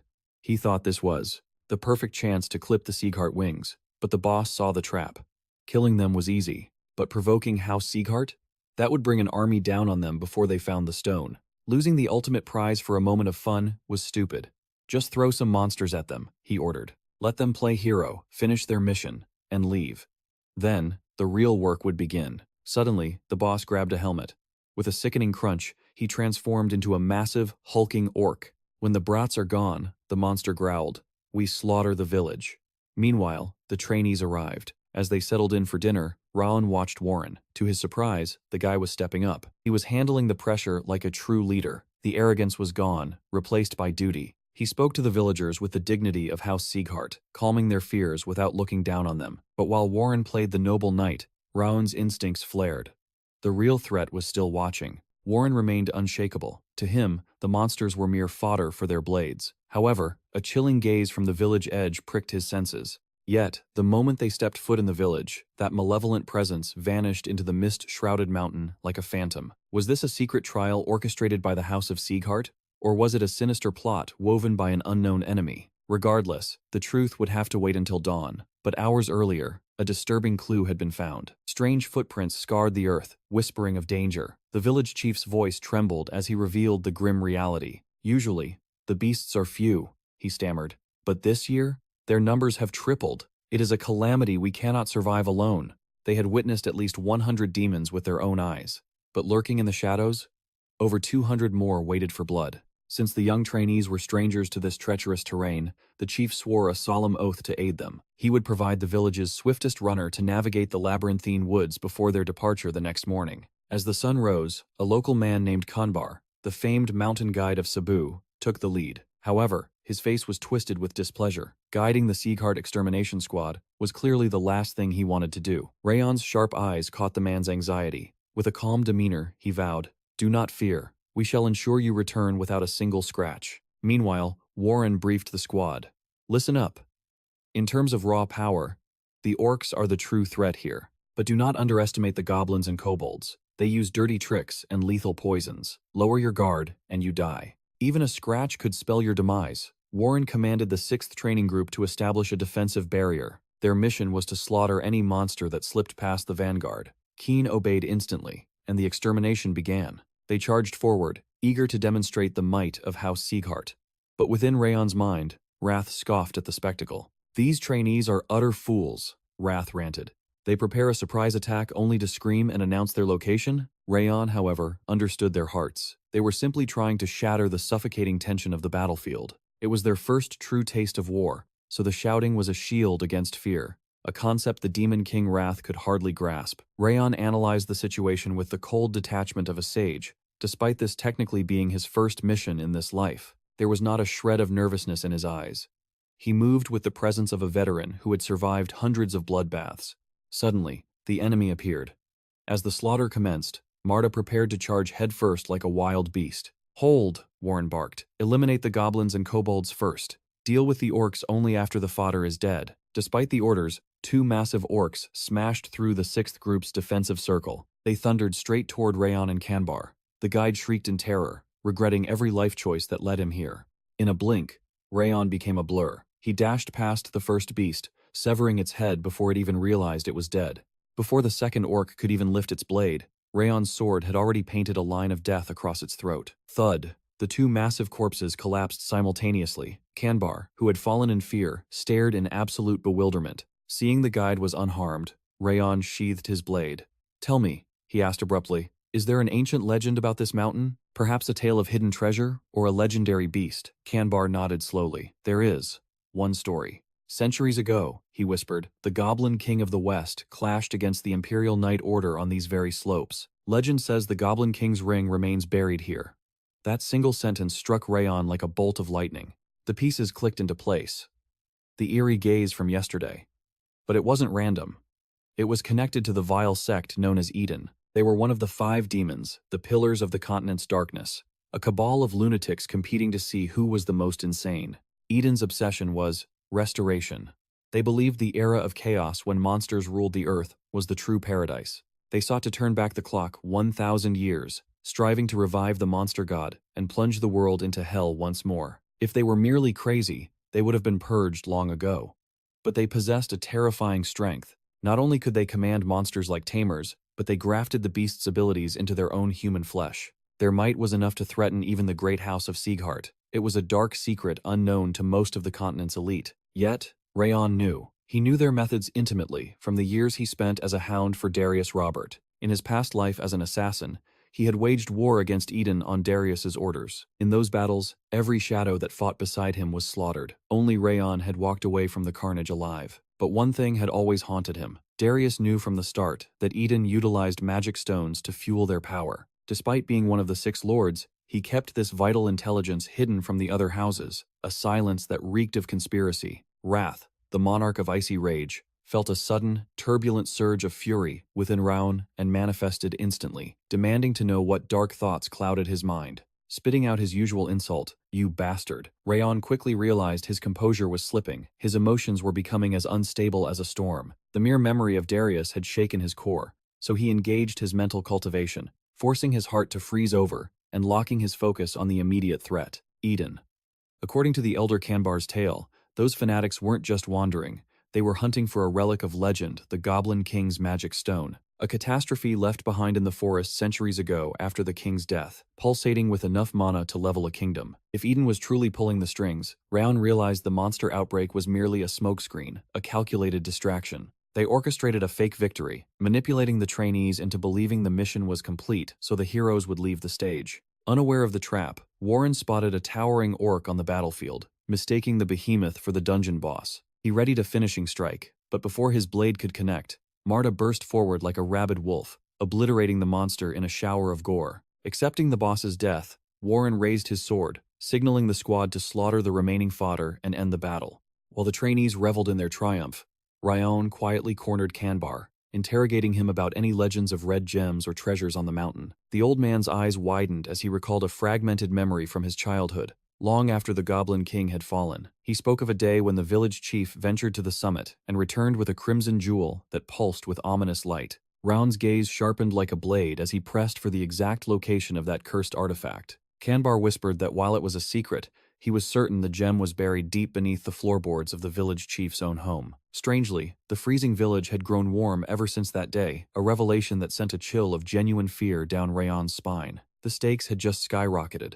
If Eden failed to find the stone on the mountain, they would inevitably turn their gaze and their wrath upon the village itself. Cebu village would be reduced to ash. Meanwhile, on the surface, the oblivious trainees finished their slaughter, wiping out every last orc. The extermination complete, the village chief bowed in gratitude, thanking the young warriors for saving their livelihoods. He praised their overwhelming power, declaring their swordsmanship truly worthy of the legendary House of Zieghart. Raon observed the scene with cold, calculating eyes until Marta approached, demanding to know if this hollow victory was his grand plan. She still couldn't fathom why he surrendered command to Warren, but Raon merely replied that the puzzle wasn't fully solved yet. He promised to reveal the truth when the moment was right, and despite her frustration, she vowed to follow his lead to the bitter end. Moments later, Runan drifted to his side, her instincts sharp enough to sense the heavy burden of worry beneath his stoic mask. He deflected her concern with a faint smile, suggesting they join the victory banquet the chief had prepared. But his mind was a battlefield, calculating that Eden was like a viper, waiting for the Zieghart swords to leave before striking. The enemy would unleash the true monster wave the moment their backs were turned. The next morning, the trainees marched out of Cebu village. Warren walked with his head high, basking in the glory of what he believed was a flawless mission. They had purged Cebu Mountain with 0 casualties and only minor scratches, a result that fed his growing ego. To him, it was perfection. He convinced himself this was why Raon hadn't demanded the commander's badge back. There had been no flaws in his leadership, even if he still couldn't grasp what Raon was secretly testing. He swelled with pride, finally believing his leadership skills had reached the same realm as Raon's. As Warren marched them forward, Raon's senses flared. He abruptly halted the column, his voice cutting through the air like a whip. Stop. Confusion rippled through the ranks. Whispers broke out about the early hour, wondering why they were halting their triumphant return. Raon turned, his eyes burning with intensity. The real mission, he declared, starts now. Warren and the others froze, stunned. It defied logic. They had already wiped out the orcs and scrutinized the battlefield. What was left to fight? Raon's voice dropped an octave. Our orders were to exterminate the threat and protect the village. We have only done half the job. We were being watched, he revealed. Eyes were upon us constantly, vanishing only an hour ago. They could have been mistaken for instructors, but Raon shook his head. No. The aura they radiated was thick with bloodlust and hostility. That kind of killing intent doesn't belong to our teachers. He explained he had tracked the presence long before they even entered the village. And the moment we marched away, Raon continued, that presence doubled back, heading straight for the villagers. A cold sweat broke out on Warren and Marta as they realized they had been under surveillance the entire time. Raon clarified with chilling precision, since the moment we set foot on the hill overlooking the settlement, the truth hit them like a hammer. Raon had ceded command not out of weakness, but to erase his own presence and become a shadow. He had used Warren as a beacon to draw attention while he analyzed the true enemy. The sheer depth of Raon's tactical genius left them all speechless. Even with senses sharper than the instructors, Raon pauses, stunned that a presence eluded his detection. A harsh reality check strikes Warren, who demands to know the truth behind his sudden command appointment. Raon reveals the cold logic behind his choice, admitting he trusted Warren not just to lead, but to serve a specific purpose. He needed a figurehead who shone brighter than himself, the perfect top trainee to deceive their enemies. By making Warren the radiant decoy, Raon could remain a phantom in the shadows, unseen by the opposition. You have proven worthy of the Siegfried bloodline, Raon declares, offering him the vice-captain seat as a reward. But these words strike Warren like a physical blow. He believed they were standing as equals on the battlefield. The bitter truth is revealed: he was merely a strategic pawn used to divert the enemy's gaze. Raon then shifts focus. Monsters do not cooperate, he states. The unnatural alliance between orcs and goblins signals a terrifying truth. It implies that a dark force is puppeteering the beasts. Their primary objective remains absolute: protect the village. With threats still looming over the innocent, they move to return to Cebu village, silent as ghosts, to avoid detection. Raon warns them to tread lightly, for they lack the proper tools to mask their identities in enemy territory. However, Dorian defies expectations, revealing he has been hauling a massive stash of disguise equipment all along. It is baffling that he carried 40 different disguise sets, a testament to just how terrified the boy truly is. As they don their disguises, Raon dispatches Crane to the nearest branch, ordering him to signal for reinforcements immediately. Before the operation begins, Raon issues a chilling decree. From this second forward, his orders are absolute law. There is no room for refusal. 5 hours later, near Subo Mountain, darkness gathers at Eden's temporary stronghold. A scout reports the trainees' movement, and the enemy initiates their master plan, ominously named Restoration. The enemy leader dons his helm, his body warping and expanding into the form of a monstrous, towering orc. "Leave no survivors," he commands. "Wipe them all out." The green tide floods down the mountain toward the helpless village. Watching from the cliffs above, Warren trembles, shocked that the enemy numbers are even greater than Raon predicted. Rage flares in his eyes, and he prepares to charge, but Raon's cold hand stops him. It is not yet time. They are being watched. A human gaze lingers on them, though the puppeteer's true identity remains shrouded in mystery. The sheer scale of the orc army and their deadly weaponry rattles Warren, and fear begins to take root. If they do not strike now, the village will become a graveyard. But Raon is adamant, "We will be annihilated." To act early is to accept defeat, Raon insists. Warren struggles, his honor clashing with the overwhelming odds before him. Raon holds firm, declaring the timing is fatal. He warns the squad to steel themselves for the true threat. They are facing the legendary Eden organization. A murmur of fear ripples through the group as they recognize the name, the five-demon sect, known as Eden. Raon calculates the possibilities with cold precision. Controlling monsters implies a terrifying power. Either a demon artist is present, or a lord-rank catastrophe has descended. That is why caution is their only shield. Warren understands the logic. He knows Raon's strategy is sound, but his heart cannot accept the cost. To sit idly by, while half the villagers are slaughtered, is a sin he cannot bear. He challenges Raon's calculated cruelty, his voice trembling with emotion. "I once respected you," he admits. "I thought you embodied the name of Siegfried more than I. But I was wrong." He cannot accept this path. To sheath their swords while innocents scream, that is cowardice. To fight for the weak is his duty. That is the way of a true swordsman of Siegfried. With a roar, he leaps from the cliff, plunging toward the village. "Do not follow me," he shouts back, "unless you carry the pride of a true warrior in your heart." Raon watches him go, expressionless. Runan, moved by instinct, immediately dives after the hot-headed swordsman. The other trainees realize that for the House of Siegfried to cower before demons would be an eternal disgrace. Determined to save the villagers, they ignite their auras. Finn leads the 6th squad to reinforce the 5th. They charge to clash with Eden's demons. As the chaos erupts, a handful of trainees remain behind with Raon. The truth is, Raon predicted this mutiny. He knew their noble blood would never allow them to ignore injustice. He had already sent a secret aura message to Runan, instructing her to support the charge. With Warren and Keen on the front lines, the trainees should be able to hold their ground for a time. There is only one variable Raon did not foresee. Marta stands quietly behind him. The wildest fighter of them all has chosen patience over bloodlust, surprising even him. When she reaffirms her vow of absolute obedience to his commands, a satisfied smirk plays upon his lips. He then addresses the rest of the squad, ordering an infiltration of the village, but with a strict condition: they must completely suppress their aura. Stealth is paramount here. He suspects Eden holds hidden cards, reserve troops lurking in the shadows, waiting for the perfect moment. While the others move, Rawan's senses flare. A terrifyingly dense bloodlust radiates from the heart of the mountain. It's a monstrous presence detached from the main force. The trainees can handle the fodder, but clashing with that beast would mean instant slaughter. Meanwhile, on the battlefield, Warren takes command. He warns them not to match the orcs' brute strength head-on. Deflect the heavy blows and strike the openings. If one blade isn't enough, he orders them to coordinate pincer attacks in pairs. They must hold the line at all costs. If these monsters breach the perimeter and reach the village, it's game over. However, Warren's expression darkens. These beasts are far more savage and bloodthirsty than the trash mobs they slaughtered yesterday. If this brute force is all they have, defense is manageable. But a nagging feeling tells him otherwise. Knowing the cunning nature of Eden, this cannot be their full hand. A chill runs down his spine. Was Rawan's prophecy correct? Vigilance. He roars to the squad to watch the canopy and the brush for concealed assassins waiting to strike from the blind spots. Suddenly, shadows materialize behind them. The notorious Green Demon Troop has arrived to join the fray. Hideous goblin masks conceal their faces, but Warren's senses scream danger. He detects over 40 distinct energy signatures instantly. He barks orders to counter the threat. Kane, hold back the wave of orcs. Runan, unleash your frost arts now. While Runan binds their feet with ice, Warren draws his blade to face the darkness of the green demons alone. Runan obeys without hesitation. Her chilling frost aura surges outwards, a wave of cold aimed to freeze the monsters in their tracks. An orc turns into an ice sculpture instantly. Warren seizes the opening, unleashing his star-connecting sword technique. Moving like a phantom, he dashes forward.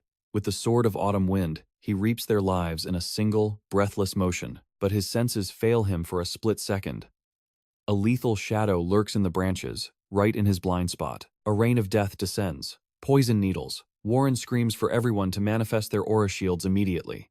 Evasive maneuvers. But the trap has already sprung.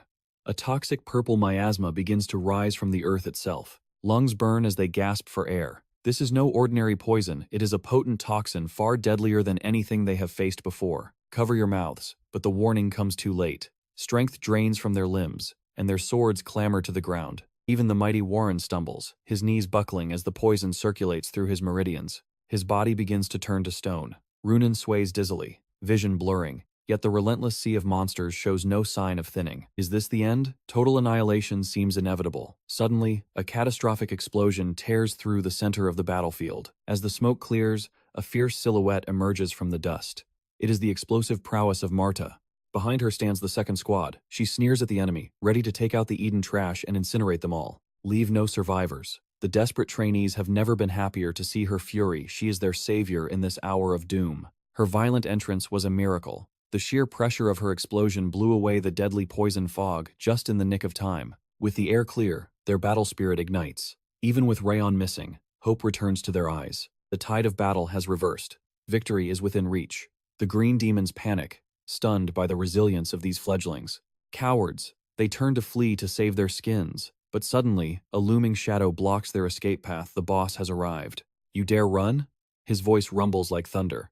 The sheer size of the newcomer dominates the entire clearing. The pressure is suffocating. His aura creates a gravity of its own, completely dwarfing the power of the ordinary green demons. It speaks human tongue. That helmet marks him as a calamity, the green war demon, an executive of Eden. Though low in rank among the executives, he is a monster beyond comprehension.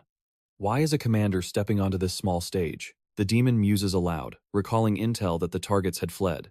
Did they walk back into the trap on purpose? He is impressed. For mere trainees to sense the ambush and counter it, their instincts are praiseworthy. His gaze lands on Marta. He deduces she uncovered the trap, but mocks her folly. Silence and flight were her only chance at survival. Arrogant brats who don't know their place. He moves, a single strike. Warren is swatted away like a fly. It's a blitz. Marta and Runan are crushed in an instant. The remaining trainees can't even comprehend the speed of his violence. Despair crashes down. They look for Cain, but he is trapped, drowning in a sea of orcs near the barricade. And Raon? He is nowhere to be seen. A dark thought takes root. Did their leader abandon them to face this monster alone? As Martha struggles to rise from the blood-soaked earth, the green war demon scoffs, praising her as the finest jewel among the garbage, simply because she sensed his bloodlust before the others. Yet, to him, she remains nothing more than an insect. Lacking strength or will, she faces imminent execution. The blade rises to end it all. Suddenly, the forest explodes. Raon bursts forth, cloaked in a majestic inferno of golden flame. He lunges for the throat. A streak of death. The war monster senses the killing intent and shifts instantly, but Raon adapts, unleashing the 10,000 flames cultivation. First flame vortex, he severs the demon's hand to the dirt. The demon smirks, amused that he had to intentionally move to dodge a fatal decapitation. Raon clenches his teeth, missing the vitals, stokes his fury. But the assassin always has another card to play. The green war demon sneers at Raon Zieghart. You took my arm, but that is your limit. He observes that our protagonist poured his very soul into that opening strike. Internally, Raon curses. It is true. He burned too much aura, trying to end this in a single heartbeat. His limbs feel like lead. Stalling for time, he demands to know if this monster leads the assault. The demon laughs, claiming his masters care little for such a tiny village, leaving him as the supreme commander. Raon smirks, mocking the unpredictability of lunatics like him.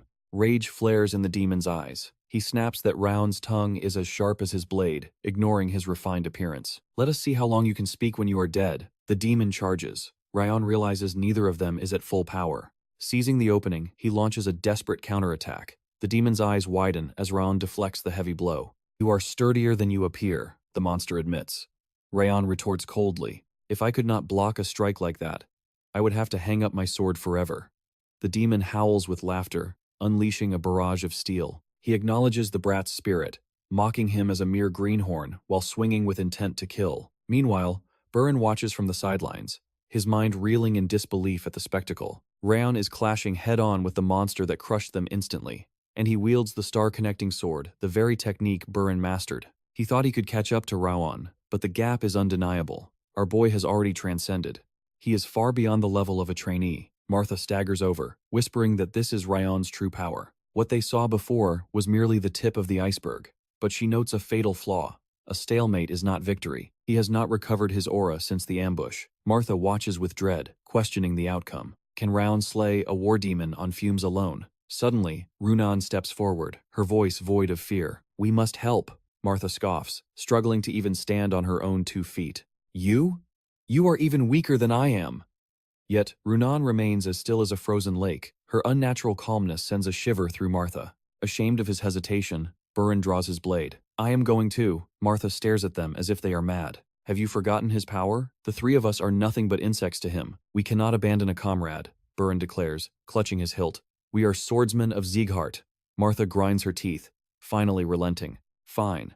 But take responsibility when we all die." Together, they step into the abyss, risking everything. The green war demon pauses, stunned that a mere fledgling has lasted this long. He even considers offering him a place in Eden. "What is your name, boy?" Our hero's eyes burn gold. "I am Raon Zieghart." The demon freezes. Those red eyes. That blonde hair. He is of the direct line. The blood of the destructive king of the north flows in his veins. Instantly, the offer of recruitment vanishes. For the sake of the restoration, you must die at any cost. With a primal roar, the demon's aura explodes. He swings his massive claymore with renewed devastation. Raon leaps back. The enemy's speed has doubled. Even spinning the ring of fire, Raon is pushed to the brink of exhaustion. Suddenly, a shadow strikes from the blind spot. Martha delivers a crushing blow. Her attack slams into the demon's spine. The monster roars, spinning around to face her. "You persistent gnat! Die, weakling!" Runan slides in front of Raon, exhaling the breath of winter. Frost aura surging to slow the beast. On her signal, Burin strikes, unleashing the chained starlight technique, but the demon catches the blade with his bare hand. He squeezes until steel groans and blood sprays from Burin's lips. The demon sneers. "Did you think this child's play would work?" He mocks the boy, noting he lacks the fangs of the blonde monster over there. Burin admits the truth. "I cannot defeat you." His eyes gleam with resolve, "but I can buy him a single second." The demon pauses, confused by the boy's conviction. Confusion turns to chaos as Martha unleashes her ultimate form, screaming for the demon to face the Titan Aura Meteor. But the monster is furious. He hurls scorching energy at Martha, blasting them both back and roaring that their defiance is useless. However, amidst the smoke and ruin, our hero rises, declaring with absolute confidence that their struggle was the key to victory. He turns to his team, gratitude in his eyes. They risked their very lives just to buy him these few precious seconds of recovery. He vows their blood was not spilled in vain. The demon, baffled by Raon's surging pressure, can't understand who this human really is. The young lord raises his blade. "Be honored, creature. You are the first to witness the awakening of this technique, a power he once thought impossible to control. But the fires of battle have forged a new path for him, activating 10,000 flames cultivation, winds of blazing dominion. An inferno erupts from Raon's very soul. This is no ordinary fire, it is a condensed aura of destruction. Every survival instinct in the demon's body screams of imminent death. Realizing the threat, the beast decides to end it now. He charges. But our protagonist meets the monster head-on, a flash of steel and fire. With surgical precision, Raon delivers the killing strike, shattering the demon's defense completely. The massive body of the Green War demon crashes to the earth, lifeless. While our hero stands tall, the victor of this bloody duel, his companions are frozen in shock. They can barely comprehend that he single-handedly dismantled a war demon. But Raon snaps them back to reality. "Do not drop your guard. The minions of Eden still infest these woods. For the honor of their domain and the lives of the villagers." The soldiers roar in affirmation, ready to finish the mission. Vowing to slaughter the remnants, they move out. Burin steps forward, his head bowed in humility, admitting his error. Without Raon's command and the backup squad, they would have been annihilated, and the village would have burned. He thanks the young lord for being their savior, and apologizes deeply for his earlier insubordination. Yet, Burin stands by his moral code. Even without orders, he would have marched to save the innocent. To ignore injustice because of weakness, that is not the way of a Zieghart swordsman. Raon turns, his expression unreadable. "You did well. That fierce spirit is the only reason we survived." Our protagonist offers genuine praise. Had any piece of the puzzle been missing, the outcome would have been tragic. Burin, flustered by the recognition, admits his confusion. He still cannot grasp the full depth of Raon's grand plan, but he swears an oath on his blade. Next time, he will be strong enough to fulfill his duty without needing a savior. Next, Raon turns his gaze to Martha, acknowledging that her reckless assault was the distraction that saved his life. He thanks her for executing the plan. But Martha, hiding her pride behind a mask of indifference, scoffs at the sentiment. "I'd rather die than fail a mission," she snaps. Turning her back to hide her face, she storms off to assist with the repairs. As the adrenaline finally fades, the weight of the battle crashes down. Exhaustion sweeps over him like a tidal wave. His vision blurs, his legs giving way. But before he hits the ground, soft hands catch him from behind. Startled, Raon looks up to see Runan. She holds him steady, calmly noting that he looks completely drained of mana, just like in their training days. A sigh of relief escapes him. He realizes he isn't the only one paying attention. She has been watching over him, just as he watches over them. Resting his head in her lap, the system suddenly chimes in his mind. Achievement unlocked. He has shattered his limits in a life-or-death battle, increasing all stats by 1. He has successfully hunted a predator far stronger than himself. The system window floods his vision with rewards and notifications. Raon analyzes the spoils of war. Increased stats are expected from slaying a green war demon. But a new trait and a title? Intrigued, he sends Runan back to the village so he can investigate in peace. Alone in the silent woods, our protagonist opens the status window. It is time to calculate his growth. At a glance, a 3% increase might seem trivial to the ignorant.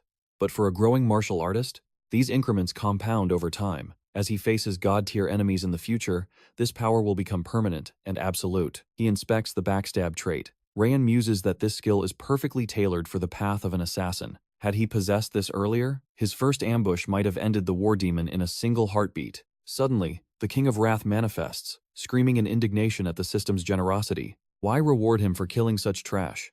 Wrath questions the very logic of the system he helped create. Raon simply smirks at the demonic spirit. "Thanks to you, I'm becoming a monster, aren't I?" Wrath howls in impotent rage, vowing eternal torment, but our hero simply tunes out the noise of the loser. With a fearless grin, he taunts the enemy to do their absolute worst, his voice thundering with defiance. Meanwhile, back in the village, the aftermath of the battle sees students working hard to rebuild the shattered homes. One student calls for timber, confused as the pile of debris vanishes into thin air, as if it were never there. At that moment, our protagonist stirs from his slumber, shocked that his body forced him into a deep sleep. He had only intended to rest his eyes for a moment. Stepping out of his room, he is greeted by a stunning sight the students have completely finished. Repairing the wooden barricades while he was lost in dreams, Runan approaches quietly, her eyes scanning him as she asks if his strength has returned. He assures her that the short rest worked wonders for his recovery. She nods, signaling that he needs to follow her immediately, as an entire crowd is waiting. Raon wonders who could possibly be waiting for him. Runan reveals it is the people of Cebu. Moments later, they stand before the villagers, who welcome their saviors, the swordsmen of the Zieghart clan, with open hearts. The villagers bow deeply, thanking Raon for shielding their sanctuary, and for putting his life on the line amidst the chaos of battle. They confess that without his blade, their village would have been reduced to ash and ruin. They vow to etch this noble struggle into their memories forever. Raon stands frozen, completely overwhelmed by the admiration of his companions, and the pure gratitude radiating from the villagers. A realization hits him in his previous life as a shadow. He never tasted a moment like this. As an assassin, kindness was a foreign language. Appreciation did not exist. Only life and death mattered in that cold abyss, and his every action belonged to one man, Darius Robert. It didn't matter how many enemies he slaughtered or how many dirty jobs he executed. The glory was always stolen, fed to the vanity of Darius. But now, in this second chance, Raon is finally recognized for his own heroism. He searches his soul, wondering if he has ever felt a warmth this profound. It is an addictive sensation, a drug for the soul. He hungers for it, craving more of this light and admiration. Our hero makes a silent vow to walk the path of the sword, and leave the assassin's shadows behind, so he may witness scenes like this for eternity. He is determined that in this new future, this feeling of pride will become his daily reality.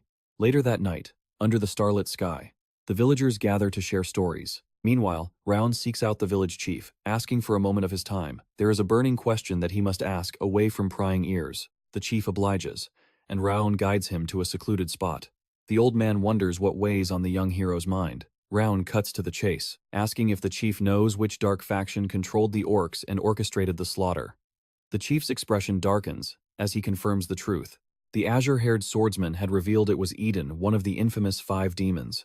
Yet, the chief is baffled, unable to grasp why their humble and insignificant village was marked for destruction. Our hero then reveals a crucial piece of intel he overheard from Sir Ganbar. Amidst the clash of steel, that a crimson gemstone was once discovered in Cebu Mountain. He locks eyes with the chief, demanding to know if this legend is true. The old man sighs, confirming the tale. In his youth, he had indeed found such a gem and brought it down from the peaks. Raon declares that Eden's malice is drawn solely to that stone. The chief turns pale with shock, realizing that the chaos and bloodshed were born from his own actions decades ago. He laments that he nearly brought total ruin to his people. Raon issues a grave warning. Although they repelled Eden's forces today, as long as that cursed relic remains, the village sits in the crosshairs of doom. The chief confesses he worshipped the stone as a guardian deity. He believed its power made the soil rich, and the winters mild after he buried it.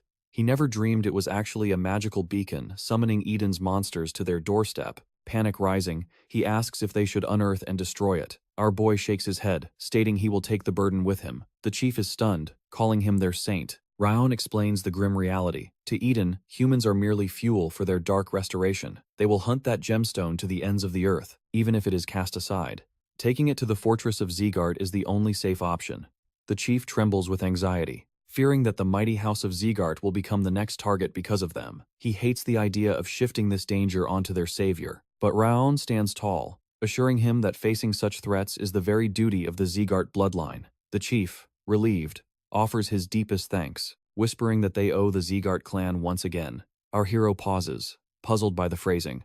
Once again? The chief reveals a secret from the past. Decades ago, when he was just a little older than Raon, the current lord of the house, Glenn Zieghart himself had descended to rescue this village. Our protagonist is floored, wondering if the terrifying head of the house truly did such a thing. The chief confirms it with a nostalgic smile, recalling how Glenn Zieghart annihilated a swarm of monsters and treated every villager with kindness, smiling just as warmly as Raon does now. Raon tries to visualize this, comparing the image to his stoic, terrifying grandfather, and finding the two completely incompatible.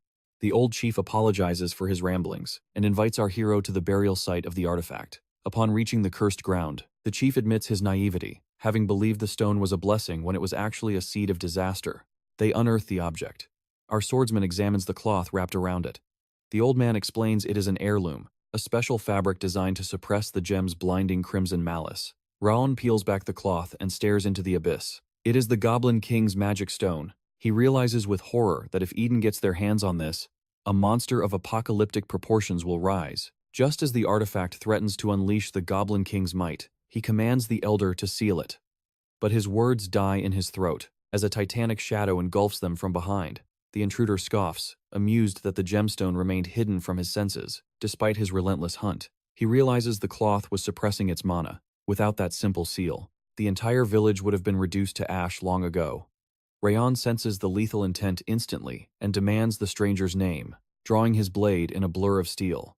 Internally, cold sweat drips. How did he fail to detect a monster of this caliber until the blade was already at his neck? The giant mocks his confusion, producing a mask that freezes the blood, an ogre. Raon's eyes narrow. Is this the legendary blood-raving demon? The giant cackles, praising the sharp instincts of a Zieghart fledgling. He declares himself the blood-raving demon of Eden. He cannot measure the boy's cultivation, but guesses this is the swordsman who struck down the green war demon. Raon realizes this is the superior officer the war demon spoke of with his dying breath. The monster dons his mask, his aura exploding outwards. He claims he commanded the mission from the shadows, and would never have stepped foot here if his subordinate hadn't fallen. In short, Raon has summoned his own doom. Our protagonist feels a tsunami of murderous aura crash against him, realizing with grim certainty that even if every trainee in the region attacked at once, they would be slaughtered. Suddenly, the king of essence, Wrath, manifests. Wrath sneers that victory is impossible. He offers a devil's bargain: continue this futile struggle and die like a dog, or surrender his body to the demon king within. As the giant morphs into a verdant monstrosity, the nightmare becomes flesh. Meanwhile, oblivious to the horror, Raon's friends work on the village defenses. Burin spots Martha strutting over and asks what she wants. She flips her hair, teasing that she only came to ensure he wasn't slacking off, adding that Burin looks far more natural holding a hammer than he ever did holding a sword. He grumbles at her to get lost, but Martha retorts that, as his senior in age, he holds no authority over her, reminding him that only one person in this world is allowed to command her. Just then, Runan appears, arms laden with fruit. They ask why she is foraging when the villagers already provided food. Runan, deadpan as always, explains these are for Raon, because they are fresher. Martha smirks, teasing that Runan is already acting like a devoted little wife. Runan ignores the jab, turning to leave. Suddenly, a cataclysmic explosion tears through the silence, freezing them in place. Runan moves like lightning. She dashes toward the blast, sensing Raon is in danger. She shouts that the explosion came from the chief's location. She screams for them to arm themselves and rally the others from the 6th training ground immediately. Adrenaline pumping, Martha and Runan sprint toward the elder's house, screaming Raon's name into the smoke. They arrive to a scene of carnage. They find Raon standing firm, shielding the chief, his breath ragged and body battered. Raon shoves the unconscious elder into Burin's arms. His voice is ice cold. "Get him out of here! Leave, now!" Martha freezes, confused by his desperation. But then, a wave of crushing spiritual pressure slams into them. Burin gasps for air, Runan feels her lungs being crushed, and Martha is forced to her knees. All three collapse under the gravity of the monster's presence. The blood-raving demon grins, delighted to see more lambs for the slaughter. Burin stares in horror at the armor, the ogre mask. He realizes they are standing before one of Eden's supreme executives. The demon mocks them for kneeling so easily despite their Zieghart bloodline. Raon roars at the monster, asking if he is eager to die. He turns to his friends, his voice cutting through their fear. "Pull yourselves together, stay here, and you die." Our boy commands them to circulate their mana, break the pressure, and stand. He orders Burin to evacuate the civilians, a mission of utmost importance. Burin grits his teeth and nods, vowing to return. Raon signals the girls, "Do not engage, create a diversion and keep your distance. Observe and survive." He invokes the teachings of Instructor Rimmer. They must shatter their limits, right here, right now. He signals that they must transcend the boundaries of body and soul to survive this nightmare. The demon chuckles, admiring their fighting spirit, but sneers that breaking limits is meaningless against true power. Raon grips his sword. He knows the lives of every trainee and villager rest on his blade. One mistake, and it is all over. He desperately scans for a weakness, a single thread of opportunity, but feels helpless, as if he is standing at the foot of an unclimbable mountain. Even in his previous life as an assassin, this monster would have been a catastrophe. The demon observes Raon's stance, amused. "Will you strike first, or will you tremble?" He takes a step forward. "If you will not come to your death, then I shall bring it to you." The demon vanished into a blur. Raon's instincts screamed. The beast was even faster than before as our protagonist launched his counterattack. Raon unleashed the 10,000 Flames cultivation. Igniting 10 blazing suns with the revolving sky technique, he met the charge head-on, while the demon grinned, appreciating the destructive output, but the flames meant nothing. The demon bulldozed through the inferno, forcing Raon onto the back foot until steel clashed against raw power. A narrow escape, the demon's fist missed Raon and pulverized a massive boulder instead. In that split second, our boy realized the terrifying truth. He had barely deflected the fatal blow, using the ring of fire to alter the trajectory. One mistake meant instant death. He wanted to retreat, but his companions were watching. They needed to witness these techniques to ensure their own survival. Even a 1% chance was enough. Raon struck back, but the blood-raving demon only threw his head back and laughed, savoring the violence. He mocked our hero, claiming it would be a tragedy if such brilliant flames were extinguished by a single punch, urging him to dance on the edge of death. Another earth-shattering blow. Raon wove through the destruction as dust and smoke swallowed the battlefield. Even the monster had to admit Raon's flames were far superior to ordinary aura. Now, he understood how the infamous green war demon had fallen to a mere boy. It made crushing such potential all the more delicious. But then, he pointed out the cruel reality. Fire was useless against him. He smirked, asking if Raon knew the secret behind his invulnerability. "It is the Ogre King's armor." Raon knew the lore well.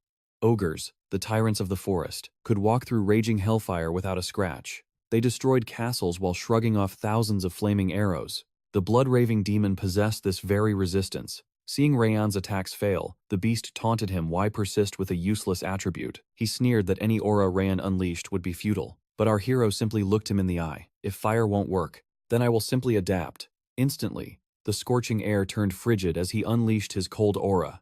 The demon recoiled in shock. He had already marveled at the boy's mastery of flame, but this was impossible. Raon possessed an equal, terrifying perfection in the water attribute. Stunned, the demon questioned reality. How could a mere child wield such opposing forces with divine precision? The demon's eyes narrowed. Just who, or what, was this boy? "Do you realize?" Raon asked coldly. "You are about to fall by these very hands." Enraged by such arrogance, the demon roared, challenging him to see how long his spirit would hold before breaking. Meanwhile, other swordsmen were rushing toward the chaotic energy. Burin arrived first, anxious for his friends. but he froze in his tracks at the sight before him. Ryan was standing toe-to-toe with the monster. It wasn't fire, but frost. Buren's mind reeled. Raon was wielding two opposing elements. It defied every law of martial arts he knew. Since when had Raon reached such a zenith?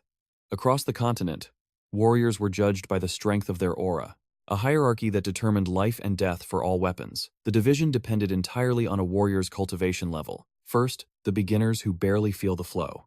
Then, the aura users who channel energy through their steel. Finally, the elite ascend to the aura expert realm, where they can project pure aura beyond their blade.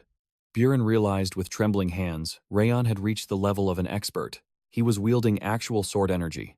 It should have been impossible, yet here, our boy was fighting against the blood-raving demon. Buren was stunned to see Raon standing on the precipice of the expert realm. He was holding the line, but Buren could see the terrifying gap in raw power was undeniable. Their eyes met. A silent signal passed between them, a language forged through countless hours of sweat and blood. Buren understood instantly. Raon was creating an opening for a coordinated strike. Buren and Martha readied their weapons. For the sake of the village, they had to act now. They believed in their combined might, Raon roared, signaling them to unleash their ultimate attacks. As the demon focused on Raon, the trio charged. They poured every ounce of their soul into a strike aimed directly at the beast's head. But it was a trap. The demon grinned, releasing a catastrophic surge of astral energy. The blast hurled all three of them away like ragdolls. Buren gasped. This wasn't just an expert. The demon had surpassed that realm. He was a master. The blood-raving demon cackled, thanking Raon for gathering the insects together. He savored the exquisite moment when their hope turned to absolute despair. Did you really think you could win? He sneered. For your ignorance, you will all die here today. I'm not the only one who was waiting, Raon screamed back. He wasn't just a swordsman, he was an assassin. He infused the bone-chilling frost and his past life's murderous intent directly into the 10,000 Flames sword art. Raon channeled his entire soul into a single point of singularity. Determined to pierce the heavens, his blade finally reached the demon's chest. Steel sank deep into flesh.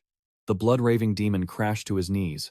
But just as hope flared, the nightmare stood up once again. Gripping the blade still buried in his own heart, the monster grinned. Amazed, he asked if Raon had timed his attack for that exact split second. Precisely when his defenses were weakened, he admitted that a single mistake would have cost him his life, before launching a counterattack of catastrophic power. The impact sent Raon hurtling through the air. The demon snapped the steel sword with his bare hand like a twig, mocking Raon's pathetic lack of strength. The gap between them was an ocean that could not be crossed. Our young swordsman gritted his teeth, even though his aim was true. Even striking when the enemy's aura was at its absolute lowest, he couldn't pierce those ironclad muscles. The monster had hardened his defense at the last second. By fortifying his skin and sinew, the terrifying trademark of a true aura master, Raon assessed the grim reality. The plan had failed. As the top trainee, he barked a command to the squad, disengage immediately. There was a 0% chance of victory here. In their battered state, fighting meant suicide. He ordered the team to prioritize the evacuation and save every innocent life they could find. Suddenly, he screamed at Buren, his voice cracking with intensity. This is not a fitting death for a swordsman of Zieghart. Live to fight another day. Our hero commanded a full retreat. Escape the blood-raving demon at all costs. Reluctantly, the team obeyed his desperate order. Buren took point to organize the civilians. As they fled, Runan looked back, her voice trembling as she begged Raon not to throw his life away. Raon's eyes burned with silent determination. Meanwhile, the demon laughed darkly, asking if he truly believed his little friends could outrun death. Do you think you can hold me back alone? Ignoring the taunt, our boy turned his focus inward, proposing a deadly wager to the King of Wrath. Wrath smirked within the void, eager for his chance. A wager? This feels less like a bet and more like your final will and testament, kid. He asked for the terms. Raon's offer was simple, yet insane. The outcome of this battle, whether the demon kills him, or he survives against all odds. Wrath scoffed, mocking the impossibility of victory. But our hero admitted the odds were zero, which was exactly why he needed to cheat fate. He needed the Demon King's power. In exchange for restoring his physical body and depleted aura, Raon offered to open the floodgates to Wrath's infinite rage. Wrath calculated quickly. If the kid dies, he loses his vessel anyway. Fine, he agreed, unleashing a tsunami of pure fury into Raon's soul. Agony tore through our protagonist as the frigid wrath surged through his veins. Across the battlefield, the blood-raving demon paused, watching. He was bewildered by Raon's sudden resurrection. This defied all martial logic. It wasn't a potion. It wasn't the blood of a troll. This power was beyond explanation. Raon slowly raised his head, his eyes glowing. He simply reminded the monster of his earlier words. You don't need to know how. With an explosion of renewed strength, he challenged the demon. I will keep you here until the sun burns the sky. Elsewhere, Buren barked orders. Stick to regulations, support the wounded, leave no one behind. He knew they were terrified and in pain, but adrenaline had to carry them now. Move! We are running out of time! Safety was miles away. Two junior trainees whispered in panic, uncertainty clouding their eyes. Are we going to make it? What about Raon? Martha overheard their cowardice. Her eyes flashed dangerous fire. Raon stayed behind to face death itself. For you ungrateful cowards. He is fighting that monster with a broken arm and crushed ribs just to buy us seconds. Do not waste his sacrifice. Martha finally snapped. She lunged at a frozen officer, screaming in his face. Are you just going to stand there and let us die? Move your ass. Her ferocity woke them up. Buren seized the momentum, roaring for the group to double their pace. Crane has already sprinted to the nearest branch, Buren shouted. Reinforcements are coming. We just have to survive until then. Help should be close. But suddenly, the ground shook. Buren froze as a massive shadow eclipsed the moon. Panic erupted in the ranks. An ogre! Someone shrieked. Why is the king of the forest this far down the mountain? Buren's mind raced, unable to comprehend this anomaly. These beasts never left their territory. Martha's face went pale as she pointed to the flank. Look, there's another one. Despair crashed over them. They were surrounded. They're using pincer tactics? A trainee stammered. Since when do monsters have strategy? Martha connected the dots. The enemy's ability to control beasts. That bastard, she hissed. This is why the demon didn't chase us himself. He had unleashed these monsters in advance as a contingency. It was a trap from the start. One young swordsman dropped his blade, hope extinguishing from his eyes. It's over, he whispered. We're all dead. But Buren grabbed him by the collar. We do not give in. We fight. Raon is fighting a literal nightmare right now to give us a chance. If we die here, how will we ever face him in the afterlife? He is risking his soul alone. For the first time in history, Martha stood shoulder to shoulder with Buren in agreement. We save the villagers, she growled, gripping her sword. Then we go back and help Raon kill that thing. Buren nodded, solemn confirmation. Surviving and protecting the weak. That was the only way to honor the comrade fighting for their very lives. With a war cry, the trio charged the towering ogres. But suddenly, a strange, sharp wind swept through the battlefield, slicing the air. The ogres reeled back. Buren's eyes went wide. He recognized that wind. Meanwhile, back in hell, the demons sneered at Raon. The enemy mocks him as a pathetic pest, urging him to accept his fate. Our battered hero slumps against a rock, grimacing at his shattered left arm. The thought of severing the useless limb crosses his mind just to keep the battle going. Yet, he hesitates, questioning why he endures such agony against a monster of this caliber. It is a torture unlike anything from his past life. Back then, the old him would have fled, without a second thought to survive. But in that darkness, a vision of Sylvia flashes before his mind's eye. Her voice echoes, urging him to stand tall, as a warrior of House Zieghart. As her phantom embrace infuses him with strength, our protagonist realizes the truth. It is not just pride, but the memories of his companions driving him forward. He thinks of Rwannon, who masks her care behind a wall of indifference, yet possesses the kindest heart of them all. Of Buren, who transformed from a twisted noble into a steadfast ally, and Martha rough around the edges, but possessing an unwavering resolve. He admits these people have taken root in his heart. He swears to save them all and become a true swordsman of Zieghart. With a roar, he forces his broken body to stand. The King of Wrath manifests, calling him a fool for channeling such power while at death's door. Wrath demands to know if Raon has bought enough time for his friends to flee. Our boy simply nods, his eyes burning with defiance. The entity is furious, accusing him of underestimating the price of this power. Does he truly believe he can regain control, defeat the demon, and survive? When he can barely keep his feet on the ground, the idea of suppressing the King of Wrath and catching up to his team seems like madness. Wrath bellows a warning.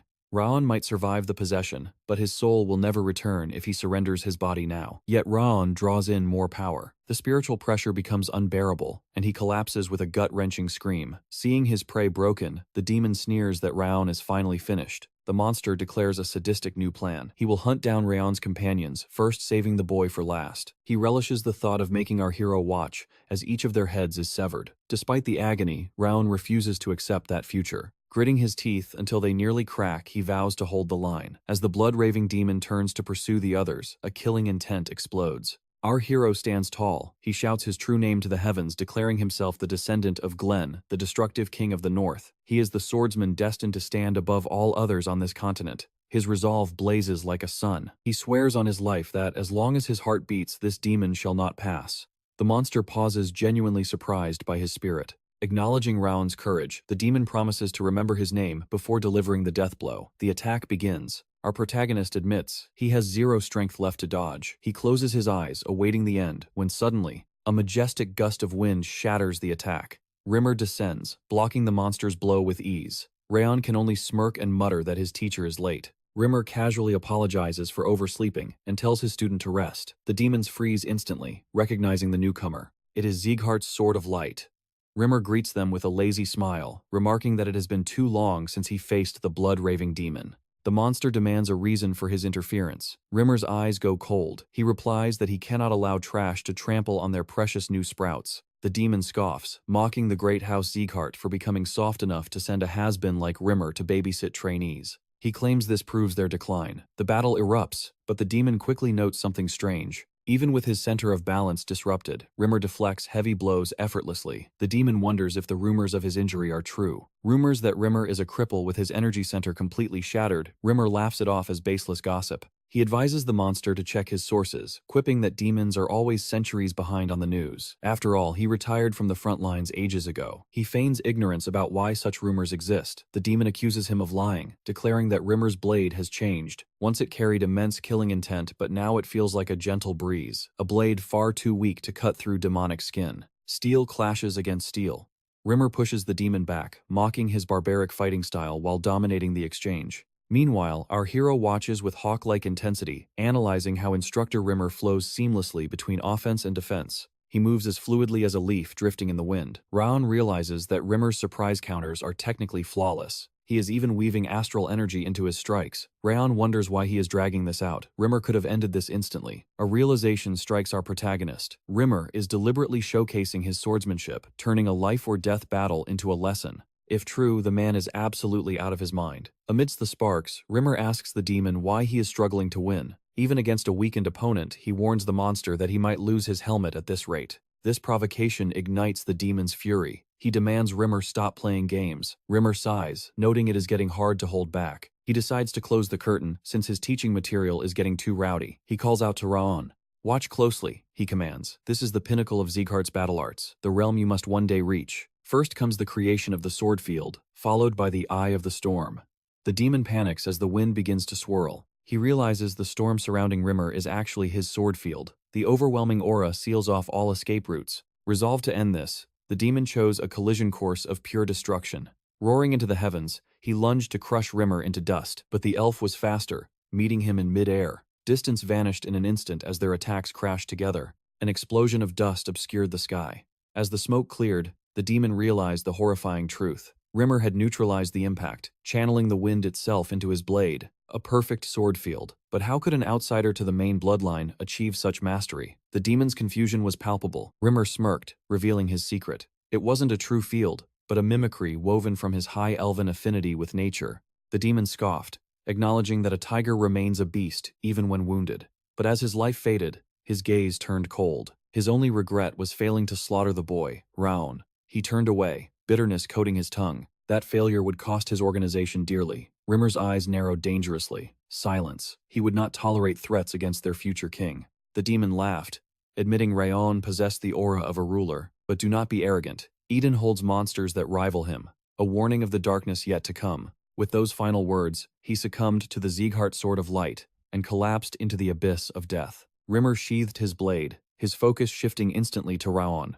Did you witness that? This is the pinnacle you must reach. As a Zieghart, this power is your birthright. A sword field is unlike the mana barriers of magicians. It is a realm forged from spiritual transcendence and explosive aura. It is built from every scar, every victory, and your very destiny. Because you carry the direct bloodline, Rimmer promised the boy would one day wield it. Seek experience, he advised. Let the world sharpen you. He wondered if the other trainees had witnessed the spectacle. Runan, Martha, and Burin rushed to Raon's side. Relief washed over them to find their rival alive. Burin could hardly contain his joy at seeing his comrade breathing. Rimmer watched the reunion with a gentle smile. But beneath that smile lay a hidden agony known only to him. For one with a broken energy center, manifesting a sword field was suicide. It demanded vitality so immense it burned away his very lifespan. Pain racked his body, yet his heart remained light. Seeing the boy's defiance on the battlefield had ignited a spark. A new king was rising, and Rimmer had found his liege. In that moment, he pledged his loyalty to Raon. Since his crippling injury, he had merely existed, drifting without purpose. But these young warriors gave him a reason to draw his breath. He would burn the remainder of his life without hesitation. His only wish now was to see Raon Zieghart ascend the throne before his own time ran out. Meanwhile, deep within the Zieghart royal palace, the patriarch, Lord Glen, sought confirmation of the impossible report. Did the boy truly face a blood-raving demon of Eden? Rimmer smirked, admitting he rushed back just to savor Glen's shocked expression. It was worth the trip, he teased. Glen, still reeling, demanded the unvarnished truth. Rimmer's tone turned serious. It defies logic, my lord, but I witnessed it with my own eyes. Every trainee from the 5th and 6th grounds could testify to the miracle. Along with the villagers, they watched Raon stand alone against the abyss. Glen murmured, realizing such a demon rivaled a swordmaster. If that is true, what was the price in blood? Rimmer reported minor wounds for most, though Raon took the brunt of the damage. Yet, against all odds, the boy survived until help arrived. Do you expect me to believe a child held off a master? Glen pressed. Rimmer nodded. It sounds like madness, but you will believe it when you sense his aura. Raon has crossed the threshold into the realm of a sword expert. He had withstood a monster's power. I used the elven sap to heal him, Rimmer added casually. And I have zero regrets. Lord Glen's eyes widened. The sap of the Second World Tree? That is a treasure beyond price. Rimmer stood firm. For such a feat, it was a small price to pay. Glen narrowed his eyes. It seems you are playing favorites, Rimmer. The elf sighed. He claimed he only wished to nurture the next generation. Glen finally nodded, accepting the logic. He ordered the division leaders to assemble immediately. Then, unexpectedly, good work, Rimmer. The elf froze, a beam of pure joy lighting up his face. It had been nearly 20 years since the patriarch had praised him. Do not let it go to your head, Glen warned sharply.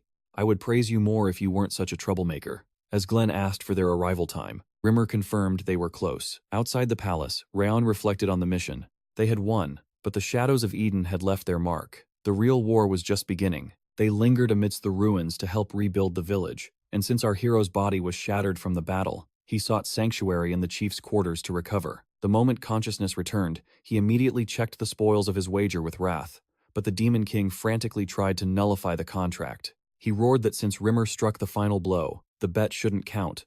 Yet, seeing the massive stat boost from the victory was undeniably satisfying. Wrath was practically spitting fire, especially when Raon unlocked the legendary Iron Will trait. The system cold-heartedly explained that it manifests the ability the user desires most. Much to Wrath's despair, the demon grumbled that if not for that cursed Iron Will, he could have seized control of Raon's vessel by now. Wrath muttered darkly that the boy should enjoy his victory, for time is on the demon's side. His dark powers are regenerating rapidly, and the seed of Wrath has already been planted deep within Raon's soul. Wrath conceded that while the boy grows frighteningly fast, for a mere human, the ultimate victory is inevitable. Raon's body and soul are destined to become his property, and the moment he triumphs, Raon will be sealed beneath the eternal glacier forever.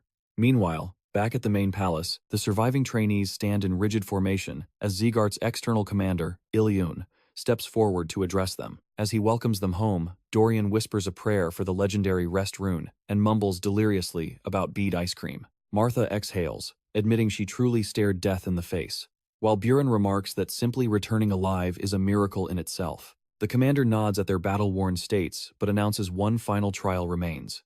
He guides the group toward the imposing Lord's Manor, where the trainees fall to their knees before the Lord of the House, Glen Zieghart. A wave of murmurs ripples through the Great Hall, as spectators debate if the rumors are true. Did Raon Zieghart really slay the Green War Demon and survive the legendary Blood-Raving Demon? He still appears to be merely an advanced sword user on the surface. As he bows before the Lord, Raon reflects on his initial hesitation, thinking this summons was a nuisance, but now realizes it is a golden opportunity. The entire High Command is watching. Our protagonist knows this mission has evolved him. If fate continues on this treacherous path, the wars to come will only be more catastrophic, meaning he must transcend his current limits. With the squad leaders, division commanders, and the masters of the direct lineage all present, it is clear Glen Zieghart treats this incident with supreme gravity. Since the Lord distinguishes, ruthlessly between public duty and private matters, yet always repays merit. This is the perfect stage to prove their worth and claim a new supreme martial art. Lord Glen pierces the crowd with his gaze, singling out Raon, stating he heard that the boy was the linchpin of the entire operation and demands a full report. Raon steps forward without fear, recounting the tale beginning with the ominous gaze he felt in Cebu, leading to his calculated ambush of the Green War Demon whilst hunting for the Goblin King's core. He details how, after the first clash, the nightmare known as the blood-raving demon descended, and how he volunteered himself as live bait to ensure the survival of his fellow trainees. Suddenly, Karun cuts in. He barks at Raon, accusing him of spinning fairy tales, asking if Lord Glen could possibly believe such nonsense. Even the Green War Demon should have been enough to massacre a squad of children, let alone a monster like the blood-raving demon. On cue, our hero signals Dorian to reveal the undeniable truth. Dorian unveils the severed helmets of both the green and blood-raving demons, placing them before Lord Glen. A shockwave of silence hits the court as the impossible reality sinks in. Raon then boldly requests permission to unsheath his weapon, and with a nod from Glen, it is granted. As the steel leaves the scabbard, a torrent of crimson flame explodes, stunning the elders with the sight of a genuine aura. The blade sings with powerful fire. Whispers break out, recalling that 10 years ago, Raon's mana was considered trash. Now, it is obvious how he crushed the Green War Demon. Raon turns to the arrogant royal and coldly asks if this display is sufficient proof. The royal, consumed by jealousy and rage, has no choice but to admit that Raon has ascended to the expert realm and brought irrefutable proof of his conquest. Lord Glen finally speaks, heaping praise upon Raon and the elite trainees from the 5th and 6th training grounds for their magnificent service. Later, Raon reflects that Glen's unexpected words left the entire manor paralyzed with shock. The highest praise the Lord had ever given before was merely, "Good job," regardless of the feat. For the first time in decades, the word excellent left his lips. Some trainees were so moved they wiped away tears, holding their breath at the historic recognition. After Raon concluded his report, presented the Goblin King's magic stone, and exposed the dark cult Eden's true objective, the rewards were distributed. The other trainees received bronze tablets, while a lustrous silver tablet was bestowed upon our warrior. But before the ceremony ended, as he walked out of the Lord's court, Raon wondered if his ambition was too high. He had secretly hoped for a special technique as a reward for unmasking Eden's plot. But it seems he must abandon the dream of a new martial art, at least for today. Suddenly, Wrath manifests, mocking him and complaining that Raon achieved absolutely nothing. Wrath seethed with irritation. Despite handing over the 10,000 Flames cultivation method, he regretted trusting Glen even an inch. But regrets came too late. As Raon prepared to depart, the butler Lowen emerged from the shadows with a grave request. Confusion flickered in Raon's eyes. Lowen bowed low, inviting him to the annex at the witching hour of midnight. What could be the reason? The head of house summoned him for his second reward. With that mystery settled, the young master returned to his sanctuary. Helen rushed to Lady Sylvia, breathless with news the young master had returned. Joy exploded in his mother's heart as they raced to greet him. Sylvia's voice trembled. She knew he had clashed with the Eden branch, but Raon smiled gently, assuring her his wounds had already healed. She pulled her son into a desperate embrace. Tears fell as she apologized, regretting that she ever told him to act like a cold-blooded Zieghart. Her heart had nearly stopped thinking of him facing Eden's demons alone. But Raon held her gaze, offering words of comfort instead of blame. He thanked her from the depths of his soul. He confessed that when the murderous, blood-raving demon stood before him, fear had nearly consumed him. He had considered fleeing, even thinking of sacrificing the other trainees as bait to survive. But then, her voice thundered in his mind. It urged him to stand tall, to live and fight as a true swordsman of Zieghart. That memory forged his resolve. The only reason he stood before her now, a proud warrior, was because of her motherly strength. His heartfelt confession left both women weeping rivers of tears. The maid marveled, wondering when the fragile boy had become such a splendid man. Raon chuckled, wiping their tears. Later, under the cover of night, he turned his sharp gaze to Judiel, demanding a status report. Her expression darkened.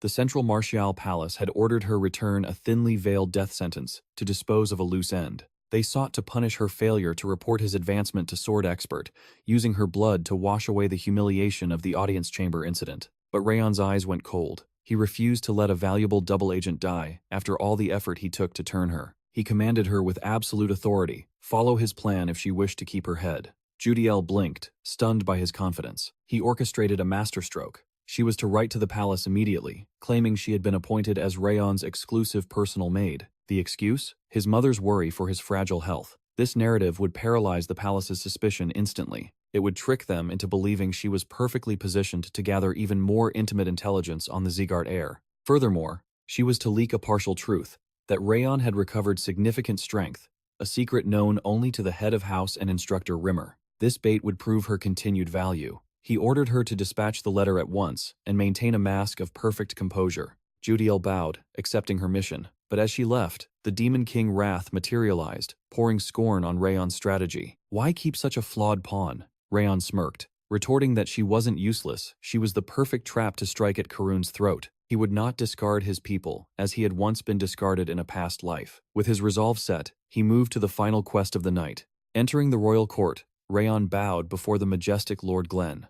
The patriarch wasted no time, launching a piercing question. Which footwork served you best? Raon paused, surprised, before declaring his reliance on the river footwork, the foundation of all martial arts. He believed that true mastery of the basics determined a warrior's destiny. It was the bedrock upon which his survival was built. Lord Glen nodded slowly. While the river footwork was indeed a timeless classic that accompanied a warrior through growth, its simplicity became a shackle against truly transcendent foes. The King of the North then made a shocking proclamation. As a reward for exposing Eden's schemes, Glen would personally transmit a supreme footwork technique. Our hero stood frozen in disbelief. Was the legendary destructive king teaching him directly? Glen rose from his throne, warning Raon to burn the image into his eyes. He would only move once. As Glen stepped forward, crimson flames danced around his limbs. Raon watched in awe, witnessing the pinnacle of power. Were these the movements of the continent's strongest warrior? He realized this was a miracle, a once-in-a-lifetime revelation. The movement was a paradox, slow yet instant, heavy yet weightless, vast and untethered, as if the user could transcend space itself. Though the display lasted mere seconds, it was flawless perfection. Even with his genius, it seemed impossible to fully decode. Supreme harmony steps. As Glen named the technique, the system interface flashed before Raon's eyes. The Ring of Fire had captured the essence of the Supreme Harmony steps. Mastery of the first movement, the heavenly advance, was skyrocketing. Did you see it? Glen's voice broke the trance. The young swordsman bowed his head, offering a humble apology. He admitted he could only grasp the initial step. Lord Glen accepted this, signaling the end of their audience. Sitting back on his throne, he reminded the boy, the opportunity was the reward. Whether he could master such divine power was entirely up to his own talent. Raon bowed and withdrew. Once alone, Lowen turned to his master, unable to hide his astonishment at the gift given to the child. He worried openly. Could a mere boy really comprehend the Supreme Harmony steps, a technique of such profound depth? Lord Glen's eyes gleamed with hidden wisdom. He replied that even a fleeting glimpse, Raon had successfully grasped the heavenly advance, the very foundation that forms half the essence of the Supreme Harmony steps. Glen watched from afar, noting that while the boy hadn't fully realized his potential yet, destiny dictated he would one day master these divine movements. Days drifted by, in the peaceful garden, as our young hero reflected on the teachings Glen had bestowed upon him. He trained with relentless dedication, supported by the system, yet mastery remained elusive, and wrath, he never missed a chance to chime in. The demon sneered that such a technique was beyond a weakling, but Raon ignored the taunts, sensing that with just a fraction more effort, the breakthrough would be his. Suddenly, a voice shattered his concentration. His mother screamed for him to rest. Raon wondered if her energy center was truly broken, because she moved with the agility of a master like Rimmer. Sylvia stood there, eyes flashing with protective anger, reminding him of his solemn promise not to train until his recovery was absolute. He tried to soothe her, asking her to calm down, but truthfully, in that moment she was more terrifying than the monarch of the Devil Dome itself. Against her persistent nagging, he had no defense. His training was forcibly halted. She issued a final stern warning. Even shadow training became impossible. Helen and the maids watched him like hawks, ready to report his slightest movement. Forced into idleness, he sat in the garden. Watching them smile, he had to admit, perhaps surrendering to peace occasionally wasn't so bad. But tranquility is fragile. A maid suddenly rushed over, trembling, bringing news of a catastrophic arrival. Raon Zieghart was here. Raon narrowed his eyes. Why would Raiden, the son of Balder and fourth in the direct line, descend upon their humble abode? He demanded to know the reason. The maid's voice shook as she explained Raiden had turned violent against Lady Sylvia. At the annex entrance, the atmosphere was suffocating. Raiden sneered, asking Lady Sylvia why the garden was a mess when a guest of his stature had arrived. His voice dripped with venom as he demanded to know if she was claiming she never received his arrival notice. Sylvia stood tall, maintaining her dignity, explaining calmly that no such letter had ever reached them. But Raiden took her truth as a personal insult. He accused her of twisting words. Was she calling his butler incompetent, or calling him a liar? Desperate to de-escalate, she bowed her head. She quickly gathered the maids to clean the garden with her own hands. But inside Raiden's mind, a dark fire of narcissism burned. He believed the entire household should revolve around him, especially after his recent legendary feat. He had crushed a branch of the white blood religion single-handedly. Yet silence met his triumph. No one acknowledged his greatness. Instead, their eyes were fixed on that outcast Raon. How dare a mongrel, not of the direct line, outshine his glory? His patience snapped like a twig. Raiden shouted for Sylvia to hurry and spat on her hand. It was too much for Helen to bear. She cried out that he had gone too far, even for a direct descendant. His response was a brutal backhand, sending her crashing to the ground. Raiden roared, declaring his status as the direct line. He was her master. He could slaughter her right now and face nothing but 2 days of house arrest. How dared she challenge him? Judel materialized from the shadows, warning Sylvia. He stepped in, determined to shield his mistress from further harm. But just as Raiden raised his boot to stomp on them, a shadow fell over the courtyard. Raon arrived, sword in hand. Raiden paused, a cruel smirk twisting his lips. Fate had brought the hero to him. It was the perfect timing. He pointed at the blade with mocking eyes, asking if Raon intended to use such a scary weapon, ordering him to sheath the toy quietly. He announced his presence with thunderous arrogance. I am Raon Zieghart, son of Baldur, and master of the true Marshall Palace. Raon didn't care for titles. Rage exploded as he slashed at Raiden's neck, only for a servant to intercept the blade at the last second. Raiden screamed curses at the boy, but Raon's answer was a fist of pure fury, blasting the servant backward with a single blow. Raiden demanded to know if he realized who he was attacking. Our hero's eyes were cold. You are nothing but a robber trespassing in my domain. Raiden stammered, shaken by the aura. What nonsense was this? He insisted he was the rightful master of this house. A heavy kick to the stomach silenced him.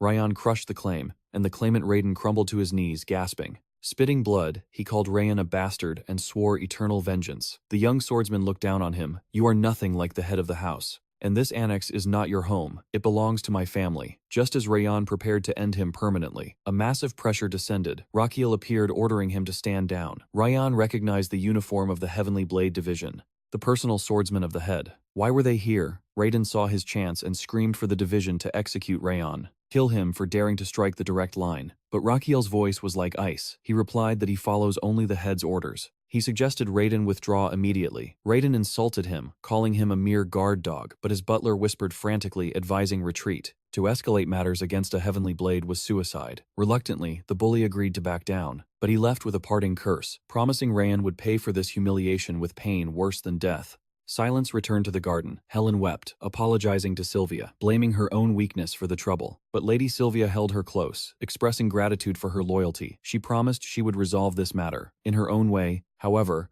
our protagonist steps into the fray, declaring he will handle the situation, and urging them to place their faith in him. Later, inside the Grand Hall, both Raon and Raiden kneel before Lord Glen, who commands them to rise, his voice betraying that he already knows of yesterday's chaos. Raiden immediately plays the victim, claiming he sent a formal letter to the annex requesting a meeting, only to be met with icy disrespect. He lies through his teeth, insisting there were no preparations for his arrival, and that Raon attacked him and his butler without a shred of provocation. He adds a dramatic flair, claiming he could have lost his life. Meanwhile, our protagonist inwardly scoffs, noting that Raiden is far more talented at acting. It is a performance completely different from the sword skills Judel described. Next, our boy looks Lord Glen in the eye. He states plainly that Raiden's testimony is nothing but a lie, recalling the furious, beet-red face of the young master as he screamed at them. Enraged by the accusation, Raiden loses his composure, grabbing Raon by the collar and spewing curses right in front of the patriarch. Lowen immediately barks an order for Raiden to cease,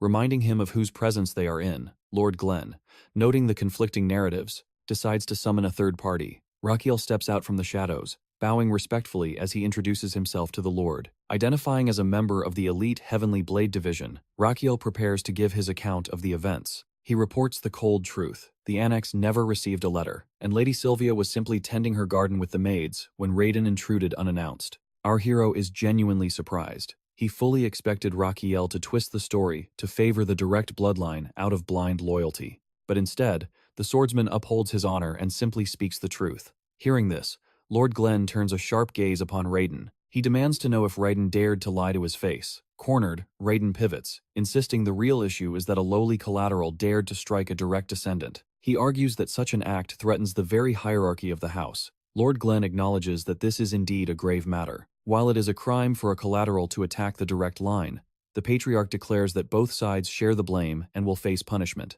Raiden protests, shouting that a simple punishment is insufficient.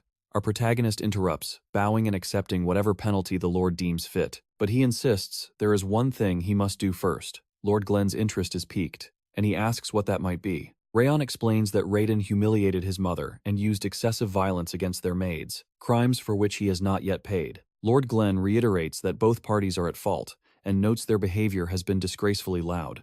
He asks if they have forgotten they stand in the seat of power. Raiden, crushed by the suffocating weight of Glenn's aura, gasps that he can barely breathe. Raon, however, stands firm.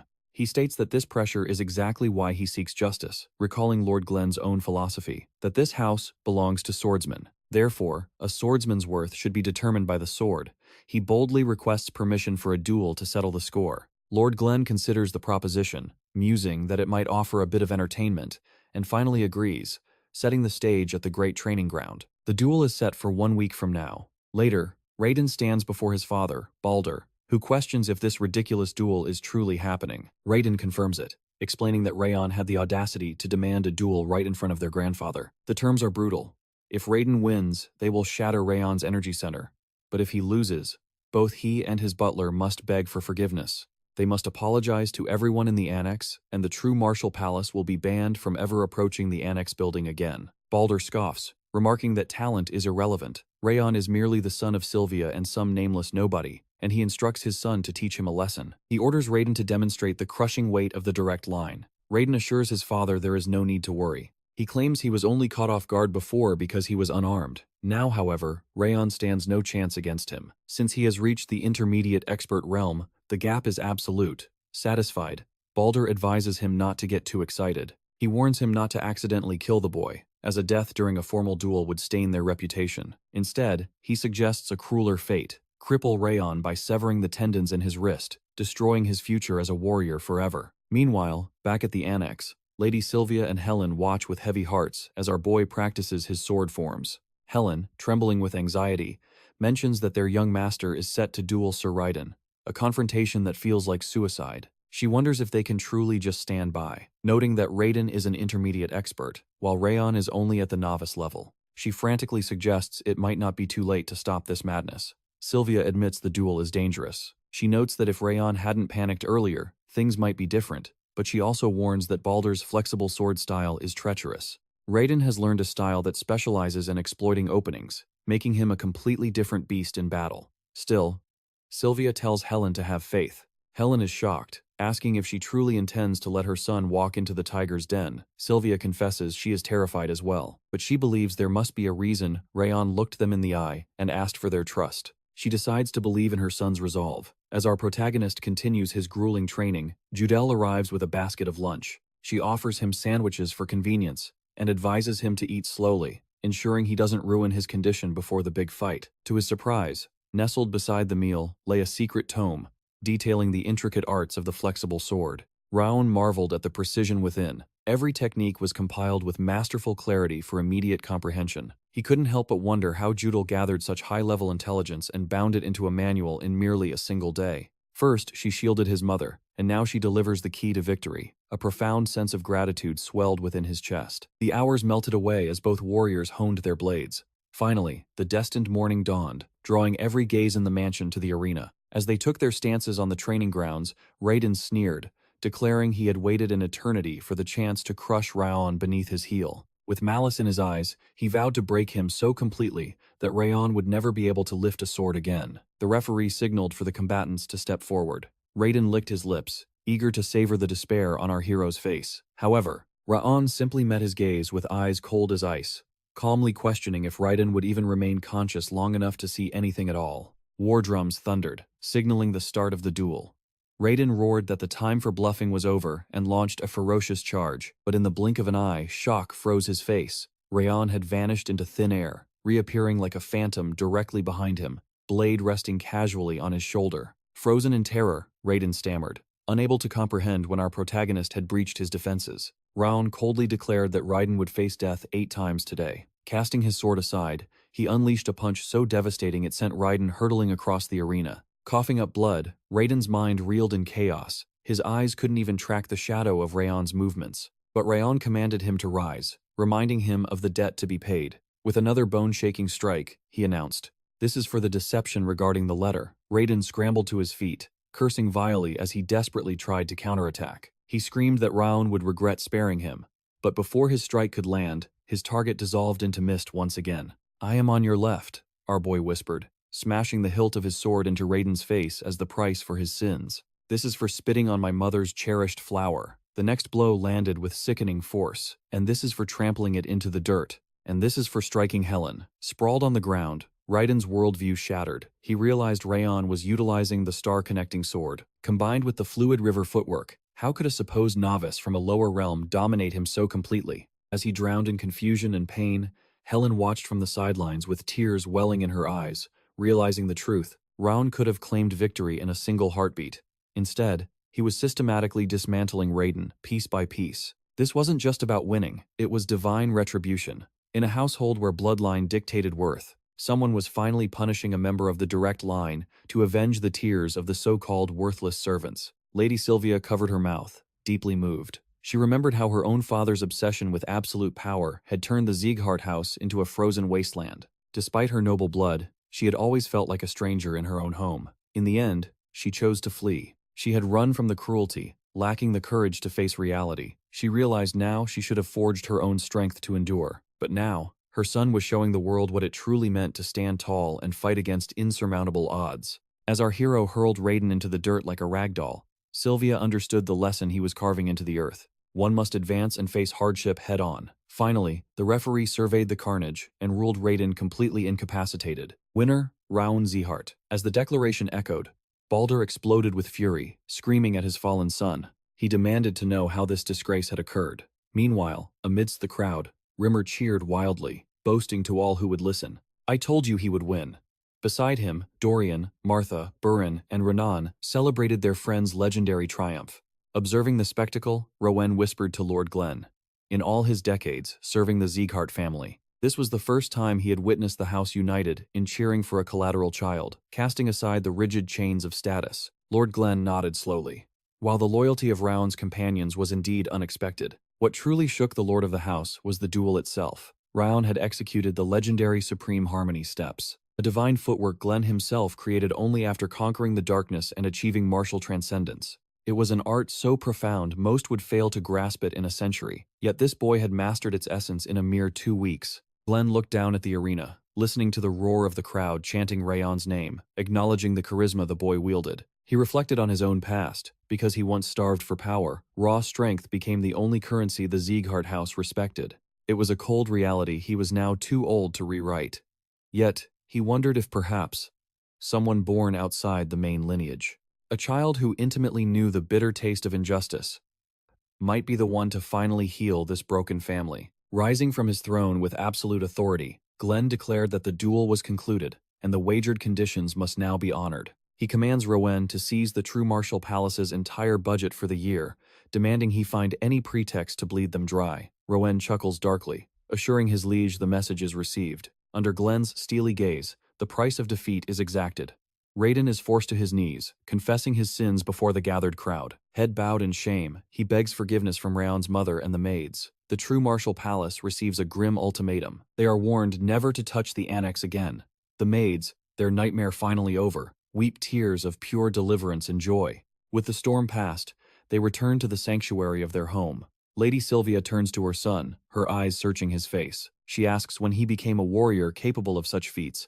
Admitting his strength took her breath away. Our hero flushes with embarrassment. He gently begs her to stop fussing over him. Nearby, a ponytailed observer notes the striking duality of the moment. Right now, Raon looks like any ordinary child, his terrifying aura completely suppressed. Another observer remarks on the terrifying reality of his potential. Perhaps Rimmer wasn't spinning tall tales after all. Raon's survival against the blood-raving demon was no fluke. A man beside them nods in awe, noting that his footwork and blade mastery were flawless, transcending the realm of mere talent. The ponytailed scout claims he would be perfect for her squad, while the man insists he will drag Raon to the Black Tiger Division the moment he graduates. But the woman warns him to curb his enthusiasm. The war for talent has not even begun. A gray-haired elder interjects, reminding them that the 5th training ground is teeming with monsters ready to graduate. Once they crush their exams, the division selection will begin.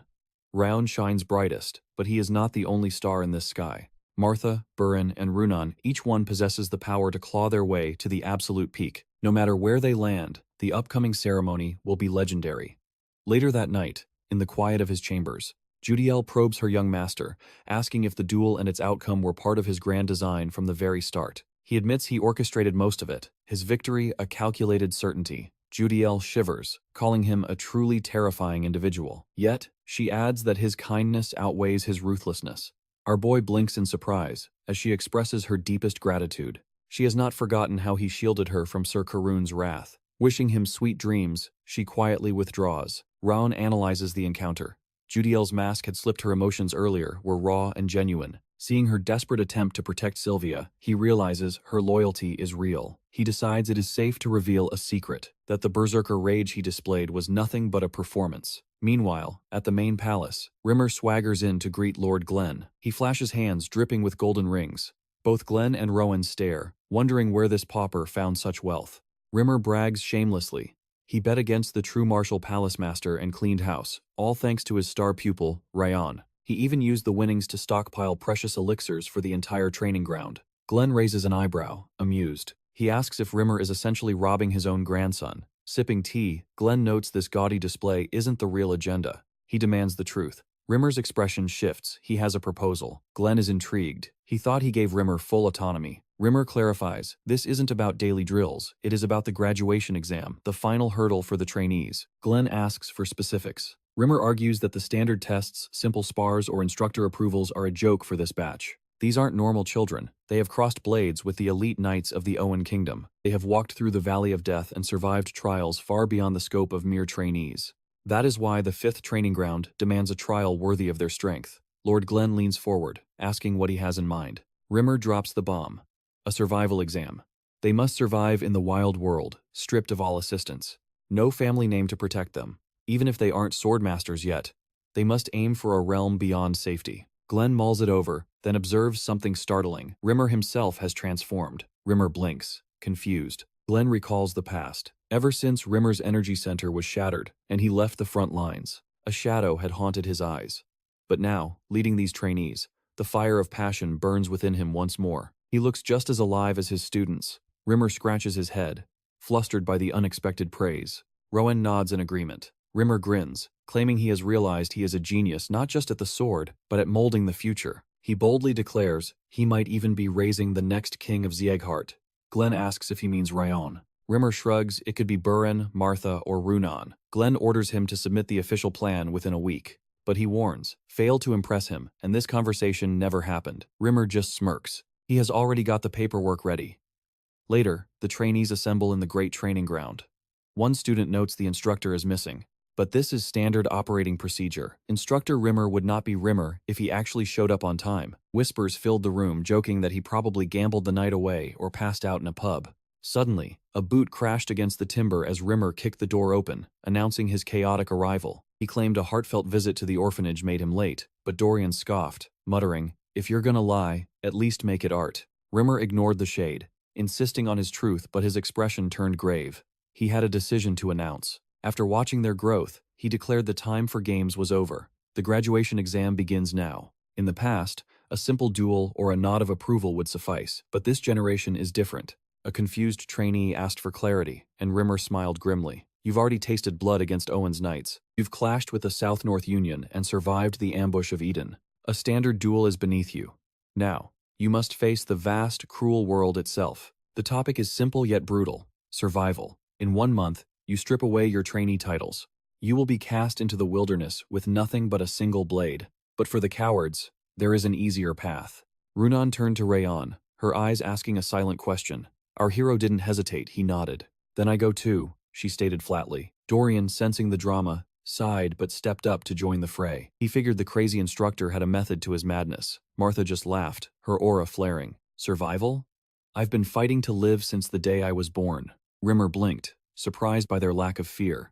especially Raon. He asked if the top trainee truly understood the hell that awaited him. Knowing the others would follow Raon's lead into the fire, our hero calmly met his gaze. He expects the path to be thorny, but he trusts that Rimmer wouldn't send them to their deaths without a lesson to learn. Rimmer grinned, respecting the grit, but warned, "I won't show you an ounce of mercy." Then, the destinations dropped. Buren to the scorching Levine Desert, Martha to the jagged Sayan Canyon, Runan to the suffocating Khaitan jungle, and Raon to the nightmare of Haban Castle in the northeast. The name alone froze the air. A fortress of endless war, where monstrosities from the northern sea and mountain beasts clash daily. A hellscape where you can't even blink, let alone sheathe a sword. Rimmer stared pointedly at our boy. This was a death sentence. "Prepare yourselves," he commanded. "You have 1 month."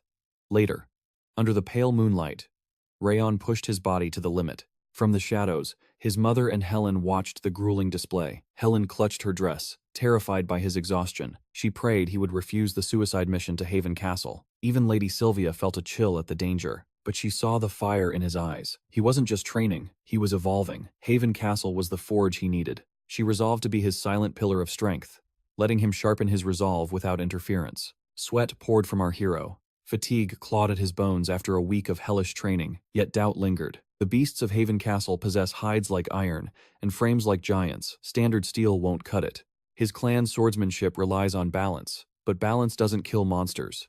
The 10,000 Flames technique is an option, but it devours aura like a starving beast, too risky for a prolonged siege. The Ring of Fire preserves his sanity, but it won't save his life. 3 weeks remained. The clock was ticking loudly. He needed intel on the castle, and more importantly, a weapon, a new technique, to bridge the gap, something purely offensive to shatter their defenses.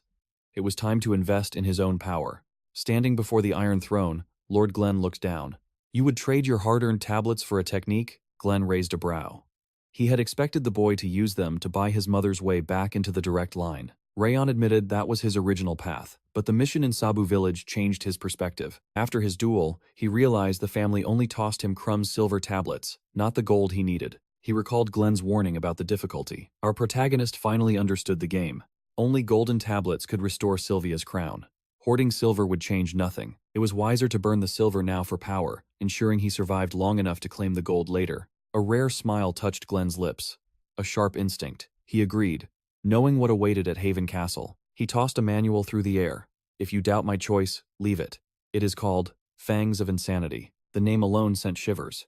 Raon's eyes lit up. If the Lord of Swords chose this, it was exactly the monster he needed to become. With the effectiveness of the technique guaranteed, Raon accepts the gift with a bow of deep gratitude, while Glenn wishes him glory in mastering this new power. But as Raon turns to depart, Glenn's voice halts him. The patriarch knows the dark reputation of Hoban Castle all too well. Was there no fear in the boy's heart when he heard the exam location? Why did he not reject such a perilous assignment? Raon's eyes gleam with resolve.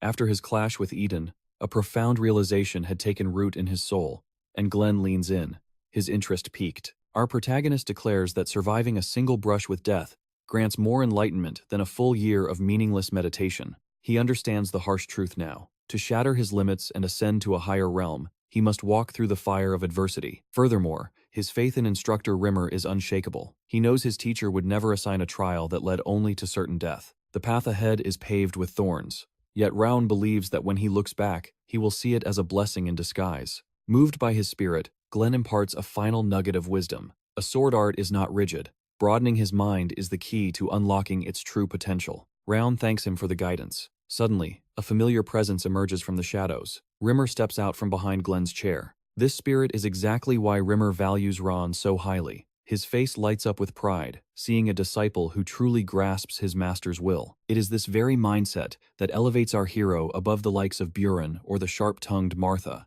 Glenn, however, scoffs at Rimmer. He accuses the elf of being a terrible mentor for critiquing students in the shadows, yet he is secretly stunned that Rimmer handed over such a treasure. The Fangs of Insanity, a supreme sword technique worthy of a golden tablet. Rimmer simply smiles. He teases Glenn about his overwhelming hidden affection for his grandson. Glenn complains that Rimmer's mouth is as loose as ever, but the instructor objects. He claims to be a man of few words these days. However, his expression turns serious. He admits the Fangs of Insanity is a blade of pure violence. He worries if Raon can tame the beast within that manual. But the book is given. The teacher's role is now finished. Destiny now rests in the boy's hands. Rimmer notes that despite Glenn's harsh exterior, the patriarch gave the boy crucial advice. It was a clear display of a grandfather's clumsy love. Glenn snaps back, declaring that if Rimmer has the energy to prattle, he must be healed. The patriarch rises, aura flaring, ready to teach him a lesson physically. Rimmer panics, pleading that his injuries are still fresh. But Glenn shows no mercy. As Raon exits, the heavy sound of a disciplined slap echoes from the palace, leaving him startled. Later, in the solitude of his room, our hero stares at the manual. He wonders if this art truly rivals the value of a silver tablet. The Fangs of Insanity. True to its name, it is a high-tier technique based not on form, but on pure, animalistic intuition. It focuses on overwhelming offense, hunting the opponent's throat with the ferocity of a wild predator unleashed. This is not a power learned in a library. It is forged in the fires of combat. This is why Raon threw himself into endless sparring. He refused to rest. Until the very eve of the graduation exam, his sword did not stop singing, determined to reach a new stage of mastery. By the time the other trainees collapsed from exhaustion, our boy had finally grasped the essence of the technique, just as departure time loomed. On the final night, Raon sits quietly while Judiel tends to his battered body, the evidence of his grueling training. As she wraps bandages around fresh bruises, she voices her concern. Why has the young master been courting so much pain lately? He is pushing his body to the breaking point. With the exam tomorrow, she warns that he is risking too much. She mentions that Lady Sylvia would be heartbroken to see him in such a state. Raon sighs, admitting the necessity of his struggle. Only through the chaos of daily combat could he tame the fangs of insanity. Judiel asks if that is why he relies on her silence and care. He nods, but before he dismisses her, Raon has a weight on his conscience he must unload. Judiel pauses, ready to listen. He confesses the truth. The rage worm he claimed to have fed her? It was a lie, a bluff. He wonders if her sharp eyes had already seen through it. Judging by her calmness, she likely knew. Judiel admits that while she lacked proof, a suspicion had indeed taken root in her heart. At first, terror consumed her. She truly believed a parasite was gnawing at her insides, and her survival instinct reigned supreme. But time spent in the annex changed everything. The warmth she felt here began to melt the ice around her heart. The young master treated her not as a tool, but as a human being. He never demanded payment and even shielded her from the Central Palace's gaze. After watching him risk everything to protect Lady Sylvia, and seeing the pure resolve burning in his eyes, she understood. Judiel realized the poison threat was merely a mask to ensure loyalty, a protective act, but she needed to hear it from him. Raon asks why she is confessing this now. Judiel reveals that his actions have transformed her, just as she has observed his transformation. He always wears a cold mask, but lately, the cracks are showing. She has seen the genuine emotions beneath. The day he raged in the annex, she saw a man ready to sacrifice his life for Sylvia and Helen. That loyalty sparked something within her, and when she saw the dossier on Hoban Castle on his bed intel, she realized she no longer served out of fear, but out of desire to aid him. Touched by her loyalty, our hero thanks her. In this moment of connection, Judiel opens the door to her past, speaking of her lost younger brother. Even though the whereabouts of her own flesh and blood remained a mystery, she bowed her head to the palace's absolute decree. Clinging to a fragile hope of reunion, tears brimmed in her eyes. But then, Raon shattered her despair with a solemn vow to rescue her brother. He declared that as long as the shadow of Karun hunted him, destiny would inevitably force their paths to cross once more. And when that day comes, he will tear down heaven and earth to find her sibling. Trembling, Judiah asked permission to voice a burning question. When he nodded, she asked why he revealed the deadly secret of the rage worm. What if she had been a snake waiting to strike him for Karun? The young master answered without hesitation. He trusted her simply because he chose to. She scoffed, calling it the logic of a fool. Yet, when he asked what her path was now, Judiah knelt in spirit, pledging her eternal loyalty and begging for his commands. Raon placed the safety of the annex in her hands, a heavy burden of trust. As the moon set, the dawn of the final trial approached. The time for the graduation exam had arrived. Rimmer stood before them, announcing their mission: survive the harsh world alone. For 1 full year, they must endure and evolve. If they return, they will have ascended to a realm of power previously out of reach. The instructor called upon the top ranker to speak. Raon, usually indifferent to such pomp, stepped forward to address his brothers in arms. He spoke of an old truth. Warriors who walk away from their first brush with death do not fall easily in the battles to come. Their first true war was a twist of cruel fate. Yet they all drew breath today. When pushed to the abyss, they climbed out together. That is why they will continue to defy death, growing into monsters who will return with glory for the 5th training ground. With a battle cry, he commanded them to win and survive. From the shadows, Rimmer watched with a proud smirk, knowing the truth. Raon was never just a prodigy. It wasn't merely skill. It was his unshakable mind, a fortress that no enemy could breach. His vast heart and demonic work ethic made him unique. In their final duel, Raon had even unleashed the fangs of insanity. It stunned Rimmer completely. The instructor had only fought him after Raon had already crushed every other trainee in succession. Yet, Rimmer was the one left nursing a wound. Such beautiful disrespect, he thought. Amused by the boy's audacity, silent prayers filled his mind, urging Raon to survive the wilds so Rimmer could witness the coronation of a true king. The time for goodbyes was over. The trainees offered a final salute to the Reaper, who commanded them to return as legends. Dorian approached, vowing to forge himself into a weapon this year, warning Raon not to fall behind his growth. Martha, sharp-tongued as ever, declared her debt to him. She warned him that if he died, she would drag him back from hell herself. Raon chuckled, wondering if his friends were capable of honesty without threats. Suddenly, Runan offered him a sweet treat, beet ice cream. Surprised by this rare kindness, he asked if she was sure. She insisted, wishing him fortune before disappearing into the distance. As the dust settled on his farewells, he found Dorian idling on the ground.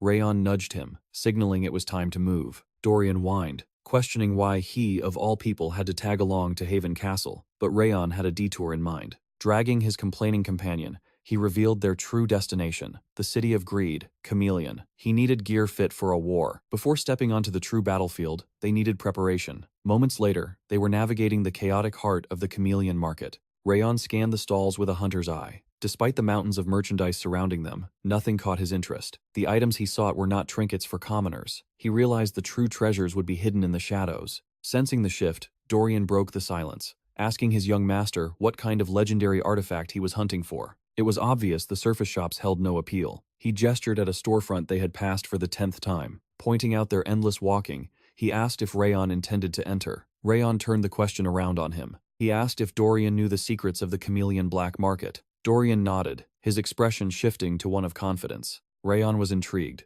Was this Dorian's first time in the city? How did he know of the underworld's location? Dorian smirked. He might not look the part, but the blood of a merchant clan flowed through his veins. These streets were his second home. The puzzle pieces clicked into place for Raon. This explained Dorian's sharp instincts. He wasn't just a fighter. He was a dealer. He hadn't realized his companion hailed from such a lineage. But now that the cards were on the table, there was no need for secrecy. Raon wasted no time, suggesting they dive straight into the belly of the beast. The black market awaited. Dorian warned that the gates were hidden, accessible only through a secret passage, and asked if Raon knew the code. Luck was on their side. Raon recalled a drunken tale from Rimmer about this very place. That explanation satisfied the merchant's son.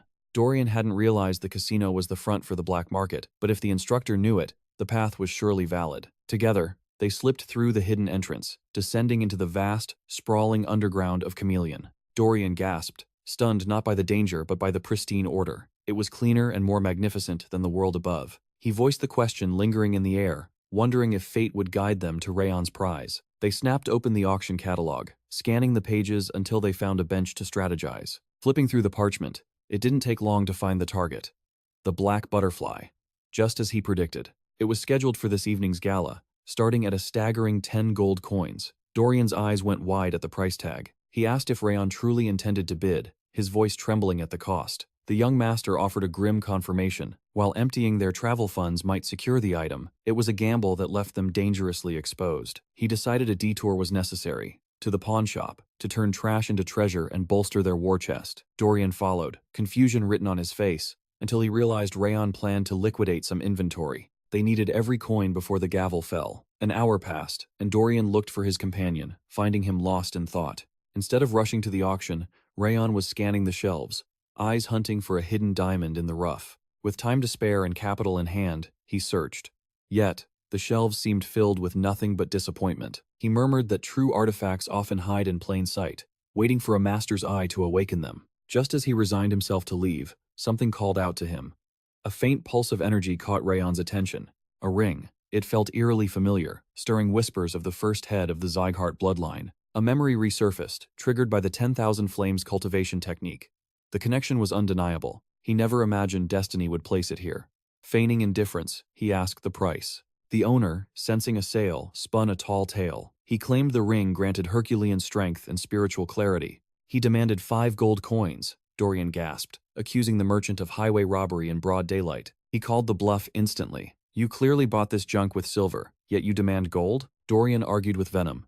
If this trash could clear minds, it would be in a grand magic tower, not rotting in this dusty stall. He mocked the strength enhancement, comparing it to a cheap ogre gauntlet. He pointed out every flaw, the plain design, the ugly cracks, the utter lack of craftsmanship. Is this even gold? Dorian pressed. Honestly, no sane warrior would pick this up from the gutter. He threw down an ultimatum. 1 gold coin. Take it or leave it. The shopkeeper, realizing he'd been outmatched, crumpled and agreed. Raon smirked, impressed by his companion's silver tongue. Suddenly, wrath materialized, his spectral voice noting the ring's hidden seal. Even the demon was amused by Dorian's vicious haggling. Raon admitted the truth. Dorian was a merchant genius, a true master of the deal. Even if he couldn't sense magic, his wallet-protecting instincts were god-tier. But their victory was interrupted. A masked young woman, flanked by a servant, stepped into their path. "Did you buy that ring?" she demanded. Raon confirmed the purchase. Immediately, she offered 10 times the price, commanding him to hand it over. She assumed a rugged adventurer would beg for such a payout. Dorian's jaw dropped, blinded by the sudden fortune. Even the shopkeeper looked ready to faint, questioning if he had sold a national treasure. Dorian whispered urgently, begging Raon to sell. But Rayon's eyes narrowed.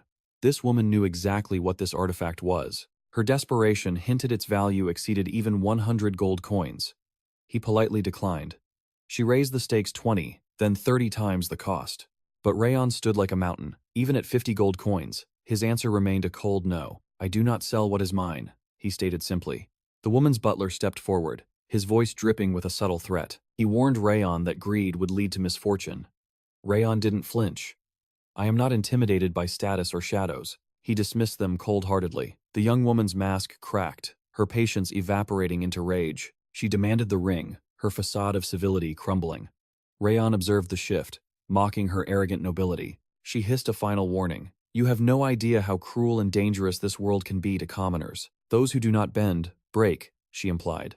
Raon simply turned his back. "If your lecture is finished, I'm leaving." He walked away, leaving her seething in his wake. She turned sharply to her butler, Sator, to the auction house, now.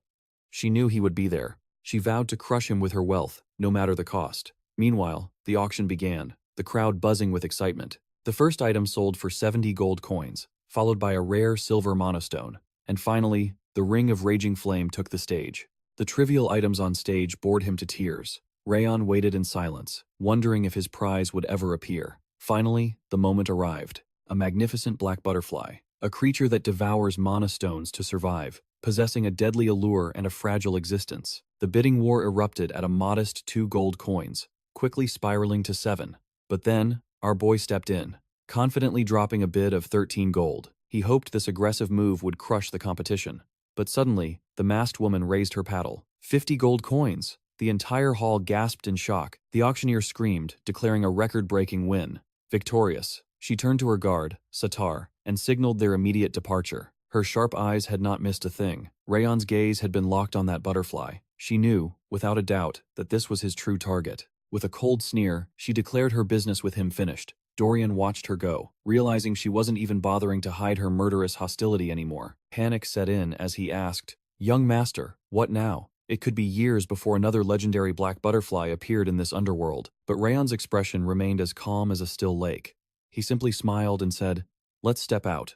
We need to acquire gear suitable for the shadows." Dorian blinked, completely blindsided by the request. But our hero looked him dead in the eye and delivered a shocking proclamation. "I intend to steal back what is mine." Dorian stood there, paralyzed by the audacity. You see, every top assassin on the continent possesses a signature trait. Some are known for blinding speed, others for fluid smoothness or deadly sharpness. However, in his previous life, Raon Zieghart was feared as the stealthiest ghost of them all. His legend was built on the foundation of a unique footwork technique, the shadowless steps. He once believed he had left that bloody path behind, expecting to master the supreme harmony steps in this new life. But fate, it seems, had other plans. 10 minutes earlier, Dorian had returned, trembling as he handed over the night-traveling outfit. Raon inspected the gear. "Excellent work finding this so quickly," he praised, before his tone turned serious. "Did you discover the identity of that masked woman?" Dorian hesitated, shifting uncomfortably under Rayon's piercing gaze. Finally, he spilled the truth. "The locals are whispering. They say she is none other than Princess Jana, the princess of the Balkar kingdom. She's been a prodigy in the arcane arts since she was a mere child. Worse yet, she possesses the God-given eye for appraising magical artifacts, making her the king's absolute favorite. Given her immense status and power, Dorian pleaded, "We must give up. We cannot offend royalty. We'll wait for the next one. She is undoubtedly a VIP in this black market." But our boy simply smirked, his logic cutting through the fear. "Think, Dorian. The auction house must still conduct a final appraisal. And unlike a common guest, the princess's purchase hasn't reached her VIP suite yet. Now is the only window of opportunity. Technically, the black market still owns it." With a confident grin, he declared, "I'll be right back," and vanished into the shadows, ignoring Dorian's desperate protests. Sliding silently behind a door, he peered out. His instincts were sharp. The princess's prize was still sitting exposed in the hallway. Nearby, the auctioneer scoffed, grumbling about a fool paying 50 gold coins for a useless ornamental butterfly. His guard, engrossed in a high-stakes card game, muttered, "Stop whining and play your hand." Raon's eyes locked onto the target. The staff were present, but their guard was down. He knew that black butterflies were typically imprisoned in bird cages. However, they perished in enclosed spaces. Our hero knew exactly how to exploit this nature. The creature was clinging to mana stones. It craved high-purity mana, but the moment it sensed the aura of the 10,000 Flames cultivation energy far purer than any stone, it would seek him out on its own. Raon released a sliver of his power, and the black butterfly fluttered, escaping its cage in a trance. It danced through the air and landed gently on his outstretched finger. Just like that, the heist was complete. Suddenly, a guard looked up. The other guard, still glued to his cards, took a moment to process his partner's panic before the reality of the situation hit him. Chaos erupted as the staff scrambled frantically.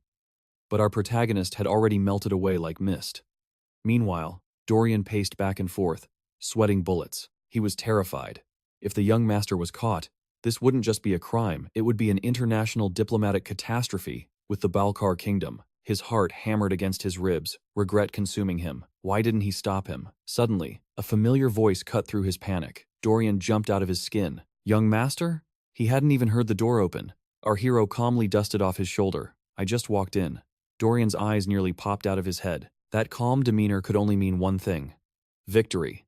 Raon smirked, flashing the pouch containing the living treasure. "Let's head back to the room." But their smooth getaway hit a wall. Blocking their path stood the masked woman herself. She halted them, her voice dripping with false sweetness. "What a surprise to see you here. You must be terribly frustrated after your loss." She insisted that a pauper like him could never compete with her wealth. "However," she purred, "I will trade you the black butterfly for that ring on your finger. Think very carefully," she warned, her eyes narrowing. "This is your final chance." Our young master's expression darkened with irritation. "Are your ears just for decoration?" he scoffed. "I already refuse to sell." A cold, high-pitched laugh escaped her lips. "You fail to recognize my mercy," she sneered. Then, the mask of civility dropped. "Hand it over, or your safety can no longer be guaranteed." Chaos erupted in the auction hall. As the auctioneer rushed in with catastrophic news, the black butterfly had vanished into thin air. Someone had swiped the prize right from under their noses. A sly grin tugged at our hero's lips. It seemed the tables had finally turned. The princess's gaze snapped toward Raon, her intuition screaming that this arrogant commoner was the culprit. That mocking smirk said it all. It was a mirror image of her own haughty behavior. Though she lacked proof, her gut told her that this man was playing her for a fool. "You wicked thief!" she shrieked, demanding respect. But Raon simply shrugged, cool as ice, replying that her identity meant nothing to him. Furious, she tore off her mask, revealing her true face. "I am Princess Jana of the Balkar Kingdom. Kneel before royalty." She warned him against further insolence and commanded her butler to teach him a painful lesson. The servant lunged, but Raon stood unimpressed. Our boy didn't flinch. He prepared to meet them head-on, determined to show these nobles that status offers no protection against a fist. In a blink, the butler was kissing the floor, overpowered in a single move. The princess froze, her eyes wide with shock as she screamed at her servant. How could he lose to a mere commoner? But just as her rage peaked, a heavy pressure descended. Greer had arrived. He recognized the young master immediately. "Princess, allow me to introduce the genuine sword prodigy of the Zieghart bloodline." The name hung in the air like a guillotine. Zieghart, the house that serves the terrifying, destructive king of the north. Suddenly, a memory struck her like lightning. The northern king was famous for his golden hair and blood-red eyes, traits Raon possessed in spades. The color drained from her face as realization set in. Our protagonist turned to her, his aura darkening. "What did you just call me? A thief?" The air grew heavy with killing intent. Raon asked if her false accusations were an official declaration of war from the Balkar kingdom against the mighty Zieghart family. He gave her one final chance to survive, suggesting she blame her foolishness on her youth. Terrified, the princess stammered, her pride shattered. She claimed ignorance, but Raon cut her off without a proper apology. This wouldn't end. He threatened to officially protest her treatment of a Zieghart noble. Broken by fear, she collapsed, tears streaming down her face as she begged for mercy.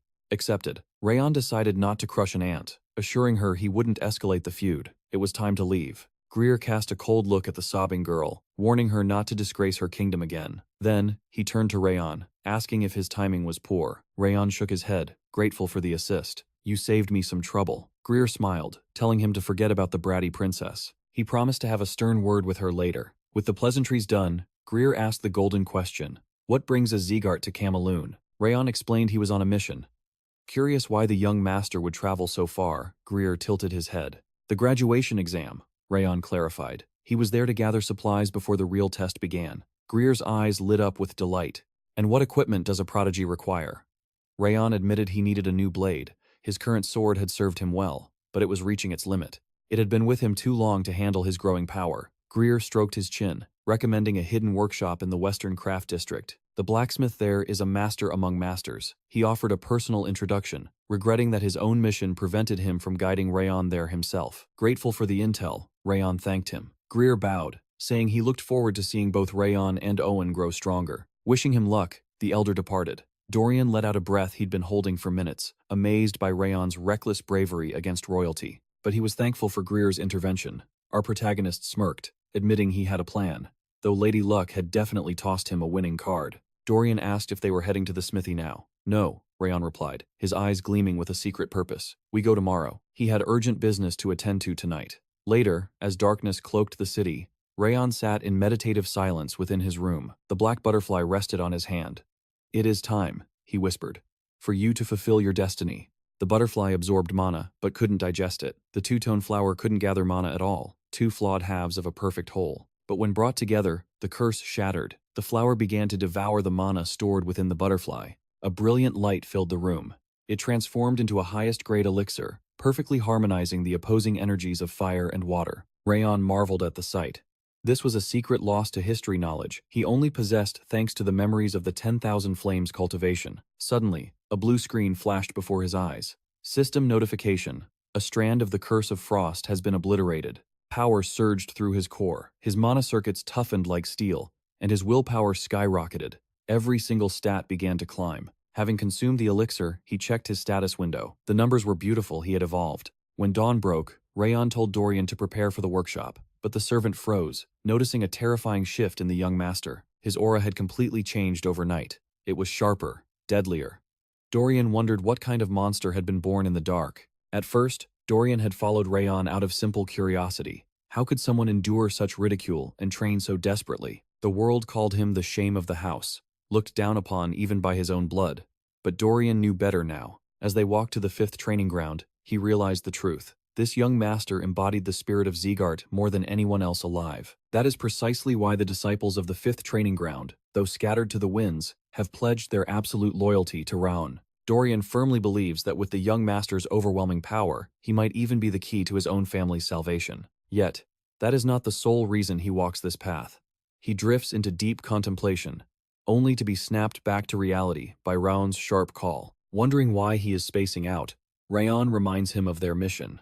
They must depart the moment they secure a weapon from the workshop. He orders Dorian to keep pace, for the journey ahead is treacherous. Dorian clenches his fists, resolving to focus entirely on cultivating his strength. He will grow stronger by Raon's side. He holds a conviction that fate will favor them, so long as he remains in the young master's shadow. Finally, he responds that he is coming. As they set off, Raon mentions he will be ruthlessly correcting Dorian's sword form. He will drill the star-connecting sword technique into him until they reach Habun Castle, as his foundation is riddled with flaws. Dorian shudders, wondering if he will survive the training. After some time, they arrive at a humble workshop and announce their presence. They declare they have come on Sir Greer's recommendation. The blacksmith pauses, asking if they refer to Owen, the 3rd prince of the kingdom. Raon confirms it, explaining that he placed his trust in this forge solely due to the prince's word. The old blacksmith eyes them with deep skepticism at first, but his eyes widen in shock when his gaze lands on Raon. Though he appears to be a mere boy, He has already ascended to a realm far surpassing Greer's. His presence is colossal and razor-sharp, resembling a legendary blade that has tasted blood countless times. The smith notes Raon's aura, differs greatly from the prince's, and murmurs aloud, asking if he hails from the house of Zieghart. Dorian marvels inwardly. How did this old man deduce his lineage without a single word? Suddenly, the king of essence, Wrath, manifests. He comments that this is the mark of a true artisan, one who can discern a warrior's history and caliber with a mere glance. Raon tells Wrath to shut his trap. He is being too noisy. The old man admits he has crossed paths with countless swordsmen, yet never has he encountered a monster like Raon. After apologizing for the lack of manners, Raon formally introduces himself, and Dorian follows suit. The blacksmith then reveals his true identity, Kubera. He jokes with a wheezing laugh that he is merely an old fossil, swinging his hammer only because death has yet to claim him. Upon hearing that name, a realization strikes our protagonist. Kubera Jatin, the legendary smith behind the masterpieces of Owen and Balkar, a man whose fame echoes across the entire continent. Raon never expected to find a titan of industry working in such a secluded shack. Curious, Kubera asks what brings them to his humble abode. Raon explains he requires a reliable blade for the arduous journey ahead. The old man asks if he seeks a custom forging, but Raon clarifies that he is not yet a fully realized swordsman, and someone else has already claimed that honor. Someone else has already promised to create his first true sword. Kubera's eyes narrow as he guesses the only rival capable of such a task. Vulcan. When Raon nods, the old man bursts into laughter. He acknowledges that the stubborn Vulcan actually came out of retirement. To think he returned just for this boy. Kubera refuses to poach a client, Vulcan has claimed. Instead, he tells Raon to choose a temporary blade. He declares that he never forges anything half-heartedly, so Raon is free to take whatever calls to him. Dorian timidly asks if he might choose one as well. The blacksmith, in high spirits, grants permission. Both young warriors bow and thank him for his generosity. They begin to scour the workshop. Raon is genuinely impressed by the caliber of the weaponry. Any single one would be a lethal instrument in battle. Suddenly, a crimson blade catches his eye, calling to him. Meanwhile, Dorian is overwhelmed, unsure what to choose among so many masterpieces. The blacksmith urges him to trust his instincts. But suddenly, Kubera senses a sinister energy spiking in the room. He spins around to see Raon gripping the red sword. He screams for him to drop it immediately. That blade is possessed.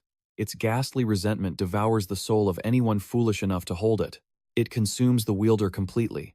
Dorian looks confused, but the old man insists, pointing a trembling finger at the malevolent aura leaking from the steel. However, Kubera freezes, stunned. The blade's corruption. It cannot penetrate Raon's body at all. Wrath bursts out in divine indignation. He calls the sword's energy lowly vermin for daring to target the vessel of the King of Essence. He threatens to freeze the metal and shatter it into dust. Raon tells Wrath to chill out, but the demon protests loudly. He insists that Raon would have been consumed instantly, without his magnificent protection. Our protagonist simply sighs. He reminds the demon that he is not Wrath's possession, and he would never be overtaken by a mere blade, even without the demon's help. Concerned, Kubera asks if the boy is all right. Raon assures him he is fine, but his eyes sharpen. This dagger is no ordinary weapon. The old man warns him it is a failure, a cursed artifact. He begins to weave a tragic tale. There once was a southern village known as Siren. The people there revered a sacred tree called Othello. It was a paradise, home to gentle souls who lived in virtue. But one day, the white blood religion descended upon them. They slaughtered half the villagers and kidnapped the rest, leaving only silence in their wake. Kubera learned of the massacre and wept. He forged a dagger from Othello's branch, hoping to honor the souls of the fallen. But the moment the work was finished, the hilt turned blood red. The infinite resentment of the villagers poured into the vessel. It overwhelmed my intentions completely. Since that day, no one has been able to withstand the blade's ghastly curse. As his fingers tightened around the hilt, the tragic memories of the siren crashed into his mind like a tidal wave. Resentment, agony, indignation. He could feel the weight of the cruel destiny that had crushed them. It was the work of the white blood religion. Realizing the spirits could not rest, Raon made a silent vow to the steel. He might not have time to hunt them down specifically, but should their paths ever cross, there would be no mercy. He would let the blade drink its fill of vengeance. As he invited the sword to join his cause, Kubera felt the malevolent energy recede. The old blacksmith watched in awe, wondering if the cursed steel had truly accepted Raon as its lord. This was no ordinary weapon, but a tool forged for the repose of vengeful souls. Once more, he called out to it, giving it a true identity, the Blade of Requiem. The young master bowed, thanking the artisan for his masterpiece. He hadn't expected to receive two legendary weapons, but the old man simply smiled, waving away the gratitude. To see his creation in the hands of a genius, that was the highest honor a blacksmith could ask for. Raon promised him a hero's welcome. If he ever came to Zieghart, he would be treated like royalty. The old man watched him go, praying for his safety. As the boys disappeared into the distance, the blacksmith's expression turned serious. He had underestimated him. He thought Raon was just a talented child. But he was wrong. The boy hadn't just used the ghastly blade. He had subjugated it. It was the legendary state of man and blade as one. But even that description felt insufficient for the monster he had just witnessed. The name of Zieghart was destined to shake the heavens once again. Meanwhile, the journey north continued. They had left Camern far behind. Now, the world was a canvas of endless white snow. Days bled into nights. Finally, Raon broke the silence. "We are here." Looming before them was the iron fortress, Habun Castle. The scale of the structure was suffocating. Dorian gagged at a sudden foul stench covering his nose in disgust. But for Wrath, it was like a fine perfume, the scent of the battlefield. The king of essence feels alive. Raon raised an eyebrow. "Why so excited? We haven't even started fighting yet." Dorian looked at him in total disbelief. No hardships? The temperature had plummeted with every step they took, yet Raon refused to stop. Every time Dorian complained about the freezing cold, Raon would lecture him on his sword stance from dawn until dusk. The only break was when they walked. Even during the night watch, he was forced to swing his sword alone. Dorian hadn't slept a full night in days. And this monster dared to say there were no hardships? Even Wrath was annoyed. "For once, the weakling is right," the Demon King grumbled. "You train like a madman. Even I need a nap." Suddenly, the massive gates groaned open. A figure stepped out. Tyrion, the vice commander of the fortress. He eyed them critically, noting their tardiness. "I am Tyrion, and I am your superior officer." He would be their handler from this moment on. Raon nodded respectfully, claiming he looked forward to the experience. Tyrion glanced at the shivering Dorian. "Is he dying?" "Ignore him," Raon replied calmly. "He's always like that." As they crossed the threshold, Raon practically dragged the sobbing Dorian, who was begging to go back home. Once inside, the reality hit them. It was worse than the rumors. The walls bore the scars of 1,000 sieges. The soldiers looked like walking corpses. The stench of dried blood and burning flesh was embedded in the very stones. It was exactly as Judiel's report had described. Raon felt a flicker of admiration. She had never set foot here, yet her intelligence network had captured every detail. As they neared the central palace, a pair of eyes tracked them. A young girl watched with interest. "Mercenaries?" she wondered. This was Yua, a simple shop assistant. Her father called out asking for help opening the store. She smiled, turning away, but Raon had already noticed her. Inside the command center, Tyrion presented the new recruits, reporting the arrival of the mercenaries. "Actually, they are trainees from Zieghart." The voice was deep, resonating with power. Commander Milland stepped forward, the ruler of Habun Castle. Raon realized the man already knew everything. This was the giant of the north. The guardian who had held the line for over 20 years. Wrath's voice echoed in Raon's mind. "Oh ho? That is the gaze of a true general. I haven't seen eyes like that in an age." Raon was surprised. Even the Demon King was impressed? It was the weight of experience that could not be faked. Milland spoke plainly. "Only the people in this room know who you really are. Their noble status meant nothing here." He knew why Rimmer had sent them. They were here to grow. "But listen well," he warned, his voice cold as the wind. "There is no training here, only war. If you are looking for comfort, leave now." "We should leave now," Dorian pleads, half joking, hoping for a retreat. But our boy stands firm, eyes burning with resolve. "We came here to become stronger." He is ready for any battlefield, no matter how hellish. The commander, respecting this grit, decides to watch how long that fire burns. But here, status means nothing. From this moment on, they are merely ordinary soldiers, starting from the very bottom. He barks an order to his assistant, Charles. "Add these two to the 3rd scouting party." Charles obeys without hesitation. Milland assigns them everything from menial chores to life-or-death missions. He then signals Charles to drag them to their new quarters. As Raon offers a parting salute, Charles leads them away. But Tyrion voices his displeasure, eyes narrowing at the fresh recruits. When the commander asks why, Tyrion doesn't hold back. One was shaking like a leaf, while the other looked far too relaxed. "He looks like he's on a vacation." Tyrion argues they'll be dead weight, pointing out the flower bracelet on Raon's wrist. That is not the gear of a warrior. He suggests kicking them out now, but Milland warns that eyes can be deceived. He reminds Tyrion that these boys survived the hellish training of the 5th Squad. "We will watch," he commands. "Let their actions speak. Judgment is reserved for later." As Charles agrees, Milland is left with a burning question. Why was he ordered to send bi-weekly reports on these specific recruits? Charles assumes it was part of Rimmer's letter. but Milan shakes his head. The order came from the main house. Charles freezes. That means the Northern Conqueror himself. The absolute ruler of the North made the request personally. The commander confirms. He must report every breath these two take. This level of interest is unprecedented. Even the commander is baffled by the Lord's hidden motives. Meanwhile, Raon walks into a shock. Their grim barracks have been instantly redecorated. Dorian claims he did it all during a mere bathroom break. Our hero blinks. The room was a dungeon just seconds ago. Where on earth did Dorian pull these decorations from? Especially those gaudy golden curtains. Dorian explains he packed the essentials in his trusty bag. Raon asks if he has other colors, and Dorian nods enthusiastically. To him, high-quality curtains are a survival necessity. He asks for Raon's color preference, offering even more luxury. Our protagonist eyes that small side bag with deep suspicion. Suddenly, the door swings open. A young man steps in, asking if the moving party is over. He introduces himself as Raiden. He is the leader of the 3rd Scouting Party, their new superior. He eyes the chaotic room with a raised eyebrow. Raiden cuts the pleasantries short. Gear up. We have moving orders. Meanwhile, back at the Zieghart main estate, Glenn eyes Rimmer suspiciously.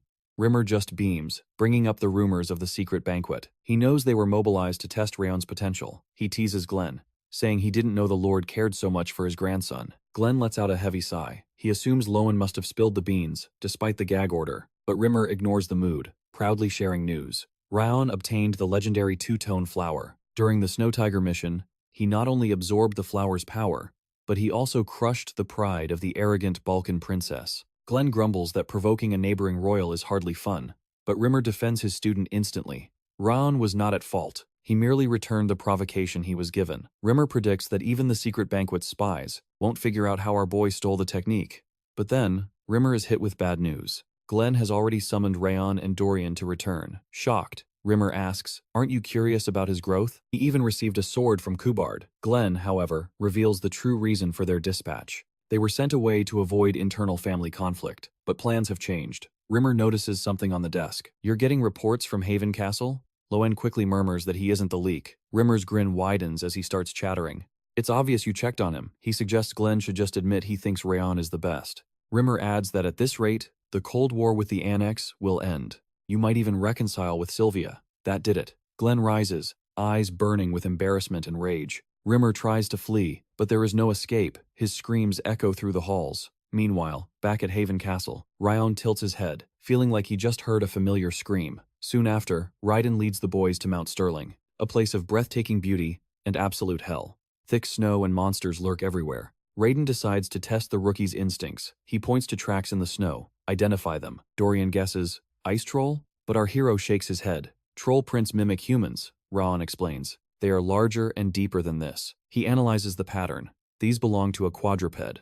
He delivers his verdict. It's a Kari mountain goat. Raiden stands there, completely stunned.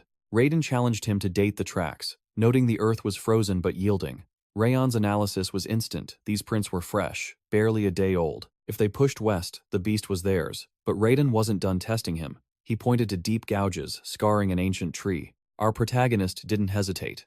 Those were the signature claw marks of a dire wolf, a brutal warning to anyone daring to enter its domain. They marked boulders the same way. However, the beast that carved this warning was long gone. Dire wolves were territorial creatures who never abandoned their posts. Since these traces were ancient, the owner was undoubtedly dead. Raiden stared, dumbfounded. Usually, squad hazing was designed to humiliate rookies with impossible trivia. It was meant to prove that book smarts were useless on the battlefield. A harsh lesson delivered with a mocking grin. Yet Raon had turned the tables, displaying wisdom far beyond his years. Shaking off his shock, Raiden turned his sharp gaze toward Dorian. He barked at the nervous soldier to identify the markings on his branch. Dorian stammered a protest, but one look from Raiden silenced him. While they bickered, our boy activated his heightened perception. The true soil sword hummed with power, emitting a spectral glow. It acted as a radar, sweeping the frozen landscape and feeding data directly into the protagonist's mind through a link of pure spirit energy. This wasn't the first time. The blade had gorged itself on the spiritual remnants of slain monsters when they first arrived, growing stronger. By funneling that power into him, it had awakened new potential. Suddenly, a dark presence materialized. Wrath, the king of demons, had arrived. The entity sneered, demanding to know why Raon relied on such a pathetic parlor trick instead of the king's own legendary senses. He insisted his power was supreme. Our hero remained unfazed, coolly retorting that the sword was sufficient. He didn't need to borrow Wrath's strength. Annoyance flashed across Wrath's face. He scoffed, claiming his senses were merely a fraction of his godlike power, far superior to a piece of rusty steel. The protagonist raised an eyebrow, questioning how a spirit trapped within him could possibly judge the utility of a physical weapon. Wrath puffed up his chest, boasting of his reign as the supreme demon king. Raon simply shrugged, unimpressed by the history lesson. He pointed out the obvious danger. Using power from an entity desperate to hijack his body was a gamble he wasn't willing to take. Silence hung between them before Wrath sighed. He offered a compromise, a technique that wouldn't risk possession, one that belonged to the ice. It would utilize the frost energy already flowing through our boy's veins. For the first time, Raon's stoic mask cracked with surprise. Was this a hidden jackpot?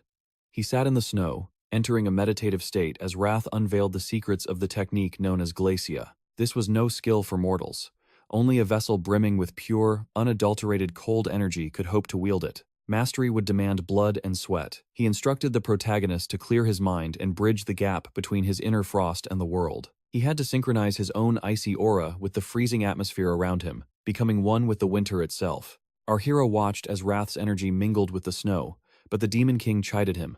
That was merely surface-level mimicry. True mastery meant absolute connection. Raon frowned. The concept was abstract, and forcing the energies to merge was harder than swinging a sword. He had always treated the cold as a weapon, not a sensor.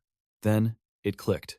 It wasn't about domination, but extension. He visualized the link, snapping the puzzle pieces together. Suddenly, distance became irrelevant. Faraway objects felt close enough to touch. The freezing air transformed into his eyes, his ears, and his very skin. The entire mountain became an extension of his nervous system. His physical heart rate slowed to a crawl, but his perception exploded outward, sharp and crystal clear. He saw Dorian shivering, Raiden standing guard, and even a direwolf tearing into fresh prey miles away.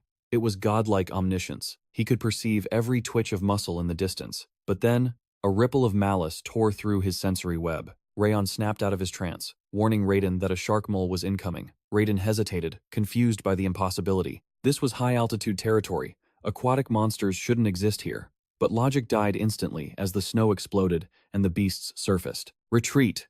Raiden signaled, intending to warn the main squad. But panic-bred clumsiness he slipped, and the predator lunged with a guttural roar. In a flash of steel, Raon interposed himself. His blade deflected the monster's maw, buying precious seconds for Raiden to sound the alarm. He knew the veteran still doubted him, but he shouted, "Trust my blade if not me." Raiden gritted his teeth, grabbed Dorian, and bolted. "Don't die on me," Raiden yelled back. Now alone, Raon faced the swarm of shark moles as they encircled him, hungry for blood. He drew the rabid fang. As he parried the first strike, he realized this was no ordinary weapon. Its balance was exquisite, its edge voracious. He didn't even need to waste aura. Pure swordsmanship flowed from him, creating an impenetrable wall of steel against the monsters. Glacia was still active. The ambient frost whispered to him, revealing the monsters' trajectories before they even launched their attacks. This was true cultivation. No meditation could compare to the refining fire of life-or-death combat. He danced through the chaos, his blade singing a lethal melody as he synchronized the rabid fang with his new sensory domain. His growth rate was terrifying. Coming to Havun Castle wasn't just a mission, it was the crucible he needed to ascend. By the time Raiden returned with the cavalry, ready for a rescue mission, they froze. Raon stood alone amidst a pile of corpses, the battle long over. Staring at the carnage of the mole shark monsters, Raiden stood paralyzed with shock. These beasts were calamities that usually cost lives to defeat. Even a full squad would struggle to survive. Yet, seeing the aftermath, Raiden was struck silent, guilt clawing at his throat for distrusting the newcomer. His hesitation had almost led them to ruin. Swallowing his pride, the squad leader bowed low, offering his deepest gratitude to Raon for shielding them from death. He confessed his sin of suspicion, admitting that his lack of faith had invited danger. It was a sincere apology from a warrior's heart. Raon simply met his gaze with calm eyes. He replied that he would have done the exact same thing. Trust is earned, not given to strangers. This level of maturity shook Raiden to his core. He realized Raon wasn't just strong, he possessed the heart of a true leader, making our boy seem intimidatingly noble. In Raiden's eyes, the image shifted completely. This wasn't just a recruit. He was a guardian angel sent by the heavens to salvage their wretched fate. Victory demanded a feast. Raiden ordered the squad to assemble at the tavern to celebrate the rookie's legendary debut. That night, the ale flowed freely. However, skepticism lingered in the air. One soldier couldn't believe our protagonist annihilated the beasts alone, noting he didn't even look 17 years old. But Raiden immediately shut down the doubt, defending his savior. Meanwhile, the Demon King Wrath had his mind on only one thing: food. He declared that cheese and pineapple was a divine combination. Our boy, however, looked at the pizza with disgust, questioning the demon's sanity. Dorian laughed, teasing his young master's refined palate, admitting that even he couldn't stomach the culinary monstrosity Raon was forced to eat. Suddenly, a wild beauty appeared. Yua arrived, praising our hero's handsome features before diving into the menu recommendations with a charming smile. Then, the ultimate demand came. Wrath craved the controversial mint chocolate chip ice cream.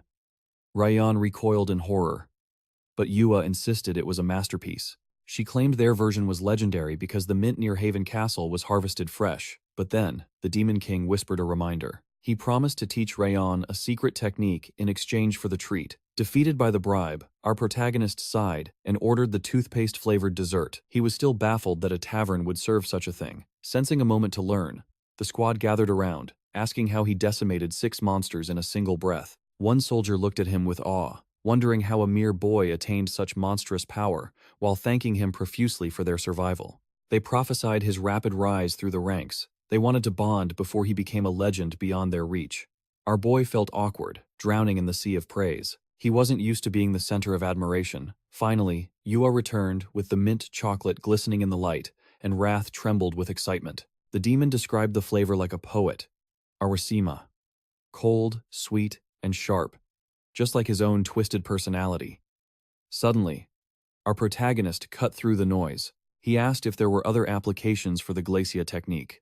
Wrath paused, animated and surprised that the boy had already grasped the concept. The demon explained that Glacia wasn't merely for detection. It was the supreme art of manipulating cold energy with absolute efficiency and devastating power. Rayon's eyes lit up. He realized he could weaponize this aura for both an impenetrable defense and a lethal offense. Mastering it would usually take a year of grueling cultivation, but a year was an eternity. So, he threw down a gauntlet and proposed a bet with Wrath. He claimed he could master Glacia in 6 months. Wrath hesitated, having lost every gamble so far. But when our hero arrogantly dropped the limit to 5 months, the demon took the bait instantly. After a night of revelry, Rayon decided to return to the barracks to rest. As he and Dorian turned to leave, Yua intercepted them. She offered our boy a bag of pineapple cookies, baked with love from the leftover pizza toppings. He accepted the gift politely, and she flashed a smile, inviting him to return whenever he craved more. But meanwhile, deep in the mountains, Patrol Team 3 was racing against death. They sprinted toward Haven Castle to deliver an urgent report to Commander Meland. A horde of ice trolls was gathering. The very next morning, Raiden dropped the grim news on our boy and Dorian. They had to hunt again. Dorian began to hyperventilate. He pointed out their last life-or-death battle was only yesterday, but Raiden's hands were tied. This was a direct command from the heavens above.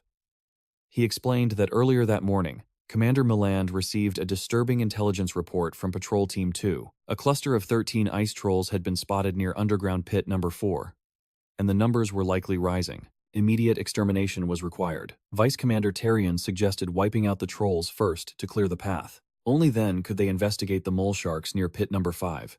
Meland commanded Tarion to mobilize the elite team. He was to lead the Wolves mercenaries to slaughter the trolls and scout the perimeter.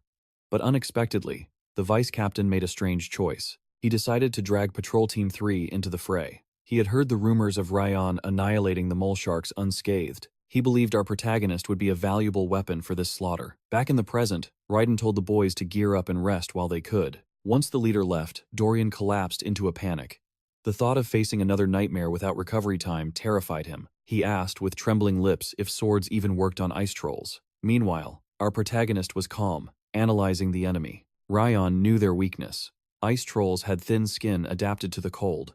A blade infused with aura could slice through them like butter. However, like all trolls, they possessed terrifying regenerative powers. Dorian started shaking uncontrollably. Visions of his own death consumed him. Rayon tried to reassure him that speed was the key to victory, but Dorian remained paralyzed by fear. Seeing his teammate crumble, our hero proposed a different solution. He challenged Dorian to a duel, reasoning that only the clash of steel could forge his courage. Facing a monstrous ice troll would be mere child's play compared to his training. Dorian scoffed at the danger, claiming trolls were weaklings, only to collapse in exhaustion the very next dawn. As roll call began, Dorian looked like a walking corpse, yet he stubbornly insisted he was fine to the curious vice commander. In his mind, anything was paradise compared to crossing swords with our monster of a protagonist again. Suddenly, a shadow loomed over them. Enter Beto, the captain of the Wolves' mercenary. A handshake sealed their temporary alliance, but deep within our hero's psyche, the King of Wrath recoiled. He hissed a warning to our hero. This man possessed the cold, treacherous eyes of a viper, a traitor's gaze. Our hero sharpened his guard, his own instincts screaming danger the moment their eyes met. Just then, a ray of sunshine broke the tension. Yua arrived with a feast for the troops. Seeing the hardened soldiers melt before her, it was clear she was the heart and soul, the true mascot of Haven Castle. She shyly approached our hero, offering a special gift, handmade beef jerky prepared by her family, a charm for his maiden voyage. Raon accepted the tribute with a gentle pat on her head as Terion barked orders for the briefing. Moments later, the air turned steel cold. Their objective, hunt down the savage ice trolls. They were to scour the treacherous lands between Mount Sterling and the Northern Sea. But something was wrong. The usually boisterous Wrath fell into a grim silence, dismissing it as nothing. Yet, he sensed a sinister mana bleeding from the mountains as the army marched into the unknown. Suddenly, the hierarchy of power reared its ugly head. The mercenaries tossed their heavy packs to the scouts. "Treat these like your lovers," they sneered, mocking the scouts' solitude with cruel laughter. Raiden watched in resignation, explaining the bitter truth of why the Snow Attack Squad demanded such servitude. The so-called elites claimed they needed to conserve stamina for battle, treating the scouts as mere pack mules. It was an ancient, rotting tradition. Since this squad arrived, the weak had always been forced to serve the arrogant. Even cleaning the blood after battle fell to them. Raiden begged our hero to swallow his pride to avoid trouble, but Raon found it laughable. The scouts were the eyes of the army, the first to face death and traps. To treat them as servants? This wasn't an army. It was a broken kingdom with zero unity on the front lines. And the root of this rot was their captain, Edric Quill, who believed this tyranny was normal. Raon made a silent vow. He would shatter this toxic cycle by crushing Edric beneath his boot. Upon arrival, the battlefield was eerily empty. Not a single troll in sight, despite Raiden's report. Captain Edric sneered, blaming the scouts for incompetence. "Never send a scout alone," he spat with disdain. Despite the insults, the vice captain issued the command, "Scatter and hunt for tracks." Hours bled by, with zero results. But Raon knew better. Monsters don't just vanish without a trace. Even ghosts leave footprints. Determined, Raon approached the vice commander to push deeper, but before he could speak, Edric cut in like a rusty blade, interrupting with a scowl. "Stop embarrassing yourself and set up the tents," he barked. Yet, Terion saw a spark in the boy's eyes. While Edric whined about wasted time, Raon ignored him, unleashing the power of Glacia to scan the earth. Silence fell as Raon spoke. "I found them. They are lurking in the frozen valley, northwest of here." Edric exploded instantly, accusing the rookie of treating war like a game. He demanded to know how a mere boy could pinpoint an enemy that veterans had missed. Fury twisted Edric's face. "You dare joke in the face of death?" he roared, losing his composure. Raon's voice was ice cold. "I am not foolish enough to jest with my own life." Terion demanded an explanation. "Mana detection," Raon revealed. "A technique taught by a true master." Edric scoffed. "Impossible. That range is beyond human limits for a novice." The vice commander hesitated, but staring into Raon's crimson eyes, doubt began to fade. Those eyes held a terrifying confidence, and they reminded him of a living legend within Zieghart. The wind of Zieghart Rimmer. If this boy was his disciple, then the impossible became possible. The tension broke as Beto stepped in, a curious grin on his face. "So, how long until we catch our prey?" With the precision of a master tactician, our hero calculates that 30 minutes remain to reach the target and secure the high ground. Beto is left in awe, realizing that Raon has already visualized the entire assault on the trolls with a confident, predatory smile. Raon proposes they move immediately, since there are still 2 hours before sunset, though the suggestion meets instant resistance from the arrogant Edric. Ignoring the complaints, Vice Commander Terion orders the march toward Mount Sterling to begin immediately. He recognizes this as their golden opportunity to crush the threat early. But seeing Edric still grumbling, our protagonist proposes a wager. If they find the trolls exactly where he predicted, the elite snow squad must lower their heads, treat the scouts with respect, and handle all the manual labor. However, if Raon is wrong, he agrees to do whatever Edric demands. The noble accepts, sneering at our boy to prepare for his inevitable humiliation. With the bet sealed, the battalion advances into the frozen valley, unaware that a cloaked figure watches from the shadows. The mysterious observer is shaken, baffled that the group is heading straight for the troll's true hiding spot. He cannot comprehend how they tracked his minions, especially after he meticulously erased every trace of their presence. Realizing his timeline has been shattered, the cloaked man decides to buy time, and an evil scheme forms in his twisted mind. Why just delay them when he can destroy them? He immediately begins the ritual to summon a horde of monsters. Suddenly, the soldiers find their path blocked by towering trolls. Edric grits his teeth, frustrated that Raon's prediction was terrifyingly accurate. Our boy approaches the fuming noble, reminding him of their little wager, and declaring that once the dust settles, the high and mighty snow squad will be on cleaning duty. He expects the captain to honor his word, fueling Edric's rage until Tarion steps in. The vice commander points out that Raon's sharp instincts just saved them from an ambush, ordering everyone to lock in for combat. Tarion commands the formation to ready their weapons, and signals the archers to unleash a rain of steel upon the beasts. The trolls roar in pain as arrows pierce their hides, and the commander shouts to press the attack before the monsters can regenerate. Swordsmen charge forward to finish the job, and our hero watches with satisfaction as the formation suppresses the ice trolls perfectly. However, it is Beto who steals the spotlight. His calm demeanor has vanished, replaced by the burning intensity of a true warrior. Dorian notices Raon holding his position in the back and asks why the battle maniac isn't rushing into the fray. Our protagonist explains his duty is to guard the rear, but his eyes scan the battlefield, sensing a much deadlier opponent waiting in the wings. The scouts are ordered to provide support fire, while Raiden leads the vanguard to clash head-on with the monstrous line. Crossbow bolts fly to distract the beasts, and Raiden marvels at how easily they are overwhelming the enemy. They have dominated the momentum from the very start, but just as Raiden thinks of buying Raon a drink later, a chill runs down his spine. He spins around to see an elite ice troll warrior and a shaman emerging from the mist. The warrior lunges with terrifying speed. Raiden knows he cannot dodge, but steel flashes as Tarion and Beto deflect the blow just in time. They scream at him to snap out of it, with Beto noting that this new enemy possesses an aura on a completely different level. The situation spirals as the shaman begins casting magic from the high ground, raining destruction down on the squad. The vice commander orders the snow squad and Beto to hold off the warrior, while directing the scouts to interrupt the shaman's chanting. As Radin frantically orders a reload, the cloaked villain reveals himself, launching a barrage of ice bolts at the vulnerable soldiers. But our hero steps in. Raon shatters the magical attack with a single swing, leaving Raiden stunned, while the masked man applauds the impressive display. Tarion's eyes widen with fury as he recognizes the cloaked figure as Eden, the traitor responsible for this nightmare. Eden wastes no time,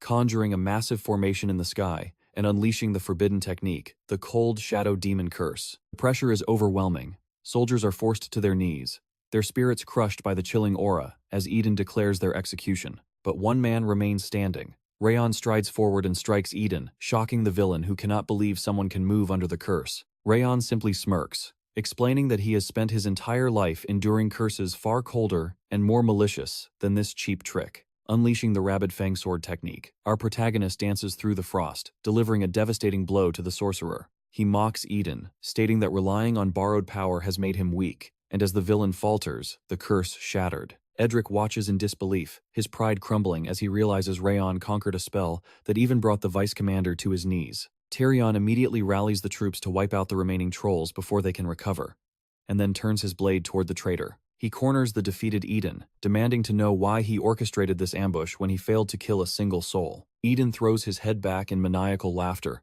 refusing to beg for mercy, and reveals that his death was never the point. He announces his final gift to them, and suddenly, a catastrophic explosion rocks the distant horizon. Horror washes over the soldiers as they watch thick black smoke rising from Haven Castle, realizing the true nightmare has only just begun. Raiden's eyes widened in shock as he screamed that Haven Castle was known as the Impregnable Fortress. Meanwhile, the Blue Spirit Eden sneered, revealing their true scheme was always to lure Commander Millen into the open. But since fate twisted their original plot, he improvised a far darker strategy, summoning a legion of trolls to crush the castle to dust. With a forbidden incantation, those beasts were unleashed, likely painting the castle's interior red with chaos at this very moment. Fury exploded within Tarion as his fist connected with Eden's face, roaring that the Iron Fortress would never crumble before mere trolls. Raiden stood firm in agreement, knowing that as long as Commander Millen drew breath within those walls, the fortress would stand eternal. Suddenly, the Blue Spirit erupted into maniacal laughter as the earth groaned and shuddered beneath them, spreading panic through the ranks. But our protagonist sensed a sinister energy in the tremor, realizing this was no act of nature. While Eden boasted of his perfect orchestration, he mocked them, claiming the defenders had been dancing in the palm of his hand all along, and now, resistance was utterly futile. They could only watch their home burn from afar.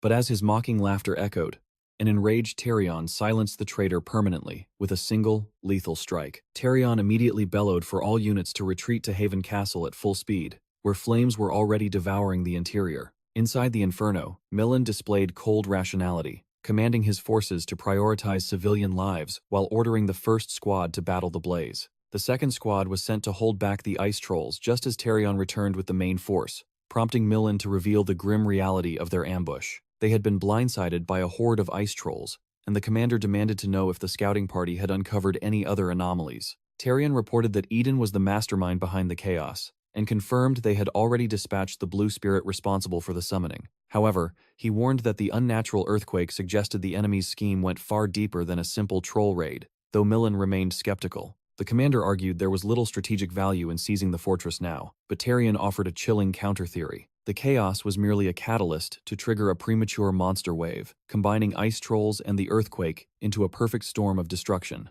It was highly probable that a catastrophic wave was already upon them, a realization that sent ripples of terror through the exhausted soldiers. Despair set in as they feared the battered castle would crumble, until Millen's voice cut through the panic like a whip. He rebuked their cowardice, reminding every soul present that Haven Castle was the Iron Fortress, the unshakable guardian of the realm. They were the shield of the continent, and if they fell here, their families, friends, and people would be left defenseless against the darkness. With words that ignited a fire in their hearts, Millen urged them to raise their blades, not for glory, but for the sanctity of those they loved. Morale surged instantly, leaving Raiden in awe of the commander's terrifyingly effective leadership presence. Millen then split the squads, assigning some to safeguard the civilians, while ordering the elite warriors to follow him to the ramparts for the final defense. He instructed Dorian and our protagonist to remain in the rear, but Tarion intervened, insisting their strength was needed on the walls. Millen hesitated, warning that the vanguard was a death sentence for rookies,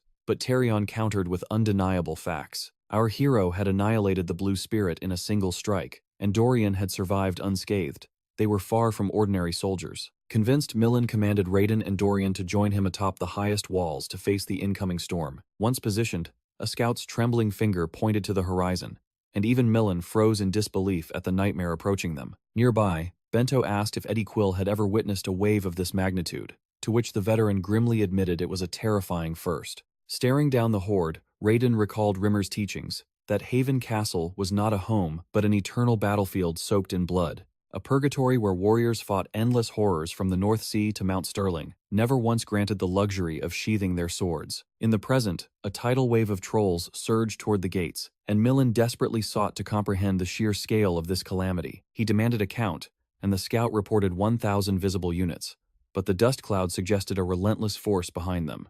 Estimates soared into the tens of thousands, and Raiden stood paralyzed, realizing even his heightened senses could not number the abyss facing them. Millen asked if the rookie understood the true nature of a wave, and our protagonist replied solemnly, his mind drifting to dark memories. He knew that halting a wave always demanded a mountain of corpses, a tragic reality that explained the constant military rotations. Soldiers were sent on endless expeditions not for glory, but to thin the numbers and pray the losses would be bearable when the true war began. Walls could be rebuilt, but the dead never returned. Snapping back to reality, he received his final orders. His mission was to protect his comrades at all costs. Suddenly, a deafening roar shook the heavens, and Millen commanded every blade to be drawn. Though fear gripped their hearts, he rallied their spirits, roaring that warriors forged in the fires of Haven Castle would never bow to this trial. He raised his sword to the sky, promising a victory toast when the dawn broke. As the shield and spear units locked into a phalanx of steel, archers lined the ramparts, and at Millen's signal, the sky turned black as a torrential rain of arrows descended upon the horde. The first wave crumbled, but the celebration was cut short as a scout screamed a warning an elite orc was shattering the lines, charging straight for the gate. The soldiers braced their shields, attempting to block the impact, but the beast stood unfazed. Millen stepped into the fray, his presence like a mountain, vowing to hold the gate alone, but chaos erupted elsewhere. Orcs began swarming up the ramparts like a plague. "Use aura, push them back," the order screamed out. Just as the green tide crested the wall, despite their desperate defense, one hulking orc breached the perimeter, causing a terrified soldier to scream for backup. In a flash of steel, our boy descended. With a single, devastating strike, he decapitated the beast. He stood there, chest heaving, gasping for air. He recognized this sensation immediately. This was pure hell. He had already slaughtered hundreds of monsters, yet it felt like he hadn't even scratched the surface of their infinite numbers. Suddenly, a frantic command echoed across the battlefield. All units, brace for impact. A massive bone exploder tackled the right flank of the castle. Asterisk boom. Asterisk. The monster detonated against the stone, sending a shockwave through the fortress. Our protagonist was thrown to the ground, his ears ringing. His first thought wasn't for himself, but for the others. Through the smoke, he heard the agonizing wails of the wounded. Many had been blown off the wall by the blast. A tragedy was unfolding. As he prepared to rush to their aid, a telepathic aura message from Milan pierced his mind. Stay at your post. Defend the standing walls. It was a commander's order, cold and logical. If we focus on the small tragedies, we lose the war, Milan warned. The fortress must stand. Raon understood the grim calculus. If they abandoned the defense to save a few, the gate would fall, and everyone would die. But Raon wasn't a commander playing chess with lives. He made a silent vow to cheat death and save as many soldiers as humanly possible. Defying logic, our hero leaped from the safety of the wall, diving straight into the monster-infested pit below to shield the wounded. The Demon King of Wrath screamed in his head, "You are insane. Do you think you can hold out down there alone? It will be hell," our protagonist admitted, his eyes burning with determination. "But I have to try." He pushed his senses to the absolute limit.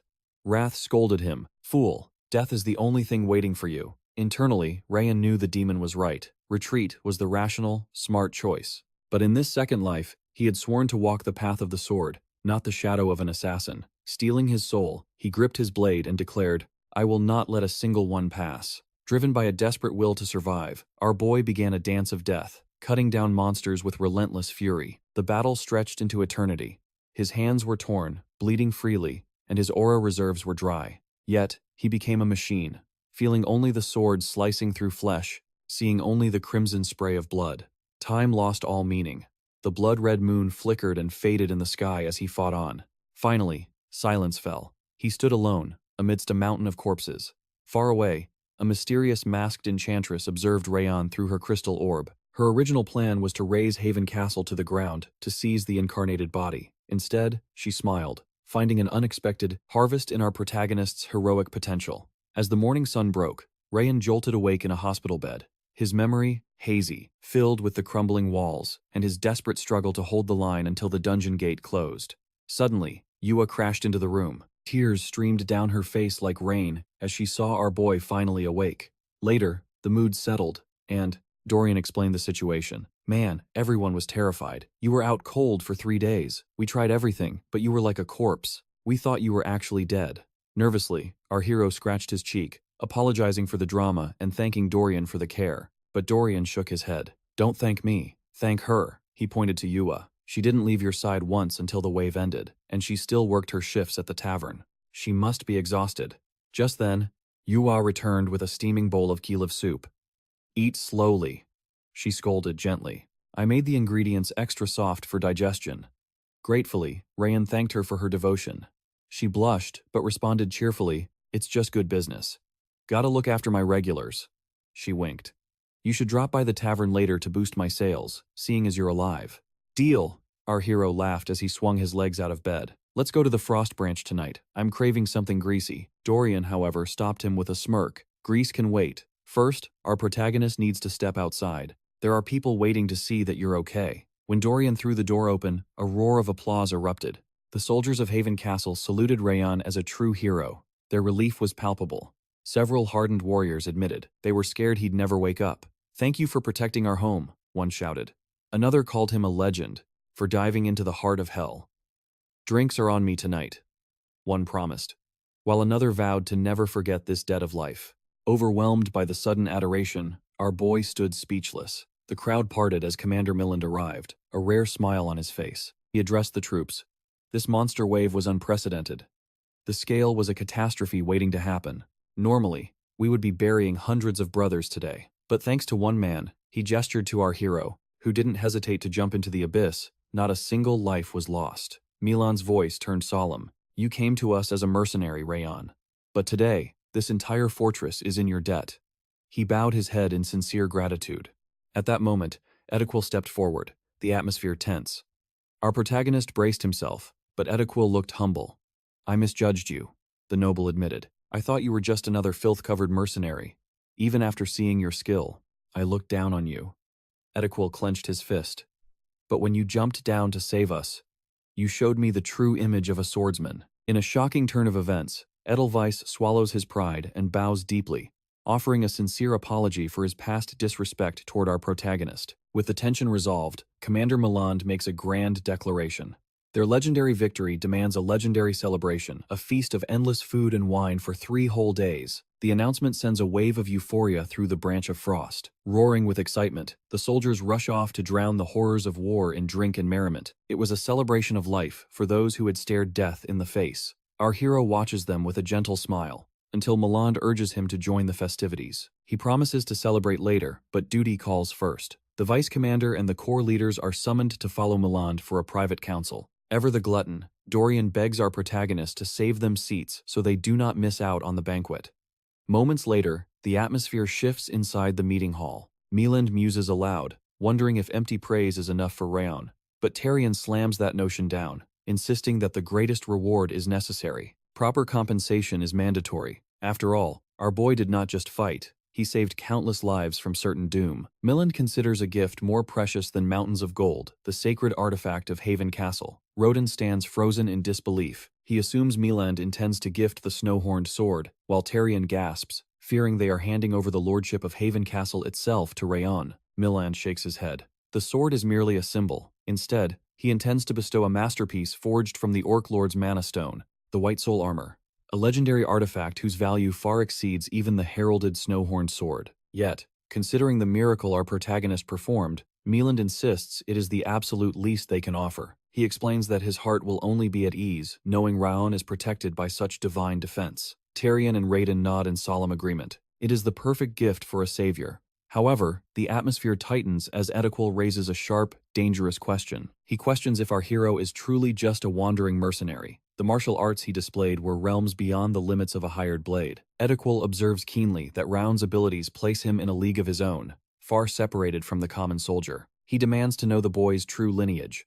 Unexpectedly, Mieland interjects with an apology, stating that certain truths must remain commanded by silence. For now, he cannot reveal the secret, but he stakes his honor on one fact.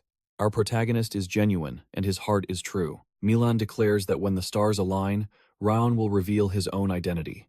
Until then, he asks them to simply have faith. He assures them the boy is not tainted by darkness. With doubts settled, he commands them to enjoy the festival and celebrate the birth of a new legend. 10 months dissolve into the sands of time since Raon first stepped foot in Haven Castle. To our protagonist, the days felt like fleeting moments, yet an eternity of struggle. Thanks to the true soul sword from Kubara, he has ascended to new heights. Our boy mastered the manipulation of spirit energy and survived a monster wave so cataclysmic, survivors whisper of it as Hell's battlefield. Forged in that inferno, our hero unlocked a new application of Glacia, evolving his combat prowess to a terrifying level. Through blood and steel, the people of Haven Castle transformed from strangers into his most trustworthy comrades. Whispers of his power have swept across the continent like a storm. The people have bestowed a new title upon Raon, the hero of Haven. Legends of the castle are sung in every tavern. Meanwhile, in the desolate northwest region, across the scorching Levain desert, Buren catches wind of these rumors. A green-haired subordinate reports that a blonde swordsman fought until dawn, a lone guardian protecting the weak. They call him the Sword Demon.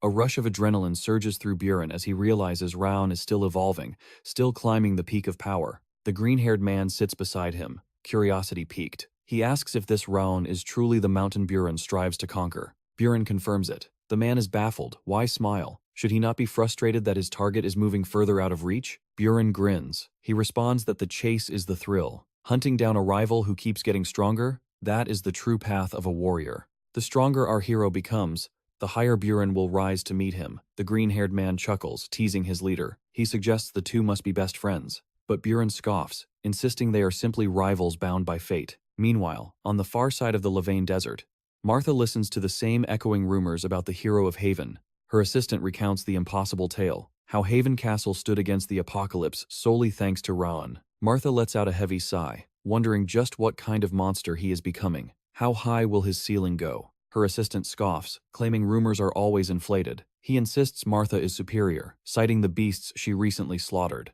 But Martha shuts him down. It is not enough. She admits with gritted teeth that our boy has grown far more powerful, worrying her loyal follower. He asks what man could possibly humble the proud Martha. She explains that Raon once saved her life, and he is the only one she recognizes as a true rival. Deep within the suffocating Kadam jungle base, another group brings the unbelievable story to Runan. They question the physics of it. How could one person leap from the walls and shield every wounded soldier in that chaos? A short-haired warrior waves it off as a fairy tale, claiming a mere child could never perform such a miracle. Another warrior asks for Runan's verdict. Her eyes remain calm as she delivers the absolute truth. The rumors are real. Our boy is a monster capable of exactly that. The short-haired warrior scoffed, claiming the boy was nothing compared to the Ice Princess, but Runan cut him off cold. She insisted his strength was in a league of his own, leaving the other trainees completely floored by her admission. They knew Runan was a prodigy who dominated the jungle trial in 6 hours, yet a scout watching from the trees noticed something else. Runan's entire aura shifted whenever Raon's name was spoken, making him wonder if she viewed the boy as her ultimate rival. But Runan clarified her intent. She didn't seek to conquer him, but to ascend to a level where she could stand by his side. She refused to be a burden, desiring only to be the shield that supported his blade. Meanwhile, our hero sat in meditative silence atop the frozen peaks, cultivating the glacier technique until his spirit merged with the ice. His perception expanded, the world sharpening until he could see miles beyond the veil of snow, even with his eyes shut. He recalled the Demon King Wrath's fury when he first grasped this power. Yet lately, the entity had been suspiciously silent. Wrath's gaze was constantly fixed on the summit of Mount Sterling, and sensing a scheme,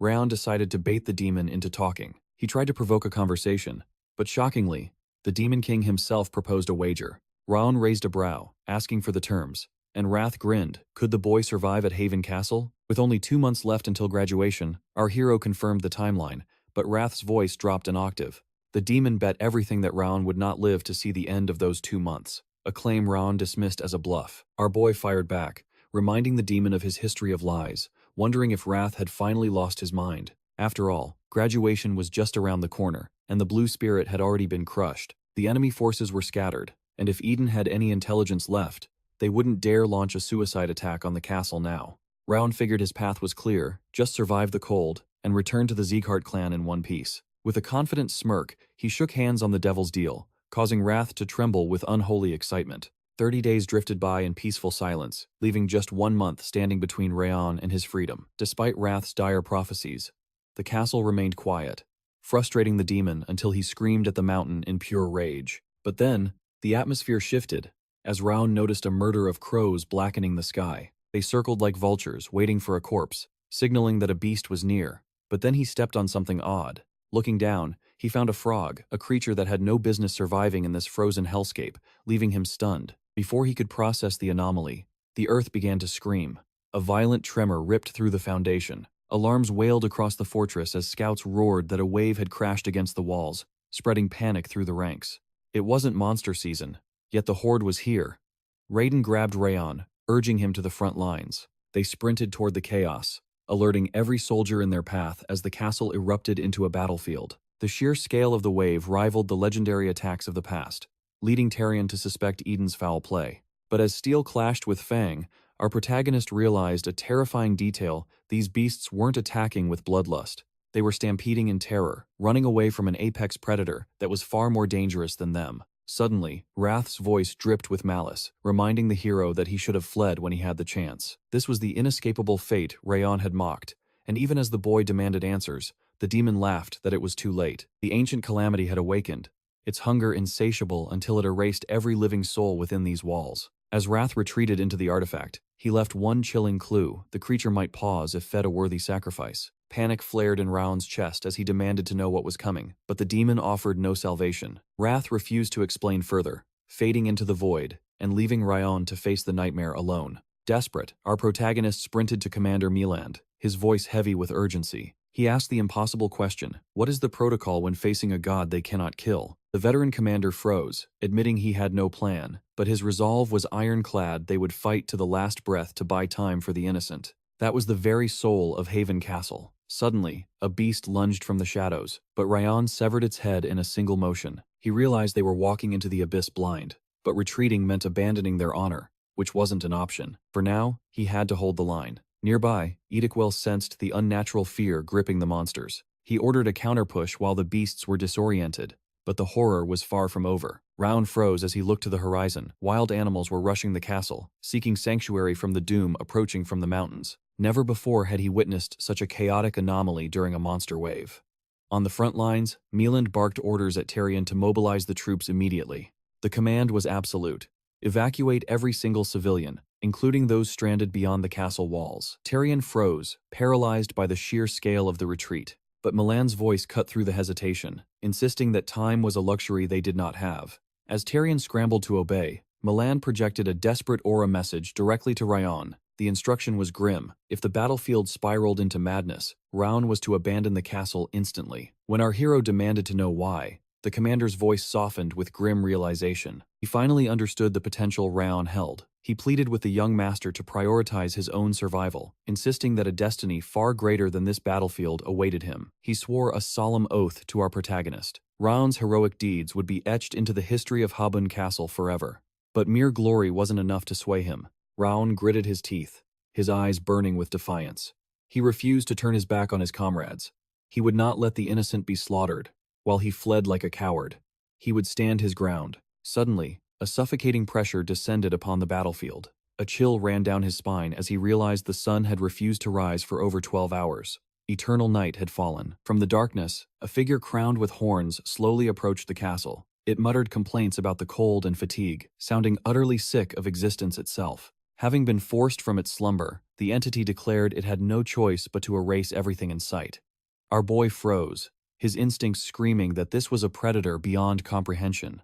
Wrath materialized, his voice laced with rare tension. He scolded Raon for his dull senses before dropping the bombshell. The figure approaching was none other than Sloth, the beast of slumber, a demon lord who stood on the same catastrophic tier as Wrath himself, the monarch of laziness. Milan's sword hand began to tremble uncontrollably. Despair washed over him as he processed that such a nightmare truly existed. Raon stared in shock, seeing the indomitable commander breaking down. Mieland had reached the pinnacle of a swordmaster, and that was exactly why he was terrified. Because of his high level, he understood the unbridgeable abyss between humanity and a demon lord. He could sense the overwhelming disparity in power far better than anyone else. Wrath floated beside Raon, noting grimly that Sloth had evolved. The monster was even more powerful now than he had been in the demon realm. Our hero demanded answers, confused because he thought Wrath was the only monarch to descend. Why was Sloth here?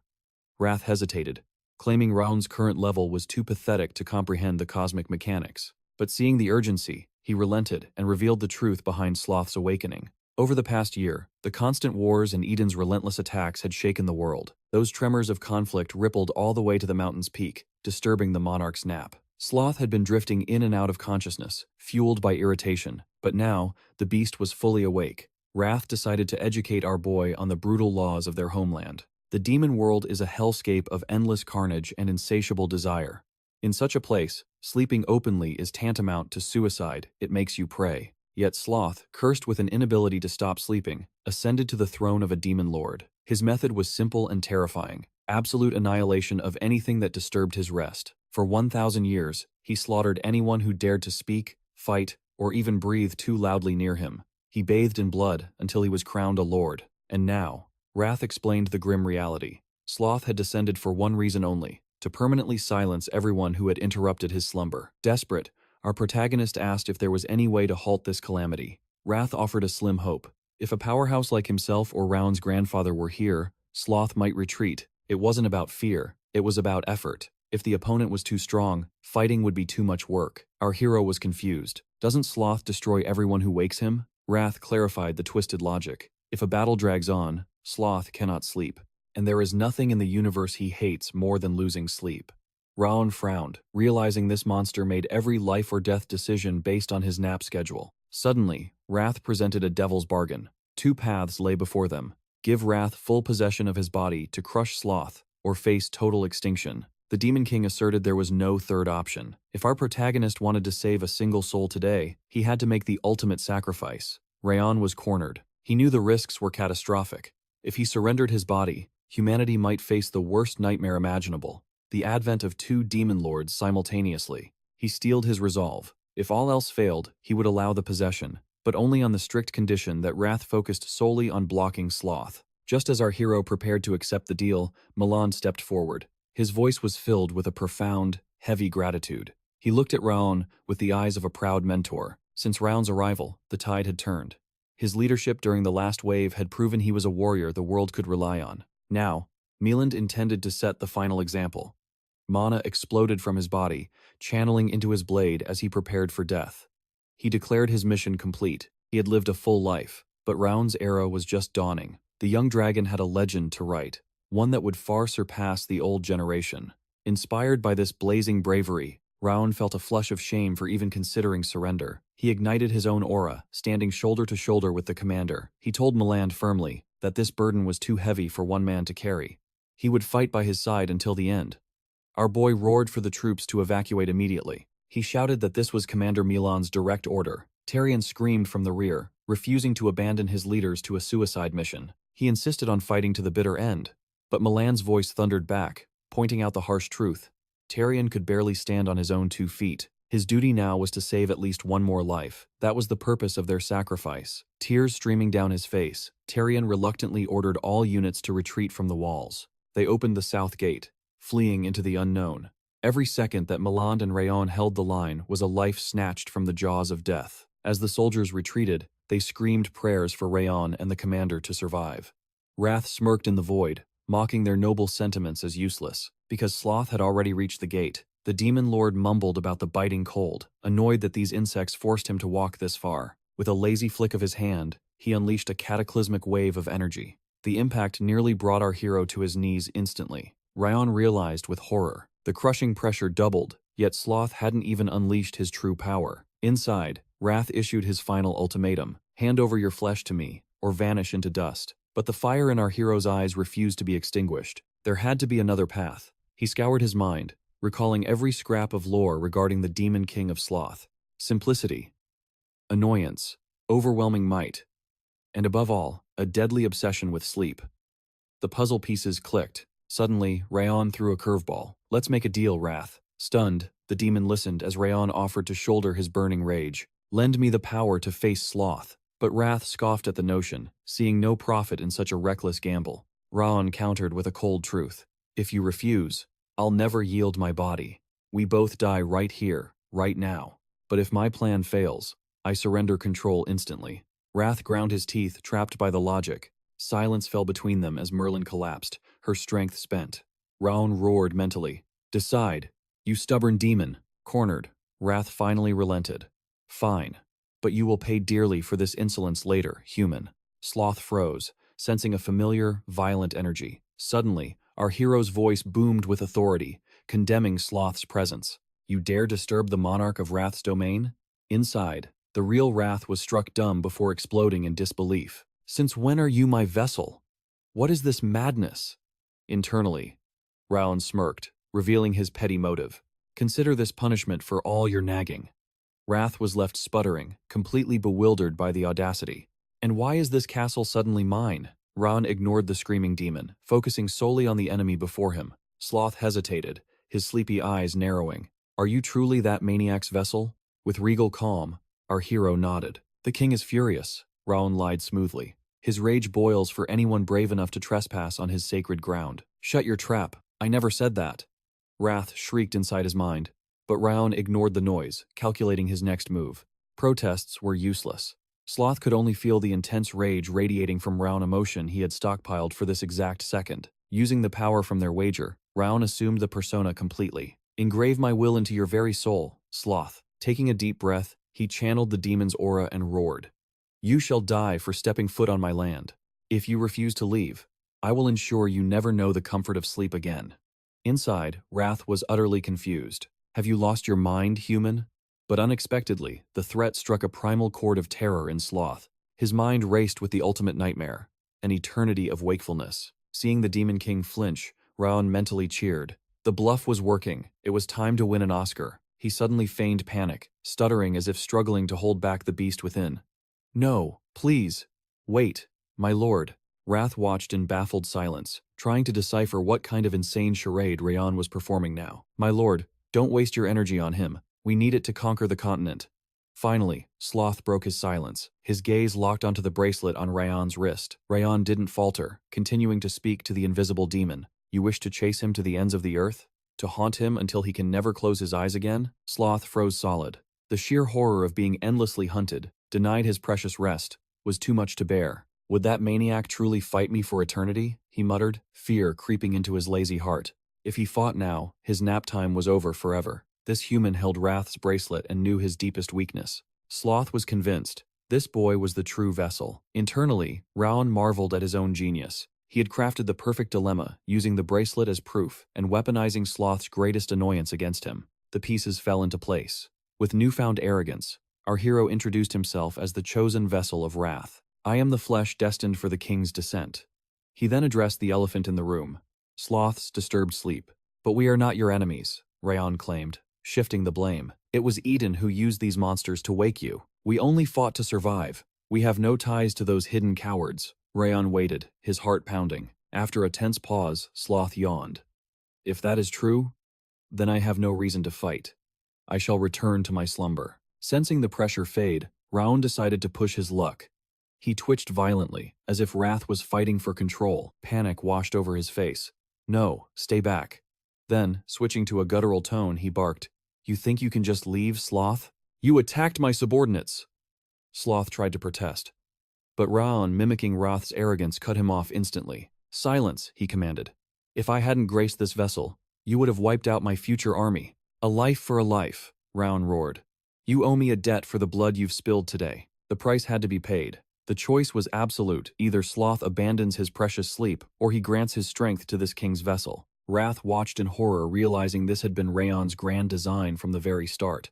For Sloth, however, the decision was effortless. Without hesitation, he began pouring his essence into Raon, ignoring Wrath's desperate screams to destroy the boy and his protests that a mere human was deceiving them. He claimed he could end our hero with a single flick of his wrist, but Sloth calmly continued the ritual until the system chimed with a fateful notification. A fragment of the monarch of Sloth's power had been successfully fused into his very soul, waiting to awaken after a period of adaptation. Our protagonist felt the ancient energy surging through his veins, while Wrath collapsed in sheer exasperation, convinced the stress alone would be the end of him. His debt paid, Sloth was already drifting off, preparing to depart, but Raon wasn't finished with him just yet. Annoyed at the interruption, Sloth glared at our boy with a crushing, overwhelming aura, prompting Raon to change tactics before he got erased. Instead of words, he offered a treasure, the magic stone of the Goblin King. Feeling the stone's comforting warmth, Sloth realized he could finally sleep for eternity. Seizing the moment, our hero proposed a binding vow that no matter what happens, Sloth must never return, and should another dimensional wave erupt, the Demon King himself must stop it.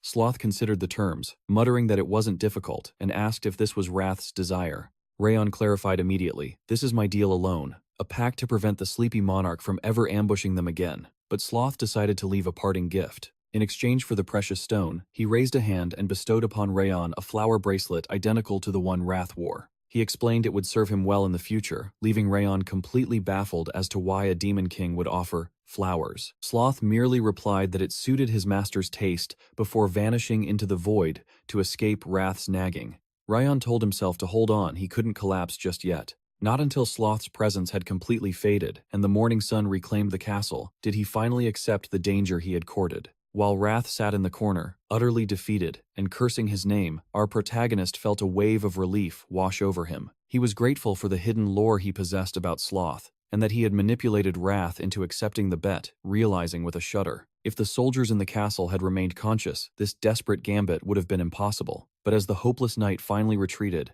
the sun began to rise, banishing Sloth's darkness and bringing the nightmare to a definitive close. Light flooded the battlefield. Melon and the rest of the troops slowly regained their senses, but Melon's mind was still reeling, recalling the devastating shockwave of energy he felt. It was a power from that horned entity, a being who had clearly reached the realm of the Absolute. The pressure was enough to remind him of a legend, the Northern King of Annihilation. He checked his body, stunned to find himself still breathing. Suddenly, Tarion rushed over, asking if the commander was injured, but Millen's concern was for his men. He opened his mouth to reassure Tarion, but his voice died in his throat as his eyes landed on Raon, standing alone at the vanguard. Millen was struck silent as Raon announced that he had kept his vow. Tarion stared in pure awe. Could our boy truly have suppressed such a monster? Even when a veteran like Millen was knocked unconscious, Raon had endured until the bitter end. Our hero smiled, relieved to see his allies safe, but his limits had been reached. He collapsed, and Millen caught him, proclaiming him the savior of the castle. 3 days drifted by and life at Haven Castle slowly returned to its rhythm. Millen asked anxiously if Raon had opened his eyes. Tarion reported that the boy was still in a deep slumber, though his condition was stable. Millen suspected his body was simply shattered from the ordeal. Recovery would take time, but then, Tarion broached the terrifying subject. Who was that horned figure? Since their memories were wiped blank after the pressure hit, Millen explained it could only be one thing, a demon. The aura was too ominous, too cruel. It was undeniably demonic energy, a shockwave so potent it could only belong to a demon king. Millen admitted a chilling truth. Unless a legend like the Northern King stood here, no human could fight off a demon king and live. The mystery remained. How did Raon stand against it while ensuring their survival? Edic Will offered a somber theory. Perhaps Raon negotiated with the entity? Since defeating a monarch is impossible, a deal with the devil was the only logical path. Edic Will believed our boy must have sacrificed something precious, perhaps his very body and soul, to buy their lives. Millen's eyes widened, recalling the word negotiation drifting through the haze, and Edic Will wondered aloud. Did Raon truly martyr himself for our sake? The mystery of our hero's identity only deepened in their hearts. Finally, Millen revealed the truth. Raon carries the blood of Zieghart. Edic Will noted that only a descendant of the 6 emperors, or the 5 demons, could display such monstrous talent at 16. Tarion nodded. He had always suspected Raon was no ordinary soldier. Now the puzzle pieces fit. He was a Zieghart. Millen felt a debt deeper than the ocean to Raon, for everything he had silently sacrificed. He vowed to support the boy with his life from this day forward. Eventually, Raon's consciousness returned, greeted by the familiar ceiling of the medical ward. I'm alive, he thought, realizing the gamble had paid off, and as he sat up, he noticed Yua sleeping by his bedside. A basin of water and fresh towels sat nearby, proof that she had been faithfully nursing him through his long, dark slumber. Even though she had no way of knowing when he would open his eyes, she nursed him with unwavering devotion. Strangely, however, Raon felt no fatigue whatsoever. On the contrary, a vibrant energy coursed through his veins, making him feel completely reborn. His senses were razor-sharp, more acute than ever before. Suddenly, Wrath's voice exploded in his mind. He demanded to know if Raon felt lighter, accusing him of being a fraud because his spiritual body felt strangely altered. Instead of fighting back, our boy simply thanked the Demon King for saving his life. But Wrath, sensitive as always, took it as a mockery and hissed threats of destruction. Wrath couldn't believe it. Was Raon truly the only being in existence capable of deceiving 2 demon monarchs? He roared, calling Sloth the absolute dullest of the Demon Kings for falling into such a trap. He screamed that it defied all logic for Raon's soul to expand just by enduring Sloth's pressure for a mere few minutes. Confused by the outburst, Raon summoned his status window. His eyes widened. It was a treasure trove of rewards, with multiple skills leveled up significantly. He realized he had lost consciousness before he could even inspect his gains. But now, amidst the notifications, one text stood out with an eerie glow, the trait known as Sloth. It allowed his stats to skyrocket simply by sleeping. Both the Demon King and our protagonist were left completely dumbfounded by this broken ability. Now the surge of vitality made perfect sense. His slumber was equivalent to 24 hours of intense cultivation. A grin spread across his face.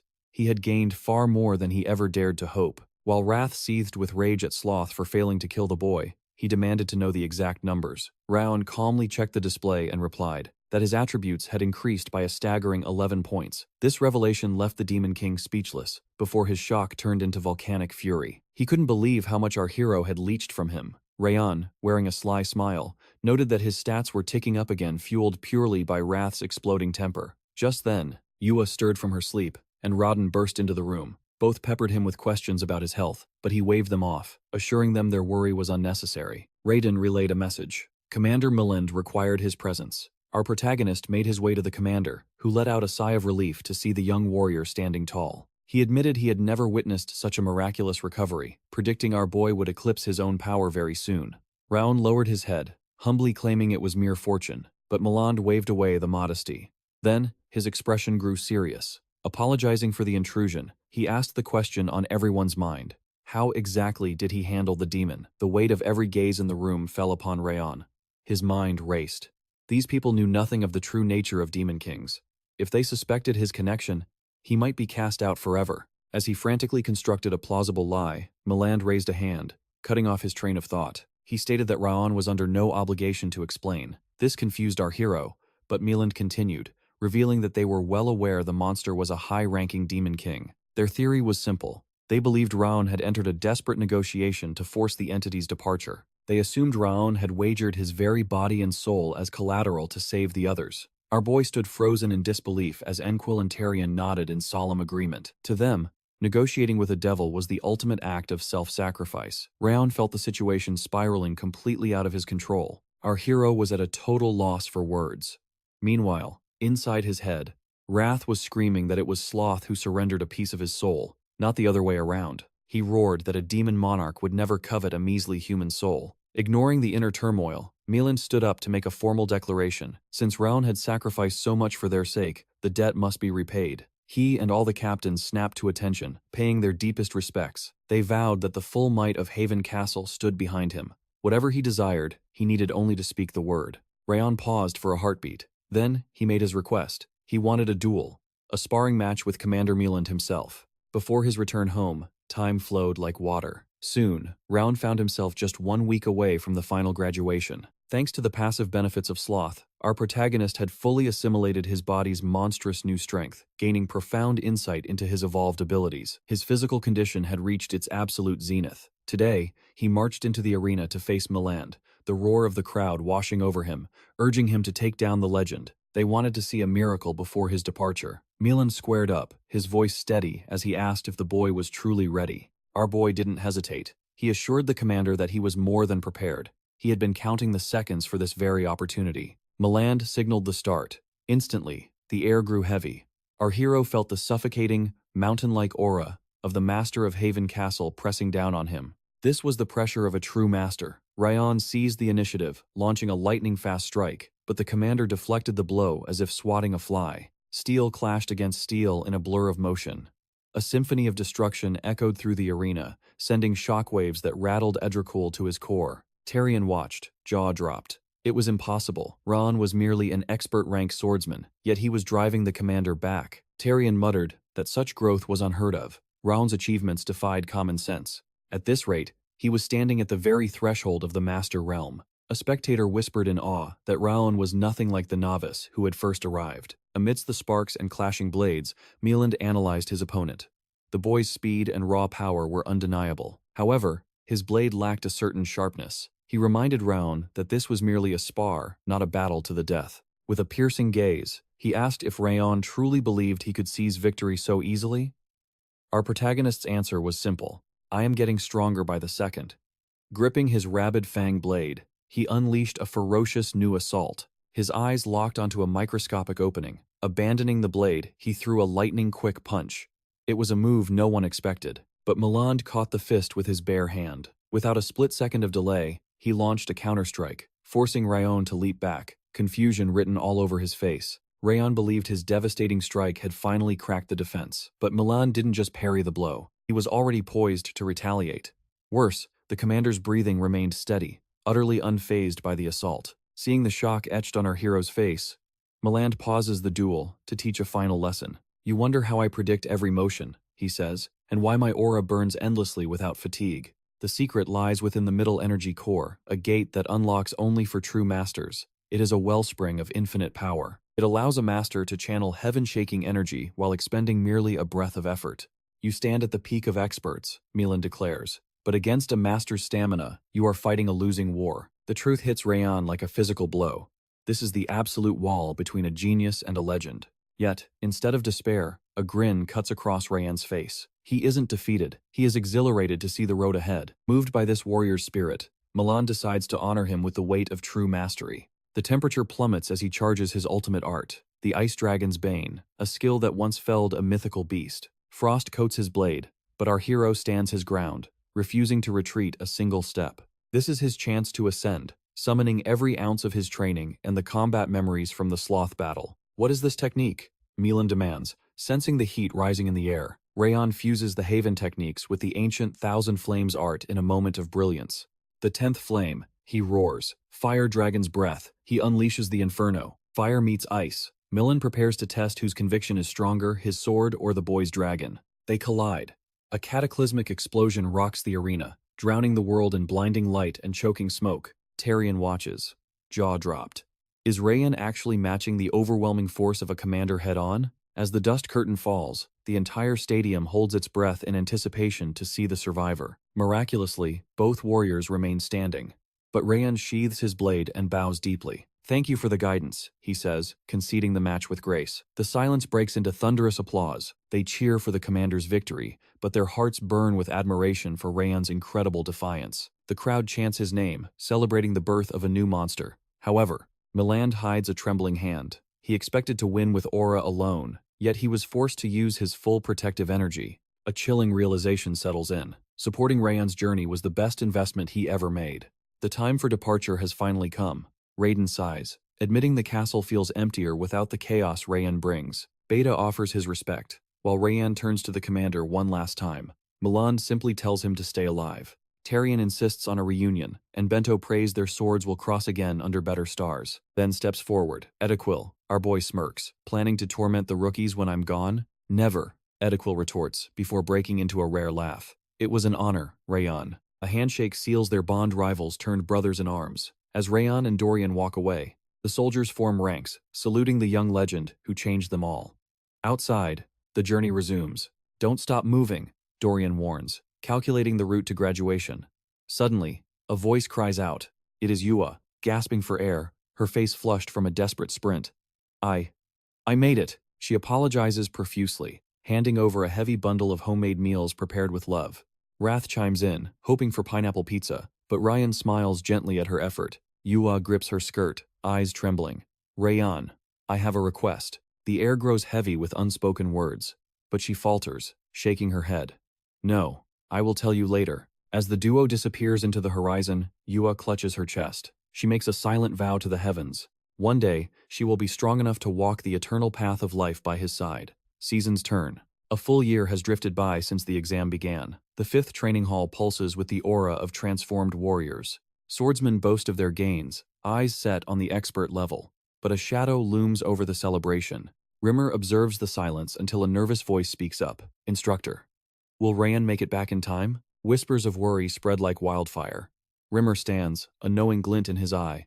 "The king is returning." Rimmer forced a laugh, insisting that our protagonist wasn't the type to be snatched away like some helpless damsel. He told the others to calm down and focus on the upcoming ceremony, sinking back into his chair with a carefree smile plastered on his face. But the moment the trainees left, the mask crumbled. Anxiety clawed at his chest as he frantically dialed Lowen for backup. Lowen sighed, claiming his hands were tied. But Rimmer wasn't having it. He clung to Lowen's legs in pure desperation. He wailed that Raon should have been back a month ago. Normally, Rimmer would have smuggled a letter out through his secret channels, but the Heavenly Sword Order, the Guardians of the Shadow Society, had completely locked down his usual route. They had even rigged the ceiling with lethal traps. Lowen wished he could assist, but admitted he couldn't get a single whisper of news about our boy. It seemed Glenn had classified Raon's entire existence as top secret. Rimmer's frustration boiled over. He grumbled that if Glenn cared so much, the old man should actually show some love to his grandson. Fed up, Rimmer decided to face the beast himself. He swore to share any intel he got with Lowen, then marched off like a soldier going to war, while Lowen watched with bated breath. He headed straight for the inner residence, but moments later, Glenn unleashed a terrifying wave of aura to crush Rimmer's insolence. Meanwhile, at the Zieghart Central Martial Hall, Karun received a report that sent shivers of delight through him. Raon might actually be dead. Our boy was due back a month ago, so a scout team was sent to investigate, but they never even made it to Habun Castle. A catastrophic monster wave had struck. The crisis was eventually contained, but there was zero word from Raon. The logical conclusion? He was either gravely wounded or already a corpse. Karun also heard that Rimmer, in his panic, had gone to pester Glenn. A sinister smirk played on Karun's lips. He was secretly thrilled that the thorn in his side had vanished without him lifting a finger. His assistant wondered if the Eden organization had attacked since Raon had famously defended Habun Castle from the Blue Spirit. Karun mused that, as a nuisance to Eden, Raon was likely marked for death. Still, the assistant wasn't 100% convinced our boy was gone. Karun scoffed, shifting focus to the graduation exam, explaining that Rimmer's test was designed to judge a trainee's absolute limits. It determined if they had the soul of a true swordsman, and the process took several days to a full week to complete. So even if Raon miraculously returned tonight, he would be barred from participating. Karun's eyes gleamed with malice. He couldn't wait to see the crushing despair on our hero's face when he realized he had failed. As his assistant bowed out, Karun chuckled to himself. He had racked his brain on how to handle the upstart, but fate had done the dirty work for him, though he had to admit Raon had been an entertaining distraction. Meanwhile, at the 5th training hall, graduation day had finally dawned. Sylvia stood on the sidelines, her heart heavy with worry for her missing son. She feared the worst disqualification. Her maid tried to comfort her, insisting the ceremony wouldn't begin without the head trainee. Somewhere else, Karun basked in his satisfaction, while the trainees chattered nervously among themselves. They reminisced about the hellish missions that brought them here. Suddenly, Burin stepped forward with an air of authority. He scolded them for wasting time on idle gossip when graduation was seconds away. He warned them to sharpen up and to return to their ranks, immediately sighing as he wondered when they would stop acting like children. Suddenly, Martha's voice cut through the air. She sneered that Burin hadn't changed a bit. He was still as stiff and boring as a wooden board. Burin thought to himself that Martha's tongue was as sharp and poisonous as ever. She, of course, didn't give a damn about playing nice. Burin warned her that life after graduation would be hell if she kept picking fights with everything that moved. Martha just scoffed, claiming that people would shut their mouths once she beat them into submission. Burin couldn't help but wonder how long that arrogance would last. He glanced toward the gate, anxiety flickering in his eyes. Where was Raon? He worried if our boy had truly been ambushed by Eden. However, Runan spoke up, her voice quiet, but absolute. Raon will come. She was certain he couldn't lose to trash like Eden unexpectedly. Martha smirked, saying it was better if he stayed lost, because that meant she would take the title of representative. Runan snapped, yelling that our protagonist would definitely return. She told Martha to shut her trap. Martha yelled back that if he were coming, he'd be here by now. While Burin tried to play peacekeeper between the two tigresses, the announcer suddenly declared the start of the ceremony. He ordered all trainees to assume their positions immediately. The atmosphere grew heavy with anticipation. Then came the announcement everyone feared and respected: the arrival of Zieghart's eternal son, the Lord of the North, Patriarch Glenn Zieghart. A thunderous roar greeted the patriarch. Rimmer, sweating bullets, begged Glenn to wait just a little longer for the missing two. But Glenn was cold as ice. He stated that the February graduation date was set in stone. If they weren't here, they weren't worthy. He glared at Rimmer, asking if he dared to suggest delaying the inevitable. With the dynamic duo still missing in action, Rimmer had no choice but to bite the bullet. He reluctantly announced that the graduation proceeding was a go. And this wasn't just a casual meetup. The ceremony would be conducted under the hawk-like gaze of the patriarch and all the family elders. Before the main event, they began the final roll call of shame. Rimmer announced 43 students in total, with 41 present and 2 very conspicuous absences. Whispers spread like wildfire among the trainees. They realized the unthinkable. The ceremony might actually start without Raon. Rimmer grimaced as he finished the list. He announced the start of the graduation, and the massive gates began to seal their fate. But suddenly, the gears ground to a halt, as if frozen by destiny. The trainees were left confused. But then, silhouettes appeared. Raon and Dorian finally burst into the hall, and Rimmer let out a sigh of relief that could deflate a balloon. Our hero loudly announced his arrival like a main character should. His friends rushed over to greet him, and he scratched his head, apologizing for the dramatic lateness. His friends admitted they thought he'd flunked out. Dorian piped up, "Hey, I'm here too, you know," only to be ignored. While Rimmer just thanked the heavens, our protagonist returned in one piece. Rimmer told him to hustle to his spot, but as the instructor guided our boy to his place, Karun stepped in, blocking their path with a nasty scowl. He sneered at Glenn, explaining that the other trainees returned a whole month ago. They had already proven their worth through blood, sweat, and tears. But Raon? He just walked in the door. Since his skills hadn't been verified, Karun argued he had absolutely no right to graduate today. However, the patriarch Glenn countered with icy logic. The decision lay with the instructor, based on Raon's conduct and growth over the past year. Karun wasn't letting go of his bone, though. He insisted, with a snake-like grin, that Raon surely wouldn't mind proving his qualifications right here and now. Rimmer smirked, declaring, "He can prove it right now." Suddenly, steel met steel as Rimmer launched a surprise attack at our protagonist. Their auras exploded outwards like a bomb going off. Everyone froze, stunned to witness the monstrous growth our protagonist had achieved in just 1 year. "Swordsmen speak with their blades," Rimmer shouted. Their clashing energies spiraled into the sky, bursting like a magnificent display of lethal fireworks. The crowd cheered in delight at the spectacle, but Karun's jaw hit the floor. He watched in horror as Raon blocked Rimmer's attack with terrifying ease, leaving him dumbfounded. He couldn't fathom what kind of hell training our hero survived. Raon looked at Karun and asked, "Is this enough evidence for you?" leaving the man paralyzed.